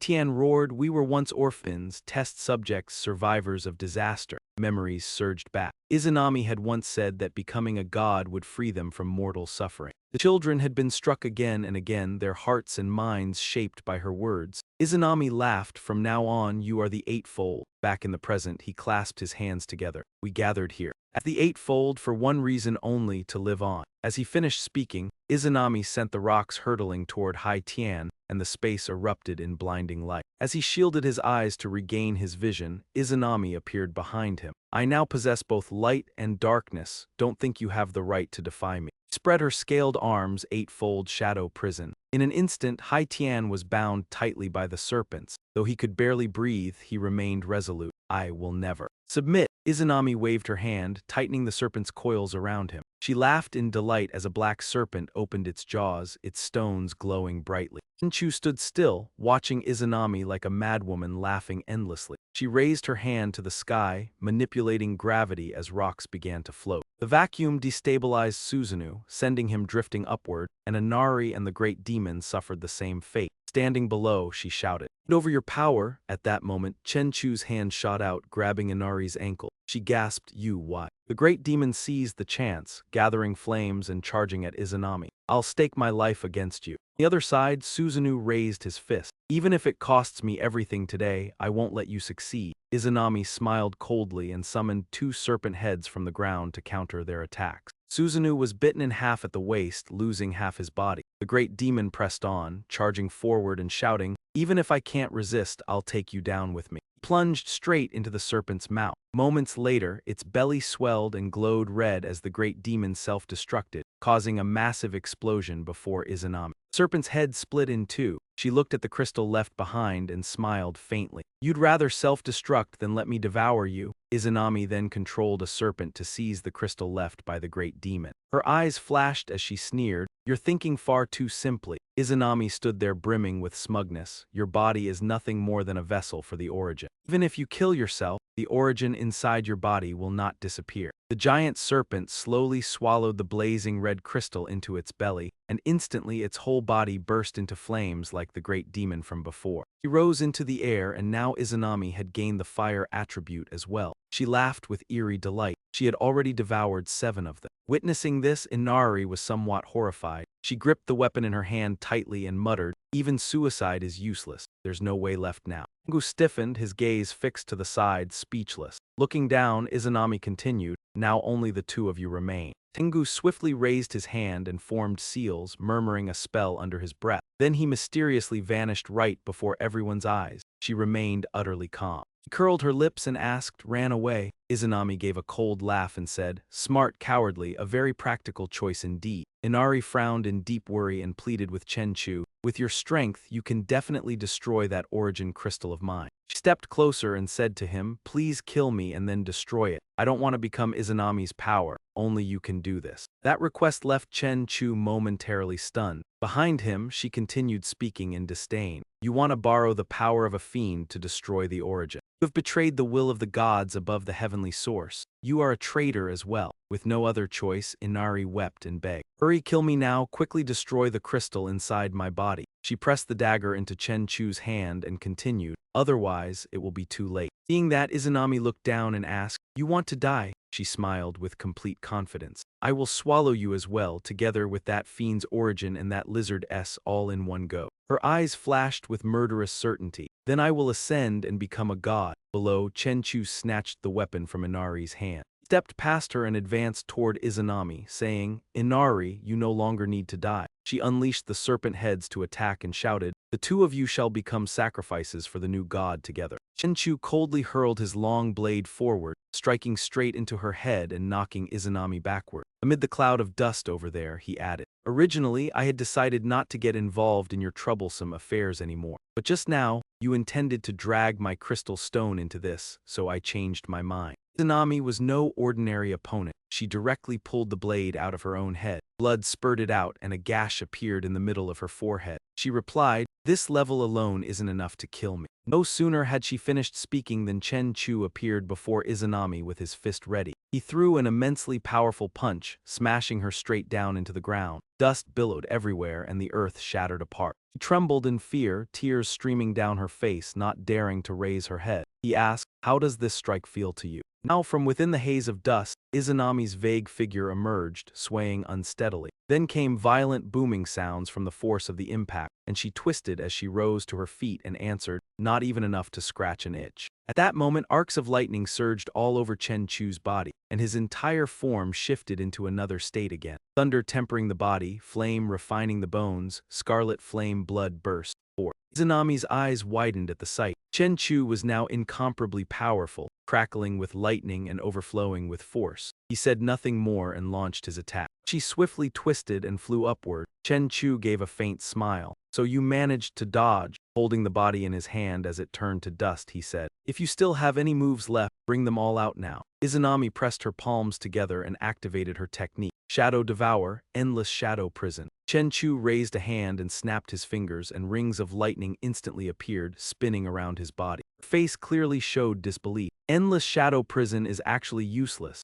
Now he was advancing step by step. Wherever Chen Chu walked, lightning struck there. Izanami thought to herself, this fiend's way of walking actually carries a pressure even more terrifying than that of a god. Unwilling to accept it, she twisted her hand and raised her sharp claws as she spoke. "Han's body, soul-sealing gale." As soon as she finished, Izanami flung out her hand and shouted, "Take your position." A green giant serpent burst out from the ground behind Chen Chu, opening its enormous mouth as if to swallow the whole world. He narrowed his eyes and clicked his tongue, his expression full of contempt. Without another word, Chen Chu swung his hand, and the lightning instantly wrapped around the giant serpent's body. It screamed in agony from the shock. Then another blue giant serpent charged in from behind. His hand tightened and the lightning immediately flared without end. It quickly transformed into a gigantic hand that clamped tightly around the serpent's throat, shadow-crushing form. At that moment, heavy booming strikes began to rise beneath Chen Chu's feet. The orange giant serpent had already emerged, and his entire body was now swallowed inside its mouth. Chen Chu turned thoughtful, somewhat caught off guard. The orange serpent closed its jaws and crashed down below with tremendous force. Izanami smugly rubbed her fingers together with a self-satisfied smile. The orange giant serpent suddenly turned golden as it became metallic. Chen Chu was now being dragged headfirst downward, utterly helpless. It was truly speechless. Suddenly, a slash cut clean across the giant serpent's body. This made Izanami freeze on the spot, and the smile on her lips vanished as well. Then the giant serpent was split cleanly in two. He appeared out of nowhere behind her and said, "Even if you devour all your companions, your strength is still only this much." As soon as he finished, Chen Chu gave Izanami no chance to respond and instantly slashed across her neck. Izanami slowly raised her hand and stammered word by word, "No, I am a god, I cannot die." Her whole body trembled. "I was supposed to become a god above all others. I was supposed to enter the temple of the gods." Izanami collapsed to her knees and muttered, "I was supposed to observe all living beings with the mindset of a god." He said coldly, "Your sins end here." Now she had completely lost her voice and could only stammer in her mind, "No, I can't." Izanami collapsed to the ground, managing only a single cry of no. Meanwhile, Inari was crouching behind a huge rock, curled up and trembling in fear. Chu slowly walked over like a god himself and reached out his hand as he said, "Let's go." After that, Chu was seen lifting Inari into his arms and swimming up from the bottom of the ocean. With his great power, the two of them shot rapidly upward. Chu landed on the deck to the astonishment of everyone aboard the boat, and they began talking among themselves in their native language. Where did these two people come from? After hearing that, he thought to himself, so they're foreigners. Chu pointed at the unconscious Inari and said, "Please take her." Then he pointed behind him toward the shore with a pleading look. Humans are an extremely selfish species, and even more than that, they excel at tearing each other apart. Chu's gaze turned contemplative. Throughout history, the number of people who died at human hands had been tens of thousands of times greater than those who perished in disasters or at the claws of monsters. After gaining power, most people no longer thought about helping the weak or upholding justice, but instead turned their blades toward the defenseless. He stepped outside and waved to the other two. He did not deny that good people would always exist in this world. Even so, he still shot forward at full speed. It was because of that foolish nature buried deep in humanity. The two foreigners looked up in astonishment as Chu burst forward. So he would never hesitate to doubt any existence that might threaten his survival. He was not good and he would not save wailing souls. He was not evil and he held no hunger for hatred. He was not chaos. He would not stir up the dust of the mortal world. He did not favor order,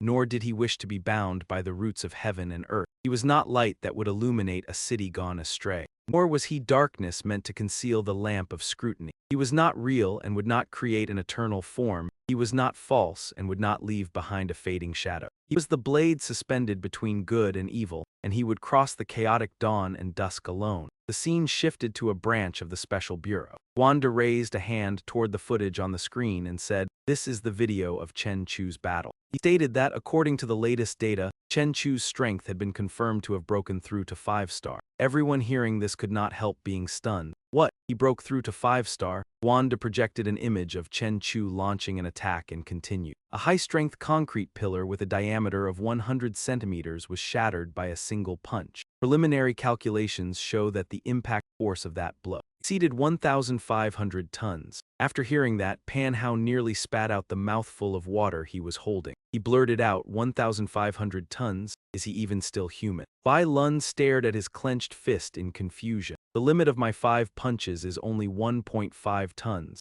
and his strength is 1,000 times greater than mine. Hong Wen spoke up. According to the Global Evolution Assessment Standards, the basic punching power of a 5-star is 100 tons. At 1,500 tons, shouldn't he be rated 6-star, maybe even 7-star? He clasped his hands together and stammered, or maybe. Wandu explained, once an evolver surpasses the 5-star limit, then strength values will no longer serve as the measure of power. His eyes narrowed tightly. Instead, it is called supernatural power. Panhao asked curiously, what exactly is supernatural power? Do I have it too? Wanda answered in a solemn voice, I have heard that the evolvers in every nation have their own evolutionary systems. Moreover, the ultimate goal of evolution is to awaken supernatural powers. Went on, things like controlling gravity, spewing hellfire from the body, mental domination, and so on are powers humans will do anything to gain once their evolution surpasses the 5-star mark, at least as far as I know. Our neighboring countries are trying to use technological means to accelerate the evolution of their evolvers. He let out a sigh.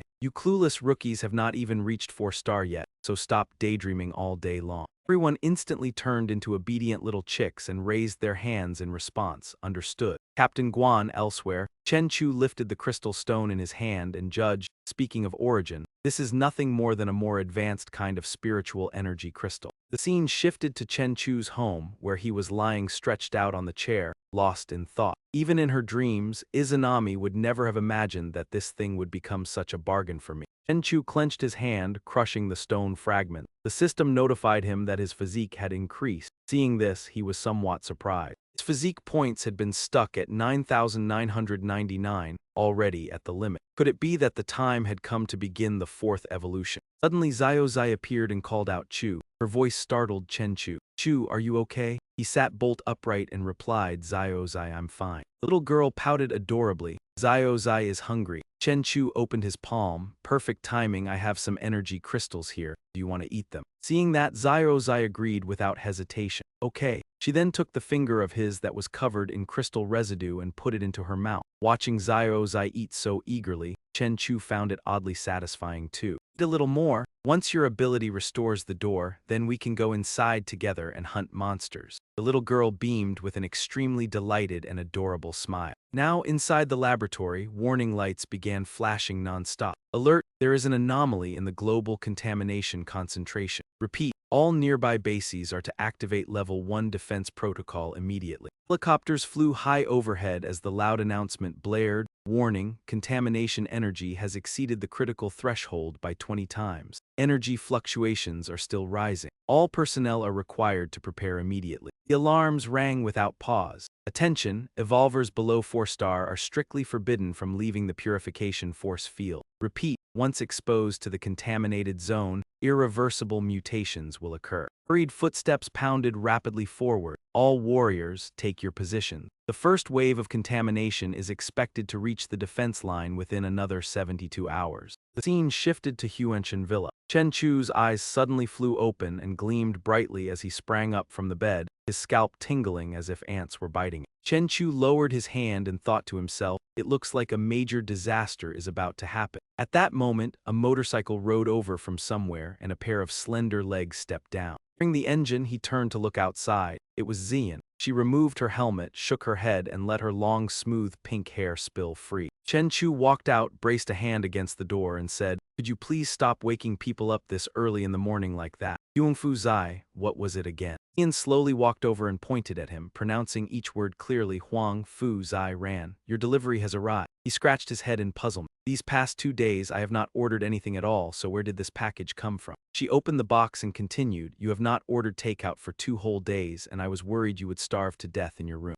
Xian lifted 2 bags. Here, the one on the left is the braised chicken you order 3 times a week without fail, and the one on the right is the spicy hot pot you usually order at midnight, the extra spicy kind. Chen Chu looked a little suspicious. Are you sick or something? Have you been stalking me? She answered softly, Junior, I told you I was going to pursue you. Xian walked over and placed the 2 bags in his hands. So of course I am going to pay attention to every little detail of your daily life. Chen Chu lifted the bags and looked at them in utter confusion. She turned toward her motorcycle and urged him on, hurry up and eat while it is still hot. Before leaving, she even winked one eye at him in a seductive manner. I'm off, Junior. With that, Xian climbed onto her motorcycle and sped away. He thought to himself, what the hell does it have to do with her whether I eat takeout or not? Just then, Chen Chu's stomach let out a strangely familiar growl. He looked at the 2 bags of food and thought, this girl definitely planned this all out carefully. Heh, it appeared again from behind. Xiaozai called out, Chen Chu, turn around. What's wrong, Xiaozai? The little girl stammered. The gate, a new gate. Xiaozai had sensed it again. He was overjoyed. Great. Once we finish breakfast, we'll move out. The scene shifted to an unfinished, abandoned building. Chen Chu stopped before a teleportation gate. The little girl appeared. Chu, we're here. Haha. She turned back to remind him the gate is open, Chu. Be careful. In an instant, he had already taken on a new form. The system notified him that the demonic armor could strengthen his resistance against polluted energy. Chen Chu spoke up. Let's begin, Xiaozai.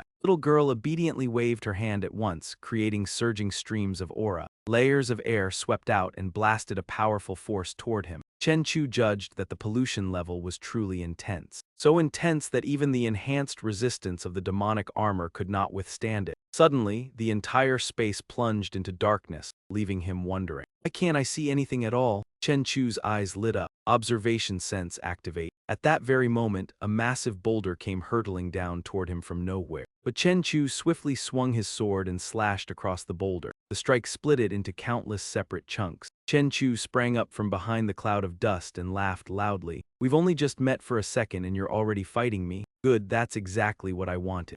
Then, a monster appeared in the distance. The system announced that it had detected a 4-armed demon ape. Suddenly, the demon ape burrowed underground and vanished. In the next instant, it leaped high into the air and brought its fist crashing down at him. The system issued a warning that the pollution level had risen further. Chen Chu thought to himself, if I push my strength to the limit, could I beat it with a single move? All the space around him suddenly roared like a raging tempest. Behind him, circles of swirling fiery aura erupted violently. The demon ape's eyes widened in shock. At that moment, molten magma surged from the mountain behind them. The demon ape's whole body was violently hurled into the air by Chen Chu. He shot upward after it with a silent laugh. A quick battle, a quick victory. Without another word, Chen Chu drove a direct punch into the demon ape's stomach, then swung his other hand in a slash that split its body in two. Watching the demon ape's two halves crash to the ground, he grinned. The impact of that punch must have been close to 500 tons already. No matter how tough its muscles were, there was no way it could survive being blown apart like this. The demon ape slowly faded away like dust and smoke. Chen Chu crouched down and thought to himself, the energy concentration is extremely high. It looks a lot like Izanami's origin crystal, but much smaller. He clasped his hands together with tremendous force. The system announced that he had received 1,000 evolution points. Chen Chu concluded that with a pure energy crystal like this,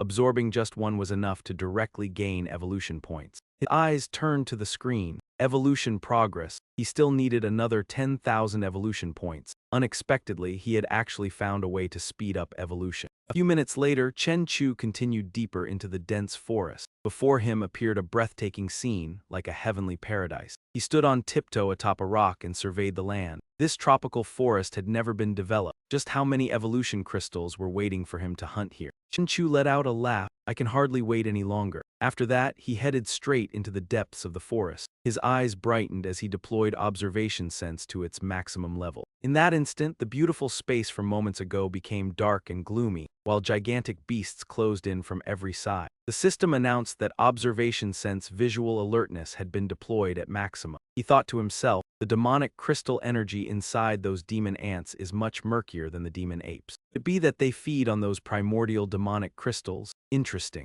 Above the sky, countless demonic mosquitoes flew around like gigantic aircraft. The system displayed a notification. Demon ant, triple fork natural type demonic creature. Chen Chu looked up at those demon ants and pondered. The demon mosquitoes had discovered a target, but it was not him. Just then, a demon mosquito swooped down and drove its sharp proboscis straight into a demon ant. He watched in mild surprise. At that moment, the demon ant's life force was completely drained by the demon mosquito. Its entire body then evolved, gaining a new power. Seeing this left Chen Chu greatly astonished. It actually evolved on the spot, he laughed. That rank 4 demon mosquito hunts demon ants for food. By doing that, it can evolve into an elite rank 5 individual. That's genuinely fascinating. Suddenly, shadows nearby kept springing up and darting about non-stop. A gigantic figure shot out from the underbrush. A demon ape flew past below Chen Chu and charged straight toward that demon mosquito. A violent explosion erupted at once and dust billowed everywhere. When the dust cleared, the demon ape was already chewing the demon mosquito in its mouth. Countless wings had appeared across the demon ape's body, looking like fluttering strips of cloth. The system displayed a notification.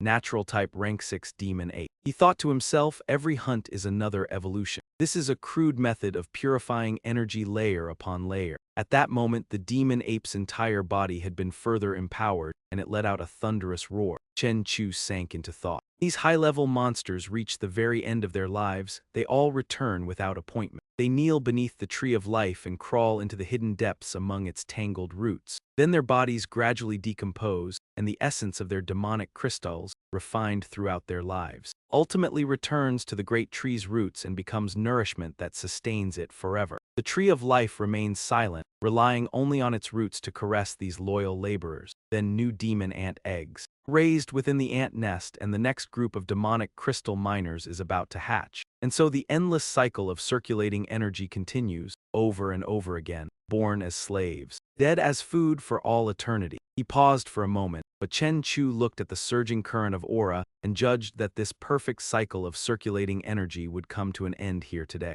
Gaze sharpened. The essence your kind refined all your lives is about to become mine. A few minutes later, the sun had already set. Terrifying explosions rose from the ground, shaking heaven and earth. Chen Chu's small figure moved with agile speed as he attacked the demon mosquitoes and demon apes. He continuously unleashed slash after slash, cutting down every last one of them. Chen Chu landed lightly on the ground. He stood there watching the corpses drop one after another below. The demon apes had been slaughtered miserably. Their eyes were wide open in death, unable to close. They gradually dissolved like dust, leaving behind crystal cores. The system kept announcing, "You have killed a rank 6 demon ape and obtained a mid-rank scarlet demonic crystal." Notification, "You have killed a rank 3 demon ape and obtained a low-rank scarlet demonic crystal." Notification, "You have killed a rank 4 demon ape and obtained a low-rank scarlet demonic crystal." Chen Chu gave the order, "Absorb." The crystals were then drawn into his hand. The system displayed fusion rules.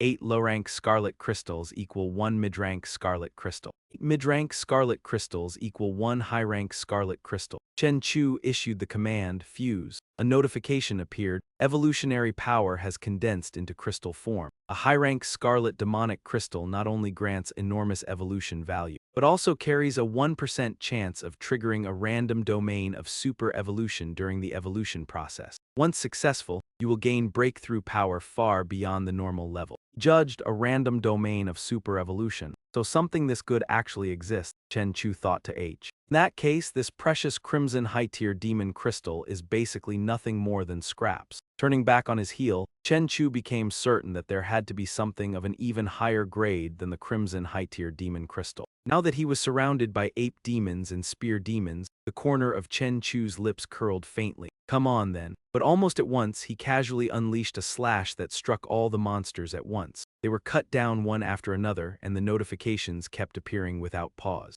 Chen Chu judged that it should almost be enough by now. He held out his hand and fused the crystals. A notification appeared, "You have gathered 8 crimson high-tier demon crystals and can fuse them into a deep blue mid-tier demon crystal." Chen Chu was slightly puzzled. A crimson demon crystal evolves into a deep blue demon crystal. He clenched both hands and began the fusion. System notification, "Successfully obtained a deep blue mid-tier demon crystal. The super evolution rate has increased by 10%. Chen Chu murmured 10%. After thinking it over, he knew it was still not enough. "What I want is 100%. Soon after, explosions erupted with overwhelming force. After fighting for a while, his stamina was also being drained. A moment later, Chen Chu stopped and panted heavily. He sheathed the sword in his hand and wondered, if all the monsters in this forest were fused together, what exactly would they produce in the end? The thought flashed through Chen Chu's mind, fuse. Then everything around him surged toward his body like a raging storm. System notification, fusion of the deep blue high-tier demon crystal successful. Notification, deep blue high-tier demon crystal. It can help the user activate 100% super evolution. Chen Chu smiled faintly. "I really did wipe out every monster in the forest. Luckily, it worked. As long as I use it, I can obtain a 100% random super evolution effect." Suddenly, a demonic lion monster dove down toward him. Chen Chu reacted in time and sprang backward, dodging the demonic lion's ferocious attack. Gripping his sword, his eyes filled with caution, he thought, "I've never encountered such a powerful and overbearing pressure before." The moment the demonic lion's paw touched the ground, everything beneath it withered away. Chen Chu's gaze sharpened. On top of that, its tyrannical aura field can actually distort the environment directly. He swung his sword and sneered inwardly. "This is no longer a power that an ordinary demon creature could possess. I had to slaughter the entire forest just to get that demon crystal, and now you want to swoop in and reap the benefits." System warning, warning, level 9 demon creature, Chimera Sovereign. Chen Chu froze for a moment. Wait, a smile touched his lips as he thought to himself, maybe letting it eat this demon crystal would be even better. If the rule of the Forest of Death is devour and evolve. Thinking that, Chen Chu laughed out loud. "Then I'll let you complete this final tempering process for me." At that moment, the monsters began appearing. Chimera Sovereign let out savage roars. He gave a soft laugh, "Because I want the chance of super evolution to go beyond 100%. Evolve." System warning. Warning, the ultimate Chimera Sovereign has evolved into a level 10 demon creature. Chen Chu urged, "Evolve then. I'll feed you first. And afterward I'll make you spit it back out 100-fold in repayment." Now the python dragon puffed up its mouth, then spat a stream of liquid toward him. Chen Chu was a little startled by the sight. He leaped into the air and slashed apart every bit of that green mucus. Each droplet that splattered onto the ground below sent thick smoke billowing upward. Chu turned back and thought, so it spits acid. No wonder the evolved snake tail had a breakthrough trait, even the slightest touch make this level of contamination instantly fatal. He cast another glance at it and reflected, although this monster's enormous body had lost the agility of a human, its advantage in raw strength was just as obvious. It was no weaker than the divine orchid sword species. Their massive size gives them room to develop power far beyond that of humans. Chen Chu narrowed his eyes. Added to that, as the apex of the food chain, it seems this creature has been hunting in the forest of death. Well over 10 years, so the demon crystal energy accumulated in its body had long since become immeasurable. At that moment, the monsters kept letting out savage growls. He muttered in doubt, no, maybe even several decades still wouldn't be enough. This thing might even be a sovereign-class demon creature that's over 100 years old. Chen Chu shot forward. Then let's find out whether your armored scales are tougher, or my inner force blade is sharper. With that, Chen Chu's body twisted as he flew toward the Chimera Sovereign. He let out a low exclamation. That very moment, it released an extremely powerful sound wave straight at Chen Chu. His whole body was forced backward as he marveled, what overwhelming pressure. By then, the wounds on the Chimera Sovereign had already begun healing bit by bit. Chen Chu was filled with shock. That recovery speed, the injuries had already healed right before his eyes. He was now starting to move as if preparing to attack, and the entire surrounding scene seemed to freeze as the air itself condensed. He frowned in confusion. Lightning magic. At that moment, a magic circle appeared in the sky, and bolts of lightning came crashing straight down. Chen Chu kept springing from place to place, continuously dodging the lightning strikes. The Chimera Sovereign's eyes suddenly widened as he raised his inner force sword and brought it down in an attack against it. Flames burst from Chen Chu's sword. Crimson flame, thunder force. His slash cut across space itself, drawing a blazing arc of light. But then Chen Chu's eyes widened in shock. What? The Chimera Sovereign was completely unharmed and even struck back, sending him flying. Chen Chu's whole body trembled violently as his feet dragged across the ground. He thought, my arm is already going numb. This bastard's flesh is even harder than steel.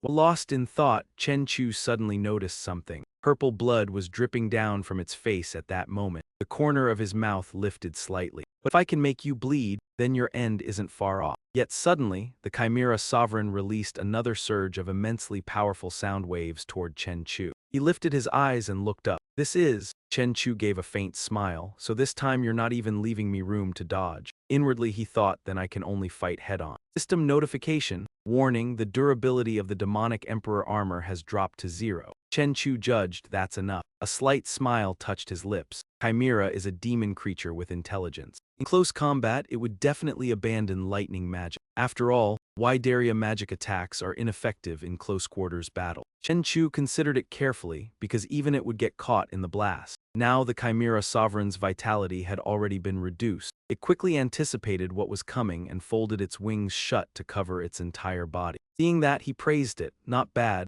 I figured you'd use this move. It turned around and Chen Chu lowered his body, preparing to launch his attack. He shot forward, utterly certain. But this strike isn't going to hit your head. The moment the words left his mouth, Chen Chu did not hesitate and slashed off the Chimera Sovereign's tail first. He grabbed that python dragon's head and mocked it. You can defend, TH. You always hold your head high, and that is your greatest weakness. That thing spewing acid had its head gripped tight in his bare hand, forcing all the acid in its mouth to gush out at once. Seeing this scene, the Chimera Monarch could not help but be shocked. It quickly spread its wings to shield itself as streams of acid blasted toward it. But how could it possibly withstand it? That powerful axis beam pierced straight through the monarch's tough wings. The pain made it roll around violently on the ground. He tossed the severed head aside and declared, now it is time to end this. The moment he finished speaking, Chen Chu gripped his sword and leaped high into the air, driving the blade straight down into the Chimera Monarch's head without hesitation. Notification appeared. System notification. You have killed the Supreme 10th Generation Dark Abyss Chimera Monarch. System notification. You have obtained a Supreme Dark Gold Crystal. Chen Chu picked up the crystal and praised it. A tremendous success. His hand clenched tightly as all his power erupted with ferocity, and the golden heart inside his body pounded with every fierce breath. His entire body had completely transformed into a new form. System notification. The third armored aura has super evolved. The third aura has broken through to the highest level. Chen Chu swept his gaze over the surrounding. Space itself was responding to his will. In an instant, he was shifted elsewhere, and Chen Chu remarked that it was not movement. Space itself had directly swapped him to this location. Wanting to test his power, he waved a hand toward that gigantic boulder and softly called out, "Rise!" The entire massive rock was lifted high into the air with just one hand from Chen Chu.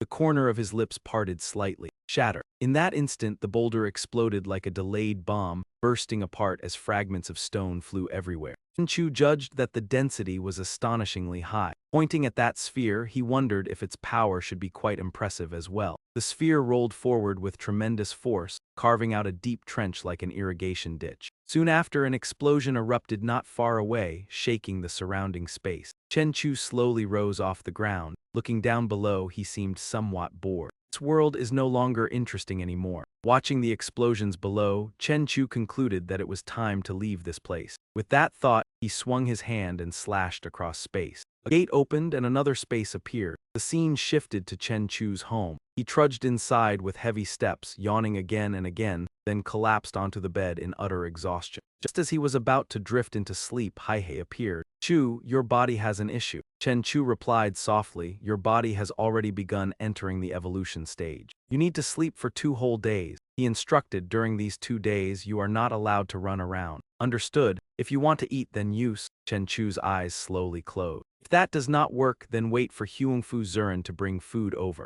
After all, she comes to deliver meals on time every single day." Very soon, he sank into unconsciousness. As evolution began, his soul also drifted out of his body. After a while, the phone rang, and the caller name that appeared on the screen was Sidu Tianchen. Tianchen stood there anxiously staring at the phone. No one answered, and only the automated voice could be heard. "The number you are calling is currently unavailable. Please try again later." She thought to herself, "I really want to share this happiness with him now that I have become an evolver too. But Chen Chu, why are you not answering the phone?" Somewhere else, Peng Lun was gnawing on a chicken drumstick while asking, "Hey, you all know that Sidu Tianchen, right?" He said curiously, "I heard she is already Chen Chu's girlfriend." Zhang Wen quickly covered Peng Lun's mouth and warned him, "Chew your food first and stop talking nonsense." And Hao let out a sigh, "I will give you another drumstick. I refuse to believe I cannot shut your mouth." Ryuya spoke up, "Chen Chu probably still does not have a girlfriend. How could an ordinary girl possibly be worthy of him?" She gave a faint smile, "Or perhaps, as I see it, Chen Chu might prefer someone with abilities even more." Hearing that, everyone fell silent. Peng Lun spoke first. "Her dress is worth 80,000 yuan, and the bag she carries was bought by Chen Chu and costs hundreds of thousands."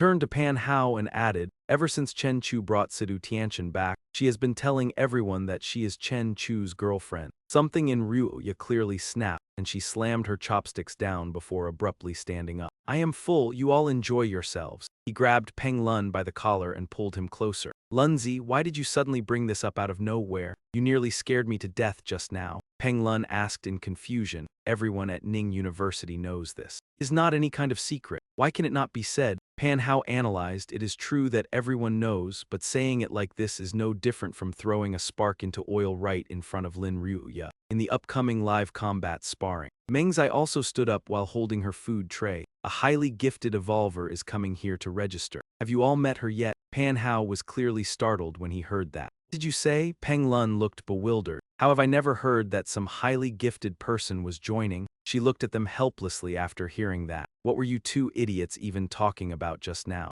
Zhang Wen turned his head to look. Could it be her? He stared toward the 2 people walking over and said, "Look over there, 2 people are coming this way." In the distance, Ning Yi walked over and spoke up, "Student Lin Ryuya, you are here today too. Come, let me introduce the 2 of you." He pointed toward Ryuya and introduced her. "Student Sidu, this girl is your senior, Lin Ryuya. She is currently an evolver warrior in the Special Bureau." Ning Yi then gestured toward Tianchen and continued, "Student Lin, this is your junior, Sidu Tianchen." This afternoon during class, her whole body was suddenly engulfed in a sea of flames, and then she awakened as an evolver. She spoke up, "Junior Sidu, congratulations. You have become an evolver too." She replied softly, "It was only luck, that is all." Tianchen stepped closer, her tone sounding far from friendly. Compared with Senior Lin here, who was chosen by the government and directly became an evolver. "What is there about me that is even worth mentioning?" Pan Hao looked at the scene and slapped a hand to his forehead. "This is bad. At that moment, Guandu appeared and cut through the tension.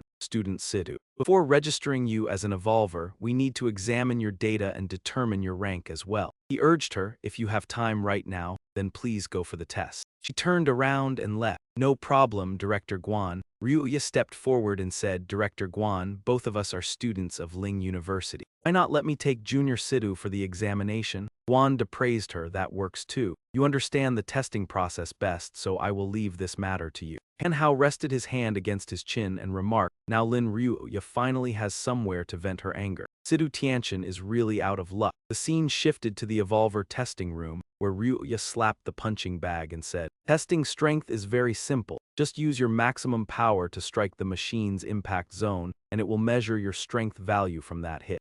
Tian thought to herself, so it's just about using force, just pure force. Then she immediately threw a punch infused with internal power straight at the target. The displayed result made Lin Roya silently admire her. This girl is no ordinary person. She stepped forward and said, 4,700 kilograms, your strength has reached the peak limit of a 3-star evolver. Not bad at all, Junior. Outside, Peng Lun and Pan Hao were watching, both slightly stunned. How did she manage that? Peng Lun stammered, when I first evolved, my punch strength was just a little over 1,000. Yet on her first test, she's already close to 5,000. At this rate, she'll break through to 4-star in no time. After that, Tian unleashed a series of sweeping attacks, kicking up clouds of dust. Lin Roya commented, her speed is 68 meters per second, also reaching the peak of a 3-star evolver. Powerful explosions made the two young men outside instinctively shrink back in fear. She assessed that her fire-attributed extraordinary energy is characterized by intense heat, extreme temperatures, and condensed explosive force.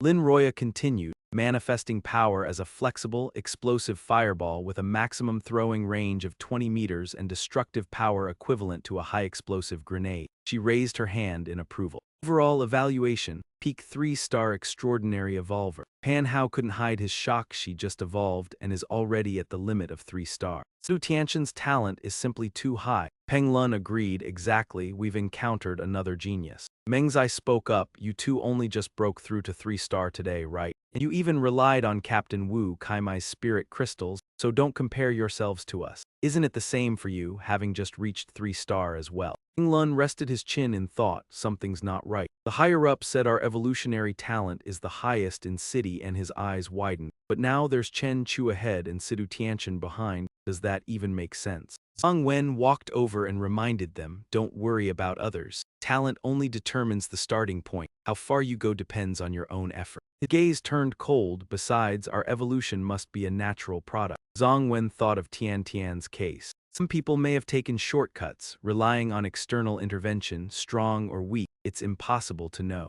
A few minutes later, Guan spoke, a 3-star evolver already close to breaking into 4-star. The scene shifted to Guanda's office. He asked, what are your plans for the future? Tian was slightly surprised me. She lowered her head and softly replied, I haven't thought about it yet. Guanda said, Student Sidhu, your talent is no weaker than Lin Roya's. I believe it won't be long before you break through to 4-star, 5-star, or even become an Awaken. He added, I think you're a promising candidate. Have you considered joining the Special Operations Bureau? Wanda then handed over a file, a confidentiality agreement. He said, Student Sidhu, have you thought about joining the Special Operations Bureau? Wanda tapped the agreement with his finger, for the sake of the nation. He continued, more importantly, government resources can help you avoid unnecessary detours, increasing your strength while achieving twice the result with half the effort. His tone grew serious. What do you think? Tian lowered her head and replied, thank you for your kindness, Director, but I'd like to discuss this with Chen Chu first. He stood up with his hands on the desk, puzzled, joining the special bureau. Why do you need to discuss it with Chen Chu? She shyly answered, because Chen Chu is my boyfriend. Wanda's tone softened, so you're that guy's girlfriend, interesting. Tian explained, Chen Chu might not want me to join the special bureau.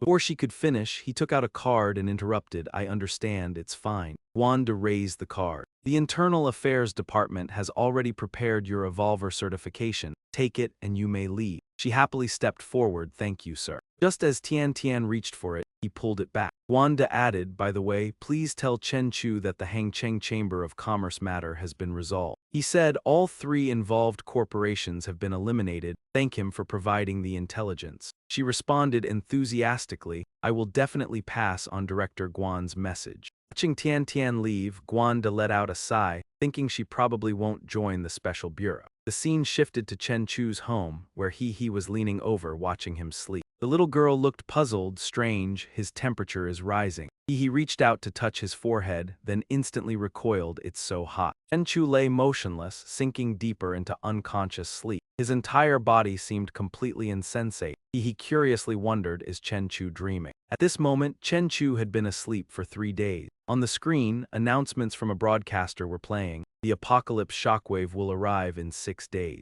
Better ensure public safety when disaster strikes. The authorities will implement an organized evacuation plan over the next 6 days. Loud calls echoed as all villages and towns within a 10-kilometer radius of the apocalypse gate must evacuate to nearby cities and wait until the shockwave ends before returning. A man with a loudspeaker shouted that to better coordinate forces during the upcoming shockwave, essential supplies such as food will be placed under unified management. Many voices protested fiercely, move into the city, it's not that simple. With so many of us, how are we supposed to live there? What will we eat? Who will watch over our homes? Chengdu lowered the loudspeaker and said, relocation to the city is voluntary, we will not force anyone. Turned back and shouted into the speaker, but if you are willing to gather in the city for shelter, we will arrange accommodation. At the very least, tents, clean water, and sufficient food will be provided. The announcements continued nonstop, even if you choose to stay. If monsters invade, we will do our best to send rescue teams. Nai Xin sat curled up in a chair, listening to the broadcast. Will not abandon anyone so easily. She muttered coldly, try your best to send help, not abandon anyone. Who would believe that nonsense? The government's strength is no longer sufficient, so now they're forced to centralize population management. At that moment, Leng Yue walked in. Chen En, with the boss here, you don't need to worry. The boss has already arranged and built an apocalypse base with the wealthiest people in the city and said we can take shelter there. She opened a box, revealing glowing crystals inside, saying this was sent by the boss this morning. He asked everyone in the company to take one each. Inside the box were blue crystals. Nai Xin looked confused. What is this? The boss sent this to me. What is it for? Leng Yue picked up the crystal and examined it, thinking it was probably some kind of gemstone. Suddenly, her hand turned rigid. Waves of aura suddenly surged and billowed upward. Seeing this, Nai Xin was terrified and nearly slipped to the floor as she hurriedly asked, Leng Yue, what is happening to you? Leng Yue's whole body slowly rose into the air. This felt like the power of an evolved being. Then her gaze fell on the knife stuck in the apple on the table. Leng Yue flicked her hand with that force of power, and in the next instant the knife was yanked free and spun through the air. She quickly caught it, leaving Nai Xin baffled. Leng Yue, how did you do that? She turned back to look at the crystal box on the table in confusion, wondering if it was because of that crystal just now. Leng Yue said nothing and merely gave a light wave of her hand. The knife shot straight into the wall, and only then did she turn around and say, this is a gift from the boss for us. Using just one will let you evolve instantly. Leng Yue clenched her fist. It must be so that during this coming apocalypse impact, we can protect ourselves with our own strength. The scene shifted outside, where murmurs rose up everywhere. Look quickly. A big shot has appeared on the pressure platform. Alexander raised the sword in his hand high and shouted, all right, brothers, the whole world is watching me now, and I have an extremely important announcement to make. He asked, everyone knows about that so-called hero Chen Chu who has been all over the internet lately, right? Alexander arrogantly declared, today I will expose this ridiculous lie. He stomped hard on the ground, creating a long shockwave, and shouted, what hero, what transcendent being? In truth, it was all made with special effects. Information displayed on the TV read, the Sword Saint fan club supports the Sword Saint in fighting fraud. Those who rely on special effects to attract traffic should stay away from the internet. For Eagle, even heroes have to rely on special effects to make money. That is hilarious. Flame of Truth crushed the fake on the spot. Someone demanded that the Sword Saint host a special program to expose Chen Chu. The audience eagerly waited for the fight. Wanda looked up at the screen, phone in hand as he called someone, but all he heard was the endless beeping tone. The automated voice rang out. The number you have dialed is currently powered off and cannot be reached. Please try again later. He roared in fury. Alexander from Country Y has already come to challenge us at our doorstep. Chen Chu, just you wait. The scene shifted to Chen Chu's company. Nai Xin spoke up, sorry, the boss has not been at the company these past few days. He said he was preparing for the apocalypse impact, so he is in secluded meditation. Wanda looked puzzled. Secluded meditation, he slammed his hand onto the table. Are you kidding me? At a time like this, you are still telling me he is meditating in seclusion. Flustered by his attitude, she answered, yes, our boss has always been like this. If something comes up, he just handles it directly and never informs us in advance. I am sorry, but we cannot reach him either. Wanda turned to leave. Tell him that Alexander from Country Y is live streaming to expose frauds. Those self-proclaimed evolved people who only bluff and make a show of themselves have already eliminated at least 100 people by now. He warned, Chen Chu is now the face of our Country Z. If he still does not dare to show himself, then our Country Z will lose credibility in international public opinion, and our global image will be ruined. Wanda's brows knitted tightly as he glared. With the doomsday crisis approaching, if we lose the people's support, the consequences will be unimaginably disastrous. Just then, someone suddenly walked in and said, we have to fight, we absolutely have to fight. Set a time for it. Nai-Zin instantly looked stunned. Boss, he turned around in confusion. Chen Chu, is that really you? Why do I barely recognize you now? He walked over and continued, with the apocalypse impact only a few days away. It's time to update my online image and presence. Time rewound to 10 minutes earlier. At Chen Chu's villa, Zai Yan brought over a bag of food and asked Zai Zai, little sister, is Chen Chu almost done with his seclusion? The little girl replied, not yet, but soon. Then Zai Zai floated up, casually kicked the door shut, and turned back into the house. Delivery completed, big sister, see you next time. Zai Yan let out a helpless sigh. What, an evolved one going into seclusion? That sounds just like those immortal cultivation techniques in novel. It does not matter. As long as the man I like can become stronger, I do not care what exactly he is cultivating. Suddenly, just as Zai Yan turned to leave, a voice called out, Sister Zai Yan. She chuckled softly. What is it, young Master Li? Have you come to see Chen Chu as well? Tian Rui asked in surprise. What, you could not meet Brother Chu either? Zai Yan turned and walked away, reminding him, Chen Chu is still in seclusion, so do not disturb him. Suddenly, a beam of light shot from inside the villa straight into the sky and caused an enormous explosion. Seeing rocks and dirt raining down, he could not help being stunned. Holy hell, what happened? A little boy tugged at his mother's clothes and pointed upward. Mom, look, there is an immortal up there. At that moment, a naked figure appeared in the sky. Smoke and dust billowed everywhere as if a rocket had just launched. Tian Rui exclaimed in shock, damn it, that is Brother Chu.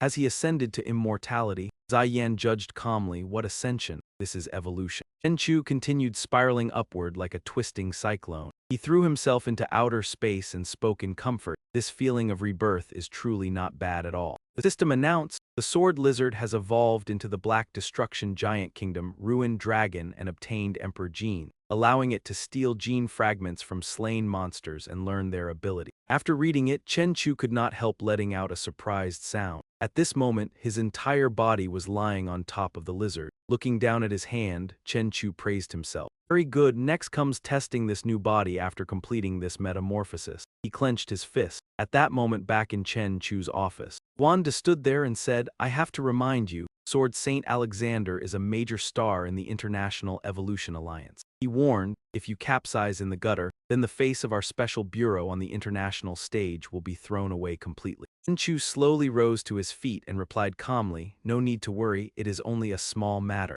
Wanda burst out laughing and pointed behind him. If you are 90% certain, then there is no problem. I will represent the special bureau and send an official letter of challenge to countrywide. Wanda's tone turned stern. But let me remind you first, with the apocalypse crisis looming, international relations are as fragile as a sheet of paper. He pointed straight ahead and declared, you must win this battle beautifully. It cannot be ugly, understand what I mean? Chen Chu scratched his head. Even have to take international relations into account? Yeah, that is far harder than simply defeating him. Chen Chu chuckled softly. Understood, I just need to go easy on him a little, right? Now at the evolution arena of Country Y, loud cheers rang out. Sword Saint is unbeatable. Fraudster, 3-second ghost. Brimming with confidence, Alexander strode out with his sword and laughed loudly. He raised the sharp tip of his blade toward the camera and bluntly declared, Special hero of Country Z, I will show the whole world your true face. The livestream went live and comments immediately began flooding tea. The Sword Saint fan club had been clamoring for the Sword Saint to expose that clown, yet now there was no one standing before him at all, only empty space.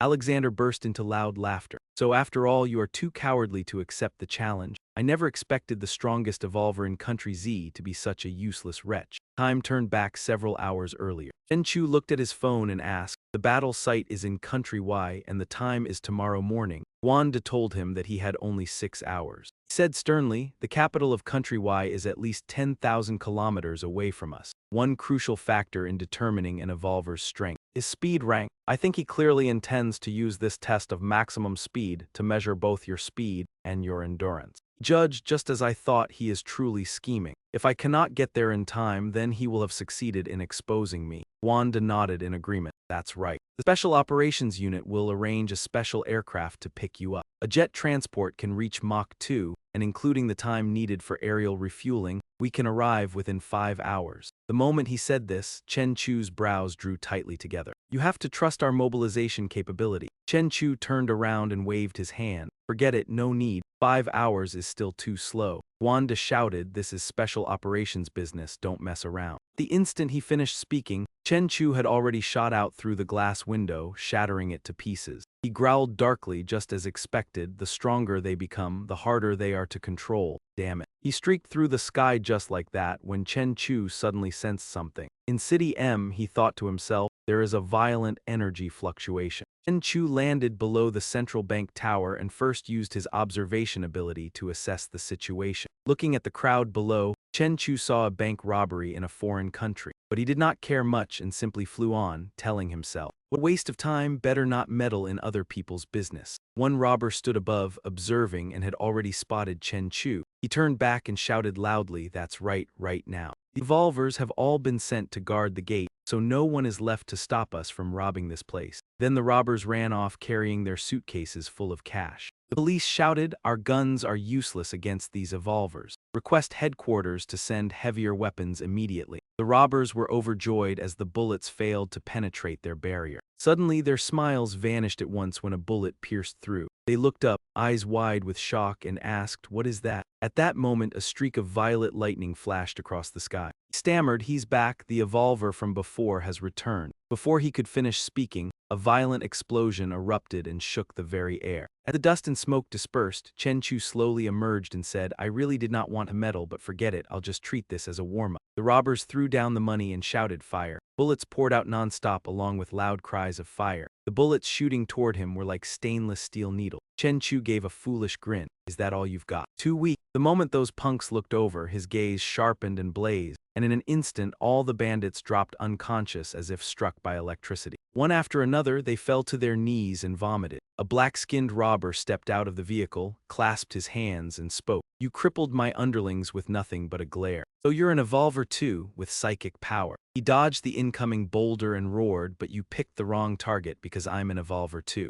I can control metal and turn any piece of it into a razor-sharp spear." Chunks of rock flew chaotically through the air from every direction. A violent explosion erupted, startling the robber. But then Chen Chu appeared behind him again and gave a cold laugh. "In your next life, use your power to do something good." He unleashed a powerful attack and stomped the man down below. The reporter could only stare blankly at Chen Chu. By then, the robber had already been crushed flat against the ground. Chen Chu then rose into the air as the live broadcast commentary rang out. The B-rank Flycam god had resolved the hostage crisis in the blink of an eye. At that speed, did he really fly here on his own? Wait, doesn't he look like Chen Chu from Country Z? Wasn't he fighting in Country Y? So why is he now in City M? Could he truly move at supersonic speed? The countdown on the display had reached 30 seconds. Chen hovered overhead as time kept slipping away. In the Evolver arena, Alexander burst into loud laughter. "Brothers, today's live broadcast is about to end in disappointment. So Evolver Chen Chu turns out to be nothing but trash, not even daring to answer the challenge." Suddenly, at that very moment, a streak of purple lightning slashed across the sky. An explosion burst in front of him and hurled him backward before Alexander steadied himself and blew out a breath. "What the hell, couldn't you come through the front gate? That's seriously rude." Chen Chu, holding a bag of potato chips, replied calmly, "Sorry, the road was a bit roundabout. It wasn't easy making this business trip, so I wanted to experience some of the local specialties." Stammering, he asked, "Are you Chen Chu?" Chen Chu lifted the bag of chips and casually took a few bites.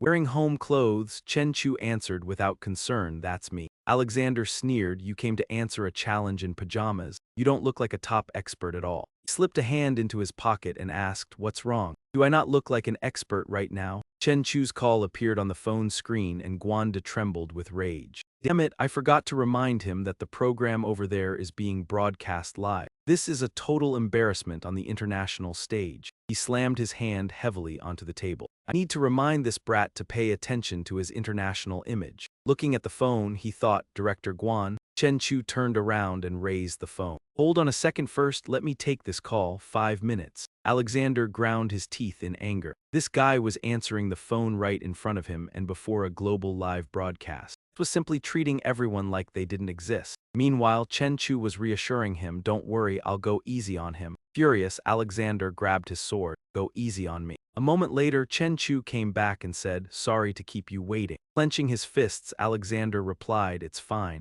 After all, you're only going to lose miserably in this fight. No matter how clean your clothes are now, in 1 minute they'll be covered in dust. Pointing straight at him, he shouted, today I, Alexander, will strip away Chen Chu's hypocritical mask completely. The cheers kept roaring out, the word sword saint ringing without end. Riding the momentum, he charged forward and shouted, take one of my sword strikes. But Chen Chu raised a hand to stop him. Wait. Irritated, Alexander barked, what the hell are you stalling for now? Pointing at the sword crackling with electricity, Chen Chu asked curiously, is your sword lightning attributed? Smugly, Alexander shot back, what is it? Scared now. Chen Chu warned him, don't use the lightning attribute, it'll rebound on you. Alexander seethed with anger. There's a limit to how far you can bluff. Chen Chu, he shouted, anyone with common sense knows that to reach the level of attribute backlash, it has to be at least 100 times stronger than the same attribute used by the one releasing. Chen Chu denied it, I don't know your theories, but my vision is telling me this. He drew a hand across his neck, his eyes turning sharp. If that sword of yours comes down, I'll be fine, but you'll die. Hearing that, Alexander felt as if struck by lightning. He lowered his head and let out a hoarse laugh. Chen Chu, do you realize you're making yourself look like a fool? Alexander leaped high and declared, I won't give you any chance to keep bluffing. Die, Chen Chu. Chen Chu called softly, Thunder Gang. A colossal explosion shook heaven and earth, and when the dust cleared, Alexander appeared with his body shattered and collapsed there. His whole body was sprawled across the ground, covered in wounds. The cries kept ringing out, Sword Saint, get up. Even the medics came rushing out. Emergency team, hurry. Suddenly Alexander's arm lifted high. He struggled to his feet. That was just my mistake. Alexander raised his hand and shouted loudly, that sword short-circuited just now. Bring me another one. The flycam quickly scattered mana petals downward. New sword appeared as he said, I admit I made a mistake just now and wasted a fine sword, but as the sword saint, I have plenty of good sword. Still gripping his sword, Alexander let out a cold chuckle. Taste my earth sword with the fire attribute. At that moment, Chen Chu raised a hand to stop him again. Wait a second, but this time Alexander showed no mercy and shot forward. I'll kill you with one slash. The result was still the same. Alexander was blasted backward and slammed hard onto the ground. His face had gone blank with shock. A few minutes passed and everyone's expressions turned bewildered. No way was the sword saint actually the clown. At that moment, Alexander was once again sprawled miserably on the ground, while Chen Chu rubbed the back of his neck. I was just about to tell you that the fire attribute won't work either, so switch to something else. Struggling to stand while clutching his face, he was already starting to lose consciousness. What exactly had I just struck that was so hard? 2 more swords were dropped down. Alexander roared, and yet you've turned me into a joke right here on my home ground. Even if you have some special attributes, it doesn't matter. This time I'll use a greatsword with no attribute at all. I'll hack you into pieces. He jumped up and shouted, die. As if it were nothing, Chen Chu raised his phone and said, wait a second, I'm getting another call. Alexander froze, his feet skidding across the ground as he pointed and cried out, it's still not over yet. Chen Chu answered the phone and explained, hello, Director Guan, just now. Clearly wasn't the one who attacked first. You can't blame me for that. His eyes shifted backward. I understand what you mean about international image. But he keeps throwing himself at a wall and I really can't stop him. Swung his sword and charged, shouting, I do not care about any international image anymore. Die for me. Chen Chu merely leaned aside, watched Alexander miss his strike and reminded him. See that? He never cared about any international image at all, just sneak attacking someone with no intention of fighting back. Chen Chu leaped up. I have yielded enough already, so can I make my move now? Alexander spun around at once. Yet Chen Chu appeared before him again, pressed down the sword in his hand and mocked him. Understood, I know where the limit is. Alexander roared, what did you just say? What are you saying on the phone? You are looking at me. Chen Chu's gaze sharpened. I have been waiting for this chance. A loud voice rang out. Chen Chu is dealing with the terrorist crisis in City M. It is said that at that time, he was on his way to duel the anti-counterfeiting expert Alexander. People wondered, is this not the very person the Sword Saint exposed as a fake, Chen Chu? They denied it. How could this man possibly be a fake? Chen Chu pointed toward Alexander and said, he is the true hero, currently striving against the tide of the doomsday and fighting the chaos that the whole world is falling into.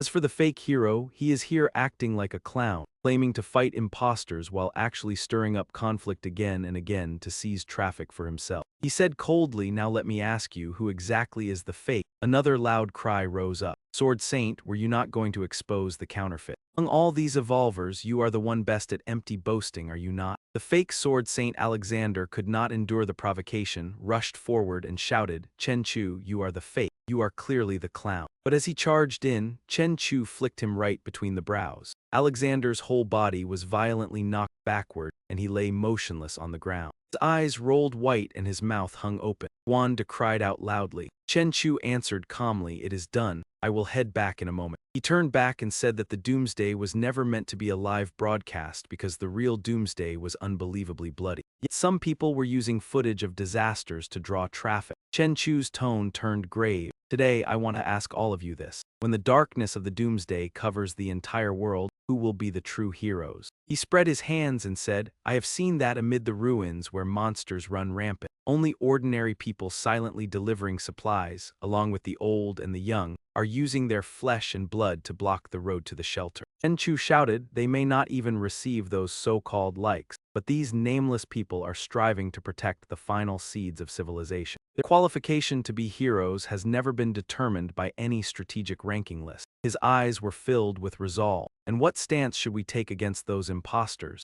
After hearing this, everyone immediately agreed and said he was absolutely right. Over on Guanda's side, he smiled faintly. No wonder it is you, Chen Chu. That was a beautiful win. A man named Kosa sat watching and said, Catherine, what does this mean? Be that they really intend to let everyone evolve. With this kind of strength, the girl named Catherine said softly, if evolution were that easy, then we would not need to carry out the ARC project. Our ARC project and their Pure Land project have both been prepared for over a decade. Now it is finally time to verify which one is more correct. He judged that the inferior evolution crystals produced by the Pure Land project only turn ordinary people into cannon fodder, then use them to ease the pressure on the doomsday battlefield. After all, the more living people there are willing to step onto the battlefield, the more that battlefield attracts monsters. That is beneficial to our strategy. She swirled the wineglass in her hand and smiled faintly. When the eruption begins and the doomsday gates loosen, we'll work together to completely wipe out those doomsday monsters while they are still in a weakened state. Once we succeed,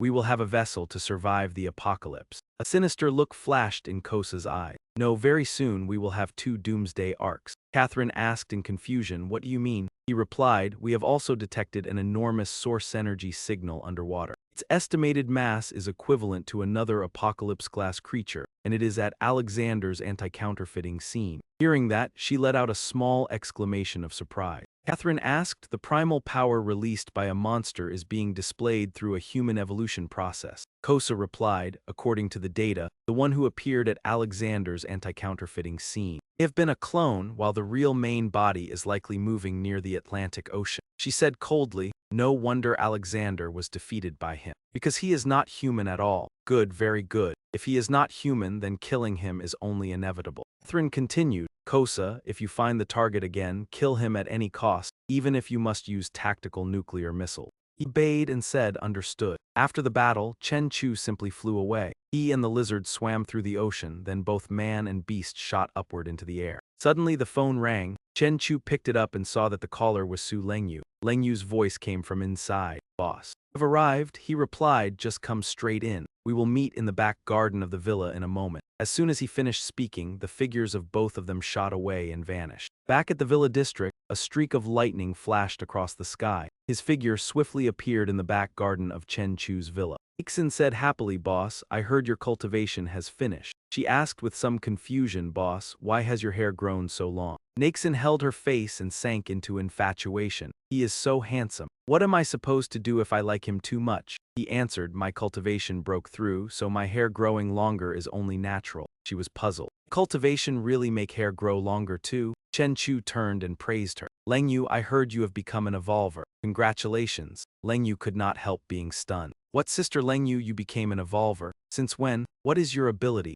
Leng Yu replied, I really am not sure either. The other day at the company. Accidentally shattered the boss's red crystal and then evolved successfully right away. Then she pointed toward the fruit plate on the table. The knife quickly rose up, and Leng Yu drew it over and lightly caught it in her hand. It is just like this. Chen Chu's hand closed over the hand that was holding the knife. Chen Chu said in a low voice, weapon control. Leng Yu asked, what kind of ability is that? He replied, it is a control-type ability. Yesterday, I met someone like that. Chen Chu recalled the scene of meeting the robber on the way to the competition, and the corners of his lips lifted slightly. Anything that Su Lengyu identifies as a weapon can be controlled freely. Even that robber had said at the time, I have the power to could turn any metal into a razor-sharp blade. Chen Chu turned around and left. This kind of power could even be strengthened to a certain degree, but the metal-controlling evolver I had encountered could manipulate metallic objects. Your gaze sharpened. More precisely, it was iron atoms. She shook her head. No, this is still far too weak. Leng Yue continued, even if I wield a power more formidable than that of ordinary people, compared with extraordinary evolvers who command ice, fire, and thunder, I am still far behind. She judged that if she were thrown onto a battlefield, then against evolvers who could make supernatural powers erupt from afar with a mere wave of the hand, controlling nothing more than a tiny knife was still too feeble. Resting his chin on one hand, Chen Chu thought to himself that from what he had sensed just now, when the fruit knife flew away, it had not been controlled by mental power or telekinesis at all, nor had there been any electronic fluctuations. It had simply flown through the air. He recalled accidentally touching the knife, then glanced down at his scratched thumb and pondered. Moreover, when Su Lengyu held the fruit knife, it gained the same sharp attribute as the great tyrant blade he had enhanced. In an instant, the fruit knife's power increased 100-fold. After thinking it through, Chen Chu spoke. This ability is not weak. The problem is that the object being controlled is wrong, though that cannot be blamed on you. He gave a faint smile. After all, aside from a fruit knife, there are no real weapons here. Chen Chu raised a hand as arcs of electricity appeared. Suppose I were to bring out an indestructible longsword, or even a transcendent weapon. He swung the sword and said that with her weapon control ability, its power could be amplified at once. Chen Chu then drove the sword straight into the ground, and in that very instant, a powerful aura burst forth. Ling Yue blurted out, how incredible is this uncle's weapon? Ling Yue thought to herself that the pressure it gave off was overwhelming. He said, Su Lengyu, if your weapon mastery can control this heaven-dominating tyrant blade, your strength will soar. Chen Chu clenched his fist. That is right, your ability must be tied to the grade of the weapon. The stronger the weapon you control, the stronger your power becomes. The figure behind them trembled and called out to the boss. She shrank back. Your blade is terrifying. His voice turned cold. Of course it is. The souls that have fallen beneath this tyrant blade are too many to count. Even displayed here, the murderous aura it gives off still carries the dominance of a supreme overlord. At that moment, its aura surged with the force of a raging storm. Leng Yue broke out in cold sweat. Even standing still, it has such might. No wonder it belongs to the boss. Her legs shook violently as Leng Yue reached out, channeled her energy into it, and then seized the gigantic sword. But the moment she did, that sharp energy sliced across her hand and made it bleed. She gritted her teeth and forced out each word. Boss, how can you hold this sword so calmly and swing it to kill enemies? Energy radiating from it was overwhelmingly fierce, leaving half of Leng Yue's body cracked and splitting apart. In the end, she still managed to lift the giant sword. Everyone watched Leng Yue's every movement intently as she fully raised the sword. In a soft voice, Leng Yue said, just drawing the blade alone seems to have raised my strength to a whole new level. Chen Chu asked Secretary Su, would you like to try slashing with it? She looked a little surprised. Is that really allowed? He smiled warmly. Of course.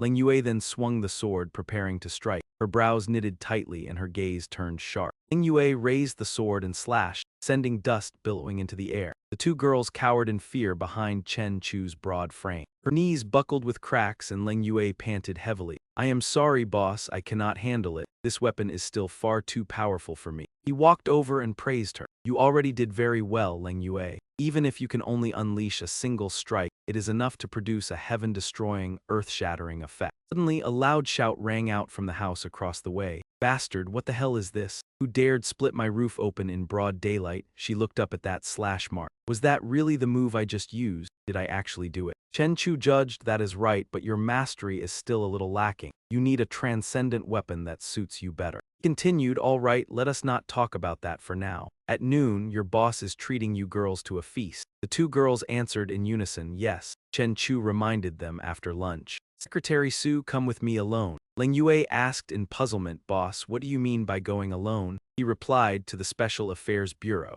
"I will have Guan to give you a transcendent weapon." At that moment, a hand suddenly thrust out from beyond the shifting doorway, accompanied by a loud shout. "A primordial energy reaction has been detected. Rift Gate number 2 has expanded to its limit and is now visible to the naked eye. The target's limbs have broken through. At Rift Gate number 2, the estimated time remaining before a full crossing is 120 seconds. The tanks continuously fired shells packed with immense force, blasting the Doomsday Gate apart again and again." A loud voice rang out. "The monster's front legs have been hit by artillery fire, but it still cannot be stopped from continuing through the Doomsday Gate. Prediction: full crossing in 90 seconds. A monstrous beast emerged from inside Rift Gate number 2. The aircraft immediately circled around it in surveillance. The monster's eyes widened and glowed brilliantly. Its target was the helicopter in front of it. The pilot reported, "Our armed helicopter has lost power for no apparent reason. It seems the target's active ability can nullify propulsion." Catherine spoke up. "How powerful! This time it is an ancient behemoth at the monarch level." She stepped forward and continued, "Abandon conventional tactical weapons and activate the tactical nuclear warhead immediately." A man stepped forward, "But Colonel Catherine, we still have soldiers on the front line." She lowered her head and said coldly, "Do as I say."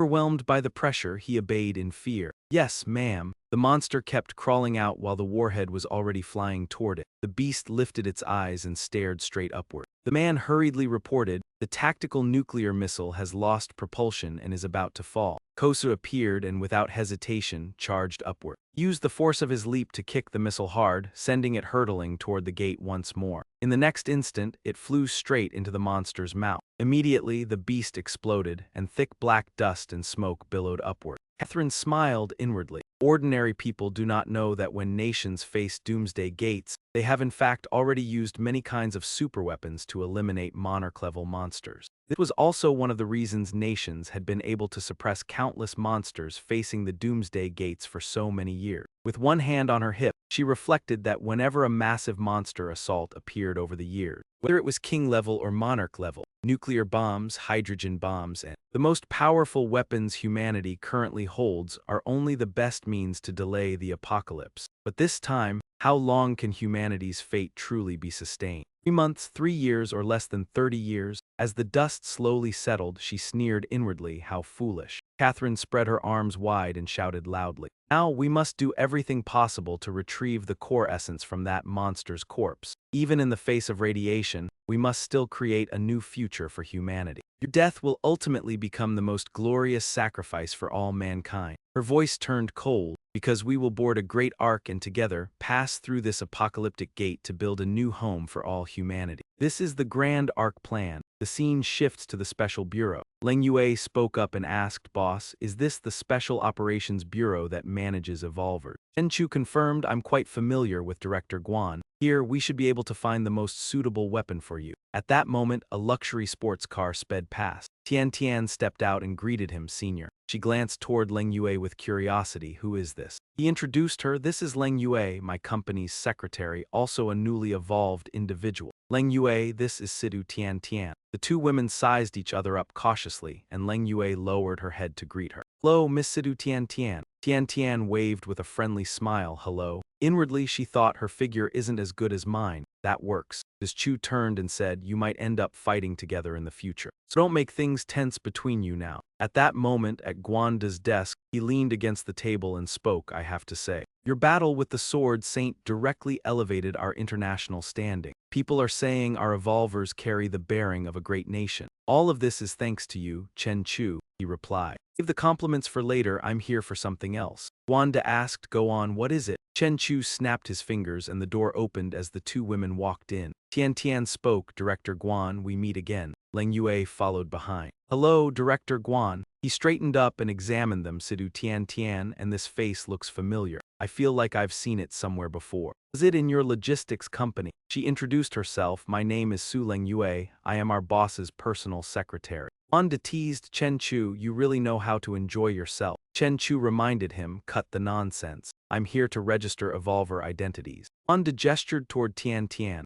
There's no need for you to come personally. I've already sent Miss Sidu Tian Tian her evolver ID. He said, no, there's another one. Secretary Su also needs to register as an evolver. Hearing that, he couldn't help but be stunned. What? Your secretary has also become an evolver. The scene shifts to the third-floor testing room. Wanda held the control panel and spoke, strength 3,300 kilograms. Speed 51 meters per second. Physical condition equivalent to a low-tier 3-star evolver, but her extraordinary ability is quite unique. It doesn't enhance her body directly, but instead amplifies the power of the cold weapons she wields. Moreover, the stronger the weapon, the greater her overall strength. He lowered his voice. In other words, her strength gains an additional star through weapon enhancement. In theory, she can reach the standard of a 4-star evolver. Tian Tian stood outside observing, thinking to herself, her strength is actually no weaker than mine. Back in Guanda's office, he questioned, if it were just Sidu Tian Tian, that'd be fine. But suddenly, 2 evolvers appear beside you, both with around 4-star strength. Chen Chu, are you hiding something from me? Chu replied calmly, since I'm sitting here, I'll be honest with you. There is indeed a way to accelerate the evolution of ordinary humans. It's similar to the energy crystals your special bureau provides. He was startled. How do you know about the secret of energy crystals from the special bureau? Chen Chu's gaze sharpened. Nothing can be hidden from me. Chen Chu smiled reassuringly. Don't worry, Director. I have no interest in those energy crystals. What I mean is, he raised his hand and took out a fairly large red crystal, then asked, Director, do you recognize this? Chen Chu placed the crystal down. Wanda immediately recognized the polluted energy. This is a demon crystal. He nodded. Exactly. Wanda asked curiously, where did you get this? Chen Chu winked and replied, found it. What, don't you believe me, Director Guan? Wanda lowered his voice. You know how powerful a monster's core must be to condense even a rice-sized demon crystal. Right, but this thing, no matter how you look at it, it's as big as an egg. He asked, do you think this crystal is valuable? Wanda replied, it's not just valuable, it's priceless. Wanda's tone turned serious. To be honest, the energy crystals issued by our special bureau are all refined from this kind of demon crystal. He leaned forward. At present, there are 5 worlds beyond 5 apocalyptic gates, and the most precious resource among them is the demon crystal. Wanda continued, but this is the first time in my life I've seen one with such high purity. However, the contamination level is so high that even close contact is extremely dangerous. Chen Chu said, I still have plenty of these. Wanda quickly stopped him. Don't take any more out. This is already classified as a hazardous material in our bureau. Are you trying to destroy this place? Wanda explained, this rare mineral not only rapidly enhances our supernatural abilities, but also has numerous tactical uses and is one of the restricted materials for dealing with major monsters. Looked up. This time I'm asking you seriously, where did you get so many demon crystals? Chen Chu stood up, turned around, and replied casually, picked them up behind that small apocalyptic gate, believe it or not.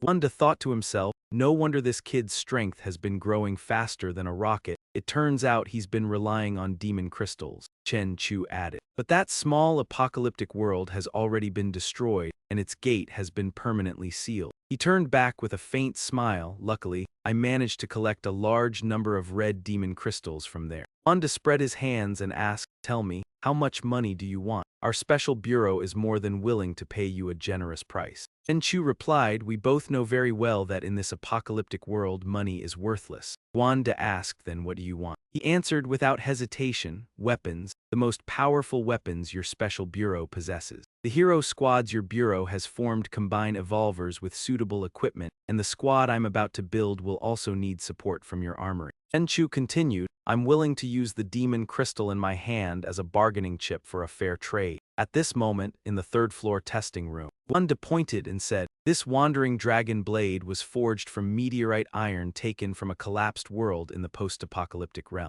He walked over and continued, compared to your heaven-dominating saber, this Yulong blade is more appropriately sized for a woman to wield. Wanda stepped over to Leng Yue and asked, does it feel in your hand? This equipment was just transferred from the Special Bureau's Apocalypse base. Her gaze rested on the blade as she replied softly, "It's very light." Chen Chu picked up the short saber and asked, "What about this one?" "Its shape is somewhat similar to that Yulong blade." Guandu explained this saber. "It's called Qianlin." Introduced it, this saber was forged from the leftover meteor iron fragments during the making of Yulong. Because the material was limited, the blade is rather short, so its practical use in real combat is not great. He thought to himself, "That's not right. I have a vague feeling that some kind of energy connection exists between Qianlin and Yulong, perhaps because they came from the same source." Chen Chu suddenly realized that Yulong and Qianlin were one in the light and one in the dark. Chen Chu stated, "I want this Qianlin saber too," and Guandu was a little stunned. "But this Yulong saber isn't enough for you." He tossed the saber toward Leng Yue and said, "Secretary Su, catch." Leng Yue quickly caught it and Chen Chu crossed his arms over his chest and continued. "Even your special bureau still hasn't understood the true purpose of this kind of weapon. It's obvious that only when Yulong and Qianlin are combined as one can they unleash their maximum effect." He smiled faintly, "Boss. I really can feel the two sabers resonating." Guan De concluded, "Since you have such a discerning eye, then our Special Operations Bureau will treat this as a buy one, get one free deal." He refused, "No need. I'll pay with magic crystal stones according to the quoted price." Chen Chu's voice lowered. "As long as the Special Bureau is willing to bring out its best weapons, that's enough." At that moment, the bracelet displayed on that hand was radiating surging streams of energy. Chen Chu was drawn over to examine it, sensing an extremely powerful fire element aura. However, it was also shrouded in a layer of polluted aura. Guan De stepped forward and introduced it. "This is called Ziluan Blazing Fire, and it is a support-type weapon. Wearing Ziluan Blazing Fire by itself will not harm the enemy. Added, however, it can strengthen the wearer's fire element ability. It can even create a pair of flame wings, temporarily granting a person the ability to fly." He decided at once, "I want this too." Chen Chu turned and asked, "Tianchen, your ability is fire-type, right?" She answered, "Yes." Guandu was startled. "No, this equipment isn't like the others. As it came from the apocalyptic world, it still contains very strong residual pollution energy." He raised his voice and said, "Before the pollution is removed. Ordinary evolvers can't wear it." Chen Chu did not seem to care and snapped his fingers to summon Zio Zai. Zai Zai appeared and stammered, "Chu, hungry, hungry." Guandu was shocked. "Where did this little girl come from?" He comforted him, "No need to be surprised. Zio Zai is my daughter. She's immune to pollution energy and she can even use pollution as food. Right now, she's breathing in that aura." After enjoying it as if she had eaten a delicious meal, Zai Zai let out a satisfied cry. Zio Zai, full, full. He clenched his teeth in horror and thought, "What is this? That's terrifying." Our Special Operations Bureau Research Institute spent 500 million to build pollution removal equipment. And yet it still can't compare to a little girl by Chen Chu's side. Guanda's gaze turned toward him as he wondered, just how many things about Chen Chu do we still not understand? The bracelet was quickly placed on Tianchen's wrist. He praised her, "This bracelet suits you very well." Tianchen was grateful, "It's so beautiful." But suddenly the bracelet surged with scorching fire aura, making her cry out, "It hurts so much, it's so hot." Anda rushed over in alarm. "This is bad, her evolution level is too low so she can't control it. Hurry and take it off." Chen Chu calmly said, "You can do it." "Tianchen," he urged, "use your power to subdue this savage beast." Tianchen was gritting her teeth now, enduring the heat spreading from her hand. And Ling came running from behind carrying a fire extinguisher and shouted, "Someone is on fire. Save her first." Wanda raised a hand to stop them. "No, it's fine here. Everyone step back first." Chen Chu continued, "You possess a physique compatible with flames, so not only can fire not burn you, you can even use it to heal yourself." The flames then swirled into a vortex like spinning blades, and a pair of wings appeared behind her back. Tianchen spoke up, "I think I've adapted to it now." After that, the wings slowly vanished. Guanda reflected, "Incredible. No one who follows Chen Chu is an ordinary person. I never imagined a 4-star evolver could use 6-star equipment." A few minutes later, the three of them walked outside and Chen Chu spoke up. "From now on, you two will be my right-hand women." Ryuya watched from behind, standing to one side as she listened to him continue. "You two are the first members of the Extraordinary Squad." Ryuya thought to herself, "Extraordinary Squad, damn it, why do those two women get to stay so close to him?" Suddenly, Peng Lun walked over and said, "Ryuya, what are you looking at?" Displeasure was written all over her face as she muttered, "Hero Squad, I think we're obviously just a bunch of trash." He laughed foolishly. "Has Ryuya taken the wrong medicine today?" Mengzai said, "Idiot, it's because Chen Chu just came here." Elsewhere, someone suddenly looked up at the sky, at the purple clouds. This moment, inside some kind of apocalypse base, a loud announcement rang out, warning, the apocalypse wave has begun. People fled in all directions, warning, the apocalypse wave has begun, run. The television showed scenes of devastation under the emergency disaster broadcast. Inside the Hero Squad's lounge, Mengzai complained gloomily, "Where's my superhero cartoon?" She went on, "They said that once the apocalypse wave begins, ordinary people should stay home. And as a result, they won't even let anyone watch TV signals. How is anyone supposed to endure that?" Ban Hao walked over and said, "Our hero squad is about to enter the neighborhood to protect safety of the residents." He reminded her, "So forget about those cartoons." At that moment, Guanda pushed the door open and entered, asking, "Are you all ready?" Everyone immediately looked toward the door and greeted in unison, "Director." He said, "Now is the time for all of you to prove your work." Pointing to the map marked with warning zones, Guandu explained that during this apocalypse wave, aside from the primary apocalypse gate becoming active, secondary apocalypse gates had also appeared in many areas. Not only were there many monsters, but their forms were also varied, and their points of appearance were not fixed. He continued, "Several of you have only recently advanced to 4-star evolvers. If you encounter invading 3-star demon creatures, you should still have power to spare." Wanda's voice turned stern. However, according to intelligence, a very small number of 4-star monsters have already appeared in the area. They are currently wreaking large-scale destruction and are extremely dangerous. Zhang Wen said, "Director, even Peng Lun, who has the worst performance in our hero squad, has already reached the early 4-star level. Now even if we face 4-star monsters, it won't be a problem." Peng Lun raised his brows and reminded him, "Don't say things like that." Captain Guanda added, "There is certainly no problem with your strength. After all, you are all outstanding seedlings." He gave his instructions. "In this demonic tide, you all must temper your strength even further and strive to advance to 5 stars. Everyone answered in unison, loud and clear. Ban Hao reassured him that he would not disappoint the director. Yuya asked in confusion, would Chen Chu agree to come help? Guanda pondered that Chen Chu would probably be willing. At that moment, an arm reached out and pressed the doorbell, followed by a childish voice calling out. At Chen Chu's home, a little girl stretched up to press the bell, then rubbed her itchy nose and hummed softly. On this side, Chen Chu watched Tian Tian and Leng Yue and thought to himself. The two of them were using their equipment quite smoothly.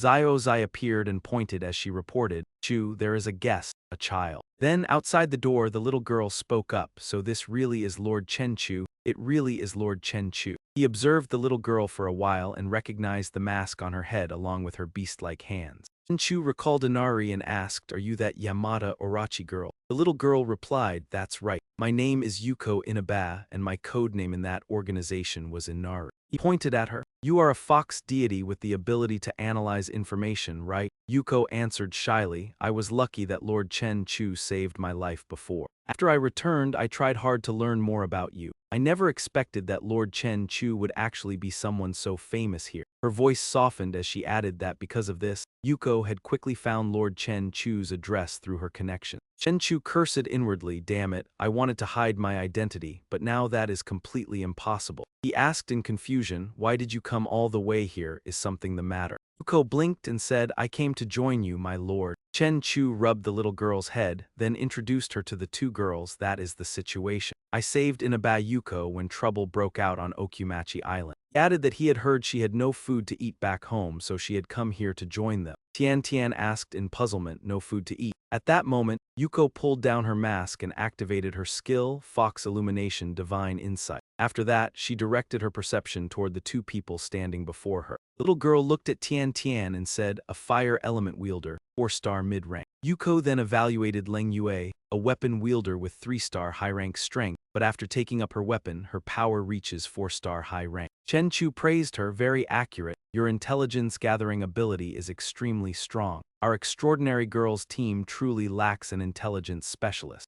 Yuko immediately replied that before Lord Chen Chu, divine insight was nothing more than a child's trick. Tian Tian thought to herself that she was just a girl who knew how to flatter, and she did not even seem fully grown yet. She mused that in front of a real woman, how could that girl possibly compete? He then spoke up, "This will be everyone's first chance to carry out a mission as a team of 3. With Yuko as the intelligence operative, we will definitely survive this demonic tide safely." Tian Tian asked, But Chen Chu, are you not planning to stay here and resist the monster's invasion? He turned around and said, I still have an even more important mission. Zio Zai appeared and announced, Chu, the gate is open. Leng Yue pointed at herself and cried out, the two of us have only just evolved, so how can we shoulder such a major mission? Chen Chu reminded them that they now had 3 people. 3 people are enough to save the world, so believe in your own strength. Yuko bowed and smiled warmly, please take good care of me, sisters. The scene shifted to People's Square where an explosion erupted, sending everyone fleeing in panic amid loud screams. What is that? Everyone was terrified. A monster, run. Soldiers shouted loudly, no matter what that thing is, we have to hold our ground. What the hell is that? Then, after the dust and smoke cleared, a monstrous beast emerged. It was a terror fiend. All the soldiers immediately opened fire and shouted, concentrate your firepower, protect the civilians. The guns were useless against it. At that moment, sharp spikes suddenly grew from the terror fiend's hand. It swung its arm and hurled those spikes toward the soldiers. Suddenly, someone dove down from above and shouted, spiritual power protective barrier, open.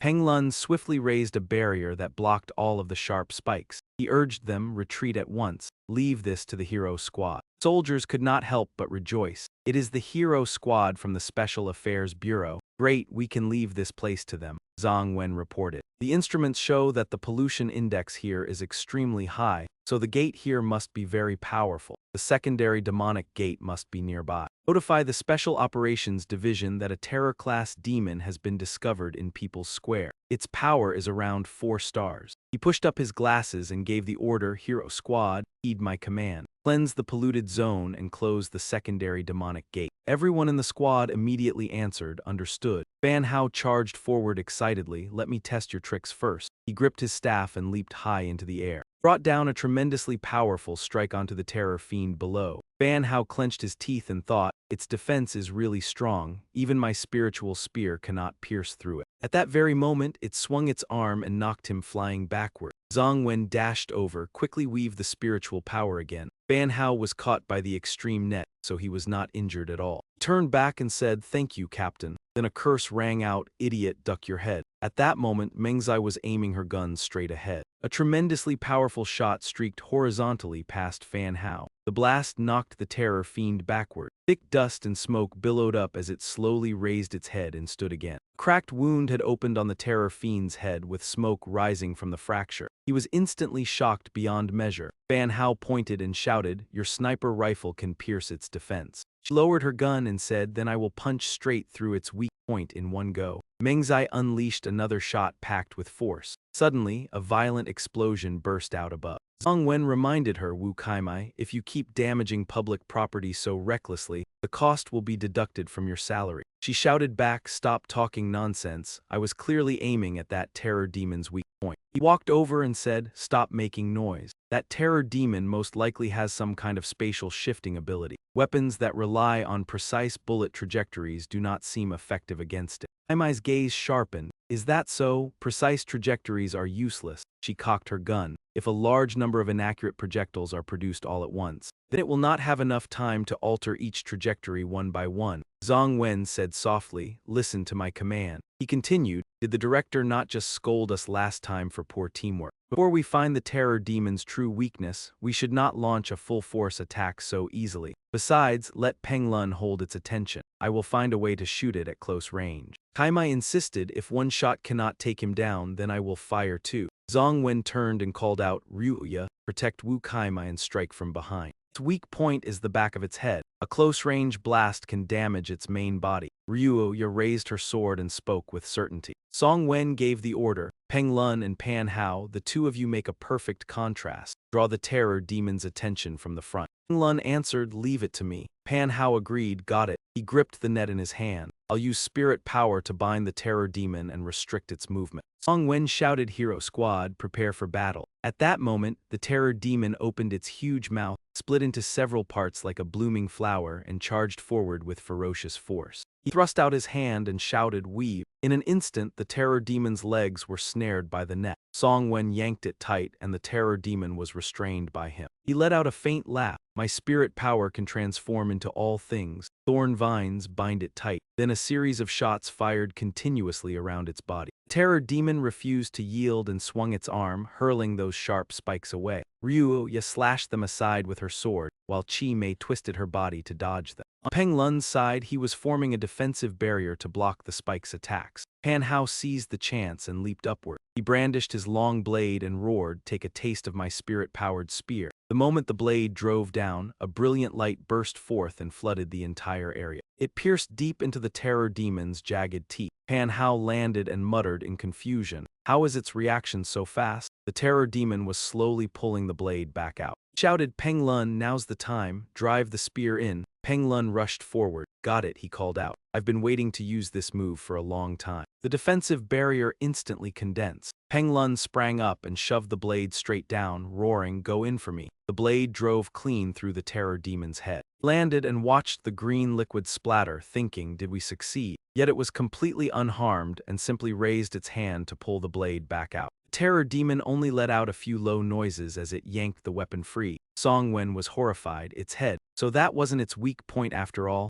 Chi Mei rushed forward and screamed. "Taste my spirit-powered grenade," she shouted. "Don't attack its head, that's not its weak point." But it was already too late. She had already fired a powerful shot straight through the terror demon's head. Pan Hao's blade shattered into pieces and scattered everywhere. He stammered word by word, "My spear, my spirit power." Chi Mei smugly rested her gun on her shoulder. "It's over. At the crucial moment, you still have to rely on my weapon." Song Wen shouted, "Fall back. Get away from the terror demon." Even though it had lost its head, it was still completely fine and was already raising its hand to strike down at her. A foot suddenly kicked off the ground. Ryuya dashed up, thrusting out her elbow in a defensive stance. Blood splashed across Chi Mei's face, and Ryuya was already coughing up great mouthfuls of blood. It was because the terror demon's sharp arm had pierced straight through her body, lifting Ryuya up like prey. Chi Mei cried out in terror, "Ryuya!" Everyone shouted at once, "Lin Ryuya!" Peng Lun roared furiously, "What have you done?" He hammered his fists into the ground and yelled, "How dare you hurt Lin Ryuya? Die, just die." His fury exploded, and Peng Lun completely lost his reason as he charged forward, spirit shield charge. Suddenly his eyes widened. The terror demon had flung Ryuya's body downward. Her whole body slammed hard into Peng Lun. Song Wen was stunned by the sight. He clasped his hands together. Weave again. A net swiftly appeared and caught the two of them. Luckily, they were safe within it. The terror demon's legs were gradually being freed again. Song Wen spun around, his eyes widening in shock. Chi Mei broke down in sobs. "I hurt Ryuya. I'm the one who got her hurt." At that moment, the terror demon was slowly advancing toward her. Song Wen yelled, "Wu Kaimai, what are you still standing there for? Get out of there now," he shouted. "Pan Hao, take Wu Kaimai away. Leave that terror demon to me." Pan Hao stammered, "Without my spirit spear, if I rush in now, I'll die for sure. Sorry, I can't do it." Song Wen thought to himself, just facing a demon stronger than their rank has completely shattered the hero squad's morale. He wove with his hands and charged toward the terror demon. Song Wen thought if it were only a gap in strength, they could still make up for it through teamwork. Once the will to fight is gone, how can the tide possibly be turned? He recalled what Guande had once said. "Li Songwen, although you are responsible for command and gathering intelligence, at the critical moment you just stand there with folded arms. Remember this well, you are not only the team's brain but also a warrior. If all you can do is stand by and watch, your comrades will die for nothing." Song Wen charged ahead at full speed, thinking, hiding at the rear, doing nothing but issuing orders from afar, while watching my teammates risk their lives in a deadly battle. His eyes narrowed tightly. This truth, Song Wen's body was wrapped all over in threads as he said, "This truly is my dereliction of duty." At that moment, the terror demon had already raised its hand high, ready to strike Chi Mei down. At that life-and-death instant, the terror demon's arm was suddenly bound fast by threads. Song Wen jerked the cords and said, "You're not the only one here who knows how to use abilities to your advantage." He flung up his hand and shouted. Now as a soldier of the hero squad, Song Wen clenched his fist. "I challenge you." He drove a spirit-charged punch straight into the terror demon's stomach. The impact blasted it backward and Song Wen slowly dropped back to the ground. He gathered momentum and leaped high into the air once more. He murmured, "Thousandfold war axe." Instantly, a giant axe appeared and came crashing straight down onto the terror demon. Its body crashed to the ground with a heavy boom, sending dust billowing everywhere. The terror demon lay sprawled on the earth as layers of dirt and stone shattered apart. Song Wen watched intently and wondered, did that break its armor?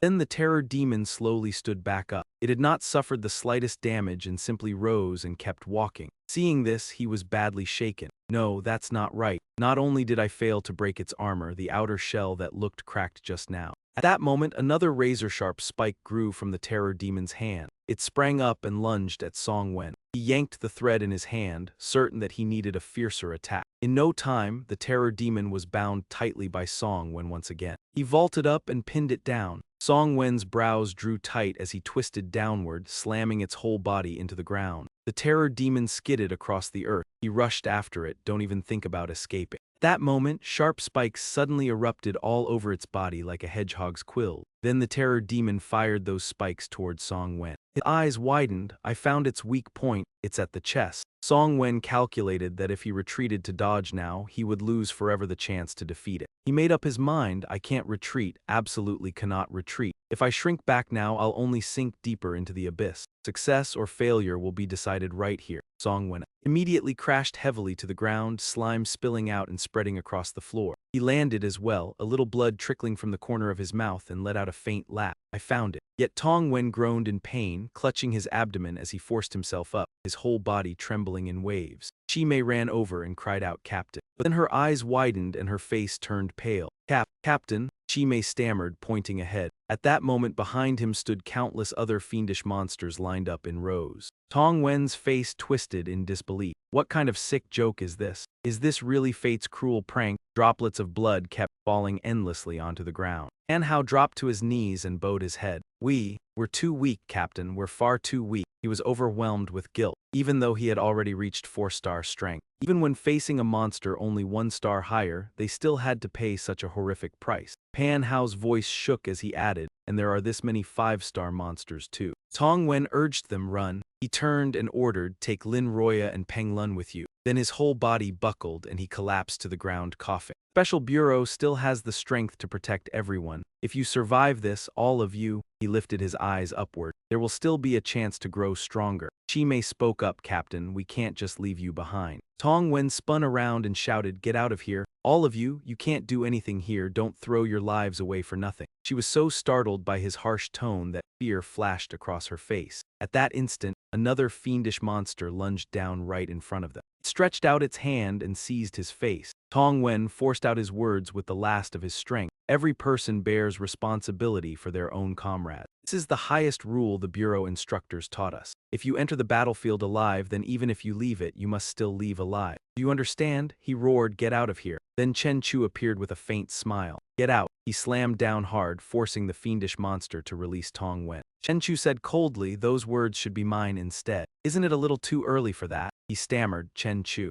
Chen Chu walked forward at an unhurried pace, yet the overwhelming pressure was so great that the fiendish monsters did not dare make a move. Chi Mei could not help exclaiming, what terrifying pressure. Tong Wen dropped to the ground, coughing violently. So it's actually Chen Chu. Why is it always the person I hate most that shows up? In the end, we're saved. Chen Chu cast a sidelong glance at the fiendish monsters and declared, I'm your target. The fiendish monsters charged, slime spraying from their mouths. He let out a quiet chuckle. I thought monsters would be stronger than this. Turns out they're only 5-star. In that case, there's no need for the heavenly tyrant blade to appear. Chen Chu rolled up his sleeves. I'll personally send all of you down to hell. Tong Wen stared at the scene in shock. What? This Chen Chu? Could he really be planning to fight them barehanded? Chen Chu, now empty-handed, flicked a finger just as they rushed close. In that instant, it was like a horizontal slash cut through the monster's body, sending the upper half of the fiendish monster flying off. Chen Chu mocked them, too weak. For me, you're nowhere near enough. He spread both arms wide. I'm busy, so come at me all at once.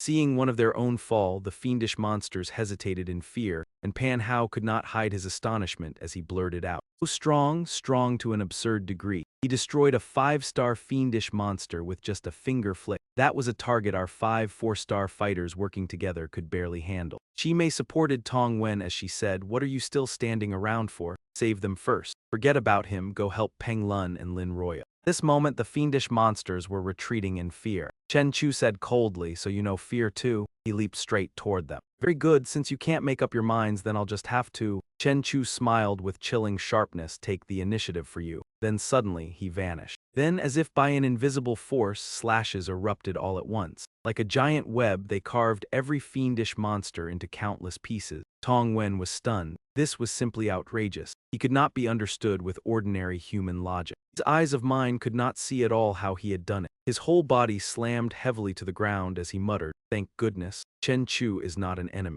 And how concluded, this Chen Chu is clearly even more terrifying than a monster. As the dust and smoke cleared, Chen Chu slowly emerged and tossed over a crystal. Use this to save Lin Roya. Only this will work. The crystal dropped in front of Tong Wen. He was utterly stunned. This is… Tong Wen picked up the crystal and pondered. To casually throw away something worth a fortune like this as if giving alms. Is this guy humiliating us? He shouted, whether our hero squad lives or dies, what does it have to do with you? But then Tong Wen felt awkward when he realized there was no one there anymore. Damn it, he's already gone. At that moment, Chen Chu had already appeared elsewhere. Hovering high above, he looked down and saw monsters pouring out of the city from every direction. Below, the city was under relentless attack from the creatures. Explosions turned the once bustling city into bare, desolate ruins. Chen Chu's gaze darkened. I hope they can hold back this wave of pressure. Then he shot higher into the sky, thinking to himself, it would be good if I could buy them a little more time. At this moment, a figure was speeding along on a motorcycle with the words "Fast Delivery, Defeat Your Hunger" written on the jacket.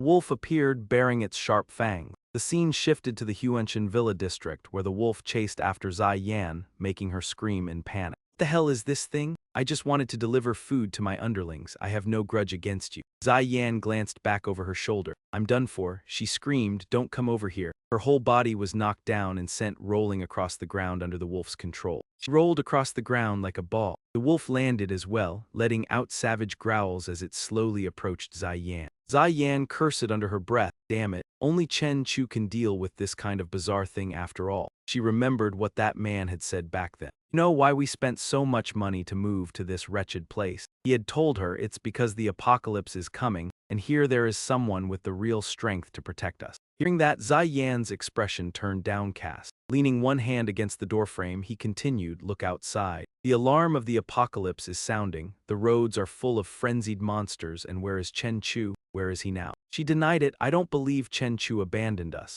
No matter what, this is something he promised. Chen Chu has never gone back on his word. He said in a heavy voice, Nyaner, you think too well of him. When real danger comes, he will still put his own interests first. Zai Yan turned around and left. I'm going to find him. Dad, I'm going to find Chen Chu. Now she cowered in one spot in fear, staring at the wolf's saliva dripping down. The wolf's eyes gleamed brightly as it stared at Zai Yan like a starving beast eyeing a delicious meal. She screamed, I don't want to die. Anyone, please save me. At the very last moment, a stream of fire breath suddenly shot in from nowhere and pierced straight through the wolf. Zai Yan slowly opened her eyes and looked up. The fire breath flared violently like crashing waves as it struck the wolf. She coughed repeatedly from the smoke and dust. A figure appeared in the distance. She raised her head and softly called out, Chen Chu. Zai Yan's voice lowered. Chen Chu's underling, is that you? Tianchen turned back. Senior Xian quickly recognized that she was Tianchen. She wondered when Tianchen had become an evolver. As Tianchen jumped down, she said, it's a long story and now isn't the time to talk about it. She pointed toward Leng Yue and Yuko. We came out here under Chen Chu's orders to clear the polluted monsters. The area around Huenshan Fortress has to be cleaned up first.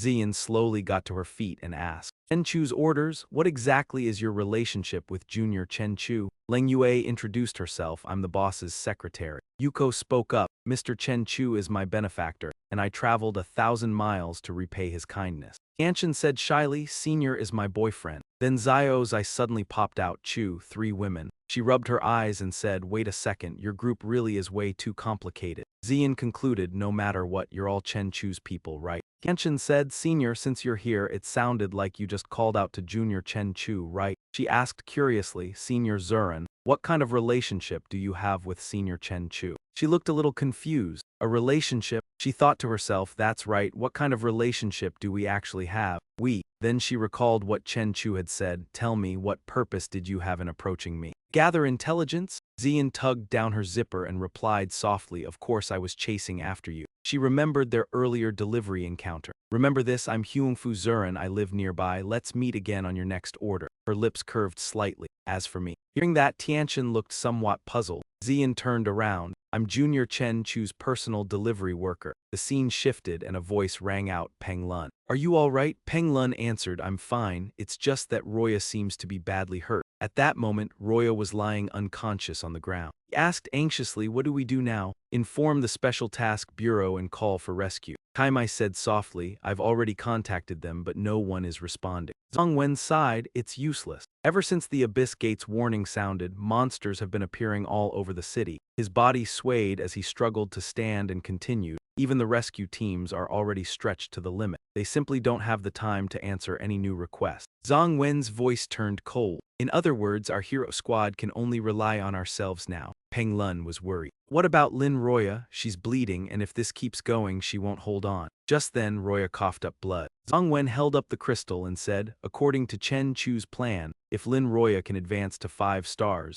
the surge of strengthening power in an instant should be enough to heal most of her injuries." He frowned deeply. "But now this plan can only be carried out through this." He looked at it curiously. "Captain, what is that?" Fan Hao froze in shock. "Could it be? This is a polluted demon crystal." He judged, "Captain, this thing still contains a monster's corrupting power." Fan Hao was stunned. "If it hasn't been purified by the Special Bureau, then it's absolutely forbidden contraband." Zhang Wen asked, "Then do you have any way to save Lin Roya?" He shouted, "What time do you think this is? What's more important, following the rules or saving a life?" After shouting that, Zhang Wen gasped heavily for breath. He softened his tone and asked, "Why did we form the hero squad in the first place? Tell me, Fan Hao." Fan Hao answered nervously, "To obey regulations, protect the civilians, and protect our teammates." Zhang Wen said firmly, "But if we follow every single rule and still can't protect the civilians or our teammates?" He clenched his fist and asked, "Then what will you do?" Zhang Wen stepped close and roared, "What will you do then?" Fan Hao hesitated, but that demon crystal was given by Chen Chu. "Don't you hate that man because you think his power came from crooked means?" He did not deny it. "That's right, we shouldn't use power gained through improper means. Once it's used, the consequences become even more impossible to predict." Zhang Wen lowered his voice. "I truly hate that guy Chen Chu. He has always done whatever he wanted and never once cared about anyone else's opinion." His gaze turned thoughtful. "But no matter whether his power was stolen, snatched, or obtained through some unscientific method," Zhang Wen said quietly, "he still used that power to save us. Without him, all of us would have already been at death's door." After hearing that, everyone fell silent. Kaimai was the first to break it. "That's true." Peng Lun also spoke up, "But if we use this on Roya, and she mutates, then what? The Special Bureau will never allow a mutated evolver to exist within the hero squad." Zhang Wen turned around. "Lin Roya will not mutate," he declared, "because this red demon crystal will not be used on her." Zhang Wen gripped the wrist crackling with blazing electricity and said resolutely, "Let me bear this sin myself." System notification. Your evolver rank has risen to 5 stars. His whole body lifted into the air as he murmured to himself, "Did it really work?" A notification appeared. The evolver's DNA cannot withstand the contaminating power and is now breaking down. Waves of raging aura erupted from Zhang Wen. Fan Hao shouted, "Captain," he roared back, "Stay away from me." After that, Zhang Wen transformed into another form. System notification.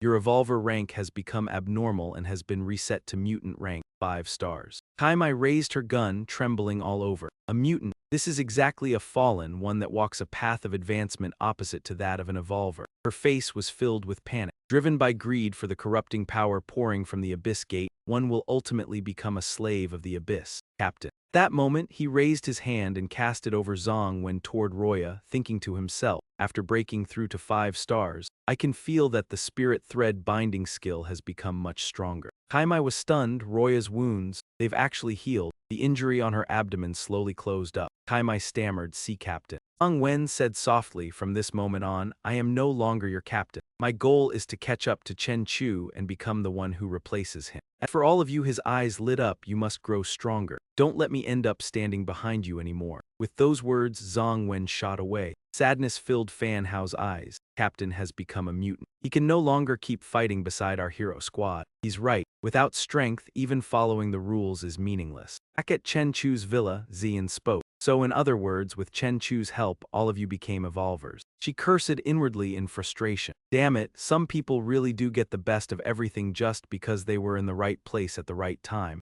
Tianqian asked, "What, does Senior Zurin also want to evolve?" "No, she hurriedly explained, "That's not what I mean. I want to ask Junior Chen Chu for help." because a great number of monsters have already invaded Huenshan Fortress. Especially near the Huangfu residence, the area is almost completely surrounded. Lin Yue raised her sword and spoke, perfect timing. My wandering dragon hidden scale is crying out with hunger. It's time to feed them. Ziyan was startled. Is it just the three of you? Tian Tian pointed upward teasingly. It seems Senior Chen Chu has gone to handle his own matters. Entrusted us with guarding Huenshan Fortress. Yuko put on her mask and said that after defeating the demon hound, the pollution level here had dropped rapidly. She observed, but the contamination is starting to rise again. Yuko hesitated. It seems like a new dimensional rift. The girl urged, let's move now and wipe out all the monsters here. She followed as well, saying, I'm worried about everyone, so I'll go with you. Tian Tian refused. No, you're not an evolver yet. If you encounter monsters, your life will be in danger.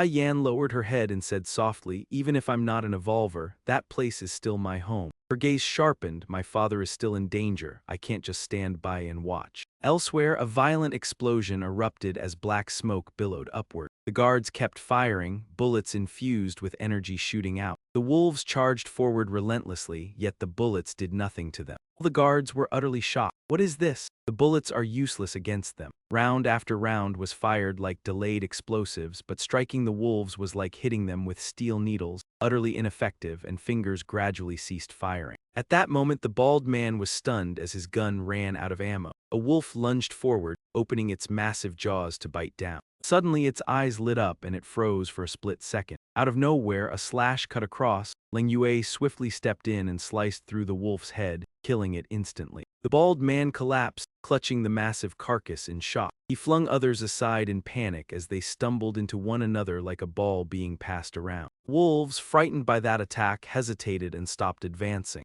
Ryuan Deng appeared, pointing ahead. Damn it, we've been tricked by Chen Chu. The reinforcements weren't him, Kali shouted. If it's just an ordinary evolver, I could call my son Li Zongwen here. Suddenly, someone pointed forward and shouted, over there, isn't that the young lady? At that moment, Ziyan was running quickly. A loud cry rang out. Ziyan, why isn't she hiding? Ling Yue unleashed a series of slashes, attacking the pack of wolves. Tian Tian raised her hand high, gathering blazing firepower before striking down fiercely. Flames surged like a raging storm. Tian Tian thought, no wonder this is a divine weapon personally chosen by Senior Chen Chu. It feels tailor-made for me. At the same time, Yuko used her small, agile frame to slash at the wolves just as they were about to attack Ziyan. She thought, the two of them just evolved, yet they already matched Chen Chu's junior in strength. How could anyone not feel envious? Want to become as strong as them too. The girl reminded her, you should step back a bit. The battlefield against monsters is extremely dangerous.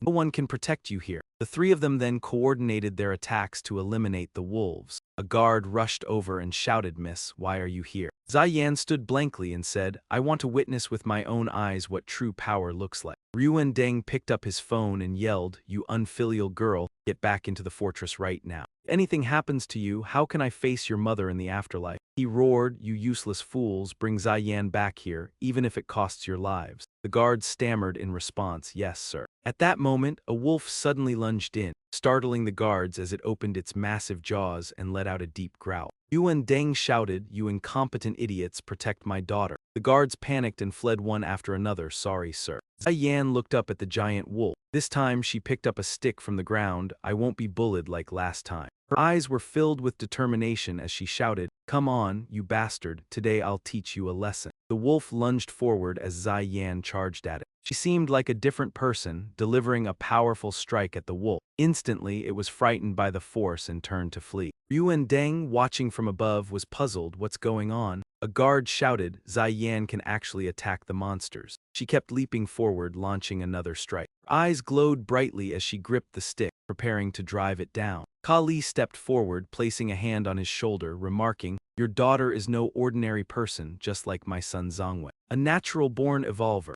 Ryuan Deng turned sharply, a natural evolver. He rested his chin on his hand and thought, they can suddenly awaken at some point in their lives. Be triggered by powerful external factors. Ryuan Deng stood frozen as Kali continued, forcibly breaking the genetic shackle. Your daughter right now, she looked like something twisted and vengeful, driving the stick forcefully into the wolf. Loud cry rang out, it seems all the conditions have been met. The wolf was struck and began spewing out green, viscous fluid. Ziyan murmured, I did it. She raised her hand and laughed loudly, I'm really strong. Suddenly, a voice shouted, that beast just now, did you defeat it? Ziyan stopped smiling and turned toward the voice. Yuko removed her mask. It seems, the girl assessed, that was the perfect moment for you to awaken an evolver's power. Ziyan shouted, look at me, am I not powerful now? She rushed forward and hugged Yuko, saying loudly, I should be strong enough to instantly kill monsters. Yuko put her mask back on, her expression serious. Ziyan asked, am I now a 4-star or 5-star evolver? But Yuko remained silent. After a moment she turned away, you should stay further back. Ziyan, unwilling, said, what do you mean? I just killed a hellhound myself using nothing but a tire iron. Yuko explained, you activated a 1-star support ability. That hellhound was already on the brink of death. Even an ordinary person could have killed it. Your ability cannot enhance your personal combat strength. Her voice softened, sorry, but on a battlefield this dangerous, you don't have any means of survival. Ziyan shouted, what are you talking about? I clearly felt myself awaken some kind of power just now. Yuko turned and continued walking. The ability you awakened is called life transfer. It allows you to take on the pain that others suffer yourself. Little girl warned her not to use that kind of power. Yuko coldly cautioned, using it would kill her. The moment she finished speaking, the girl leaped away, leaving Ziyan rooted to the spot in stunned confusion. What did that mean? Had she awakened an ability she could never use? Ziyan shouted angrily, what kind of joke is this? At that moment, deafening explosions and surging flames kept erupting violently from Tian Tian's attack. Thinking back to before, Chen Chu had concluded that the burns on her body revealed the backlash caused by her own ability to control fire. He told her that when the flame ability was first used, it would begin spreading from the palms of her hands. At that moment, countless cracks had appeared across her body like parched desert earth, while flames kept creeping all over Tian Tian's body. Chen Chu took Tian Tian's hand and continued, saying that after only a few minutes, the burns on her body would start to fade, and later she would be able to control the flames again. Somewhat uneasy, she asked what would happen if she kept controlling the fire without stopping until her whole body was covered in burns. He answered softly that once the burns sank into her mind, she would die. Hearing Chen Chu say that, Tian Tian could not help but stiffen. His voice turned grave. Even if her body was compatible with flames, it still could not change the negative effects of this piece of equipment. Remember this, Chen Chu earnestly instructed her that she absolutely had to learn how to protect herself and must not take risks. By now, the cracks spreading across Tian Tian's body were growing wider and wider. She steeled herself, absolutely no risks, she had to wait for the burns to fade. The scene before them had now turned completely bleak, leaving nothing but ruins and wreckage. Lin Yue spoke up, I already killed 16 hellhounds. Tian Tian followed, as for later I forgot the exact number, I only remember it roughly. About 26 or 27, I think. Yuko reminded them not to underestimate the enemy. A dimensional rift had appeared nearby, and if only a pack of hellhounds showed up, then something was clearly wrong. The little girl explained that ordinarily, every gate leading to hell was accompanied by a leader monster 2 stars higher than the surrounding creatures. Yuko reasoned that if the hellhounds were 3-star creatures, then the leader guarding this dimensional rift was probably 5-star. Yin Yue felt a little uneasy. Could the 3 of us really handle a 5-star overlord monster? Tian Tian lifted a hand to catch the drops falling from above. Wait, this is not rain. Her eyes widened. This was a stream of power falling down, and with Tian Tian's loud cry came a single word, blood. Right then, a gigantic wolf appeared, casting down a powerful wave of sonic force along with its fierce gaze. Lin Yue instantly sensed a billowing surge of yin energy rising upward, forcing her to clamp her nose shut.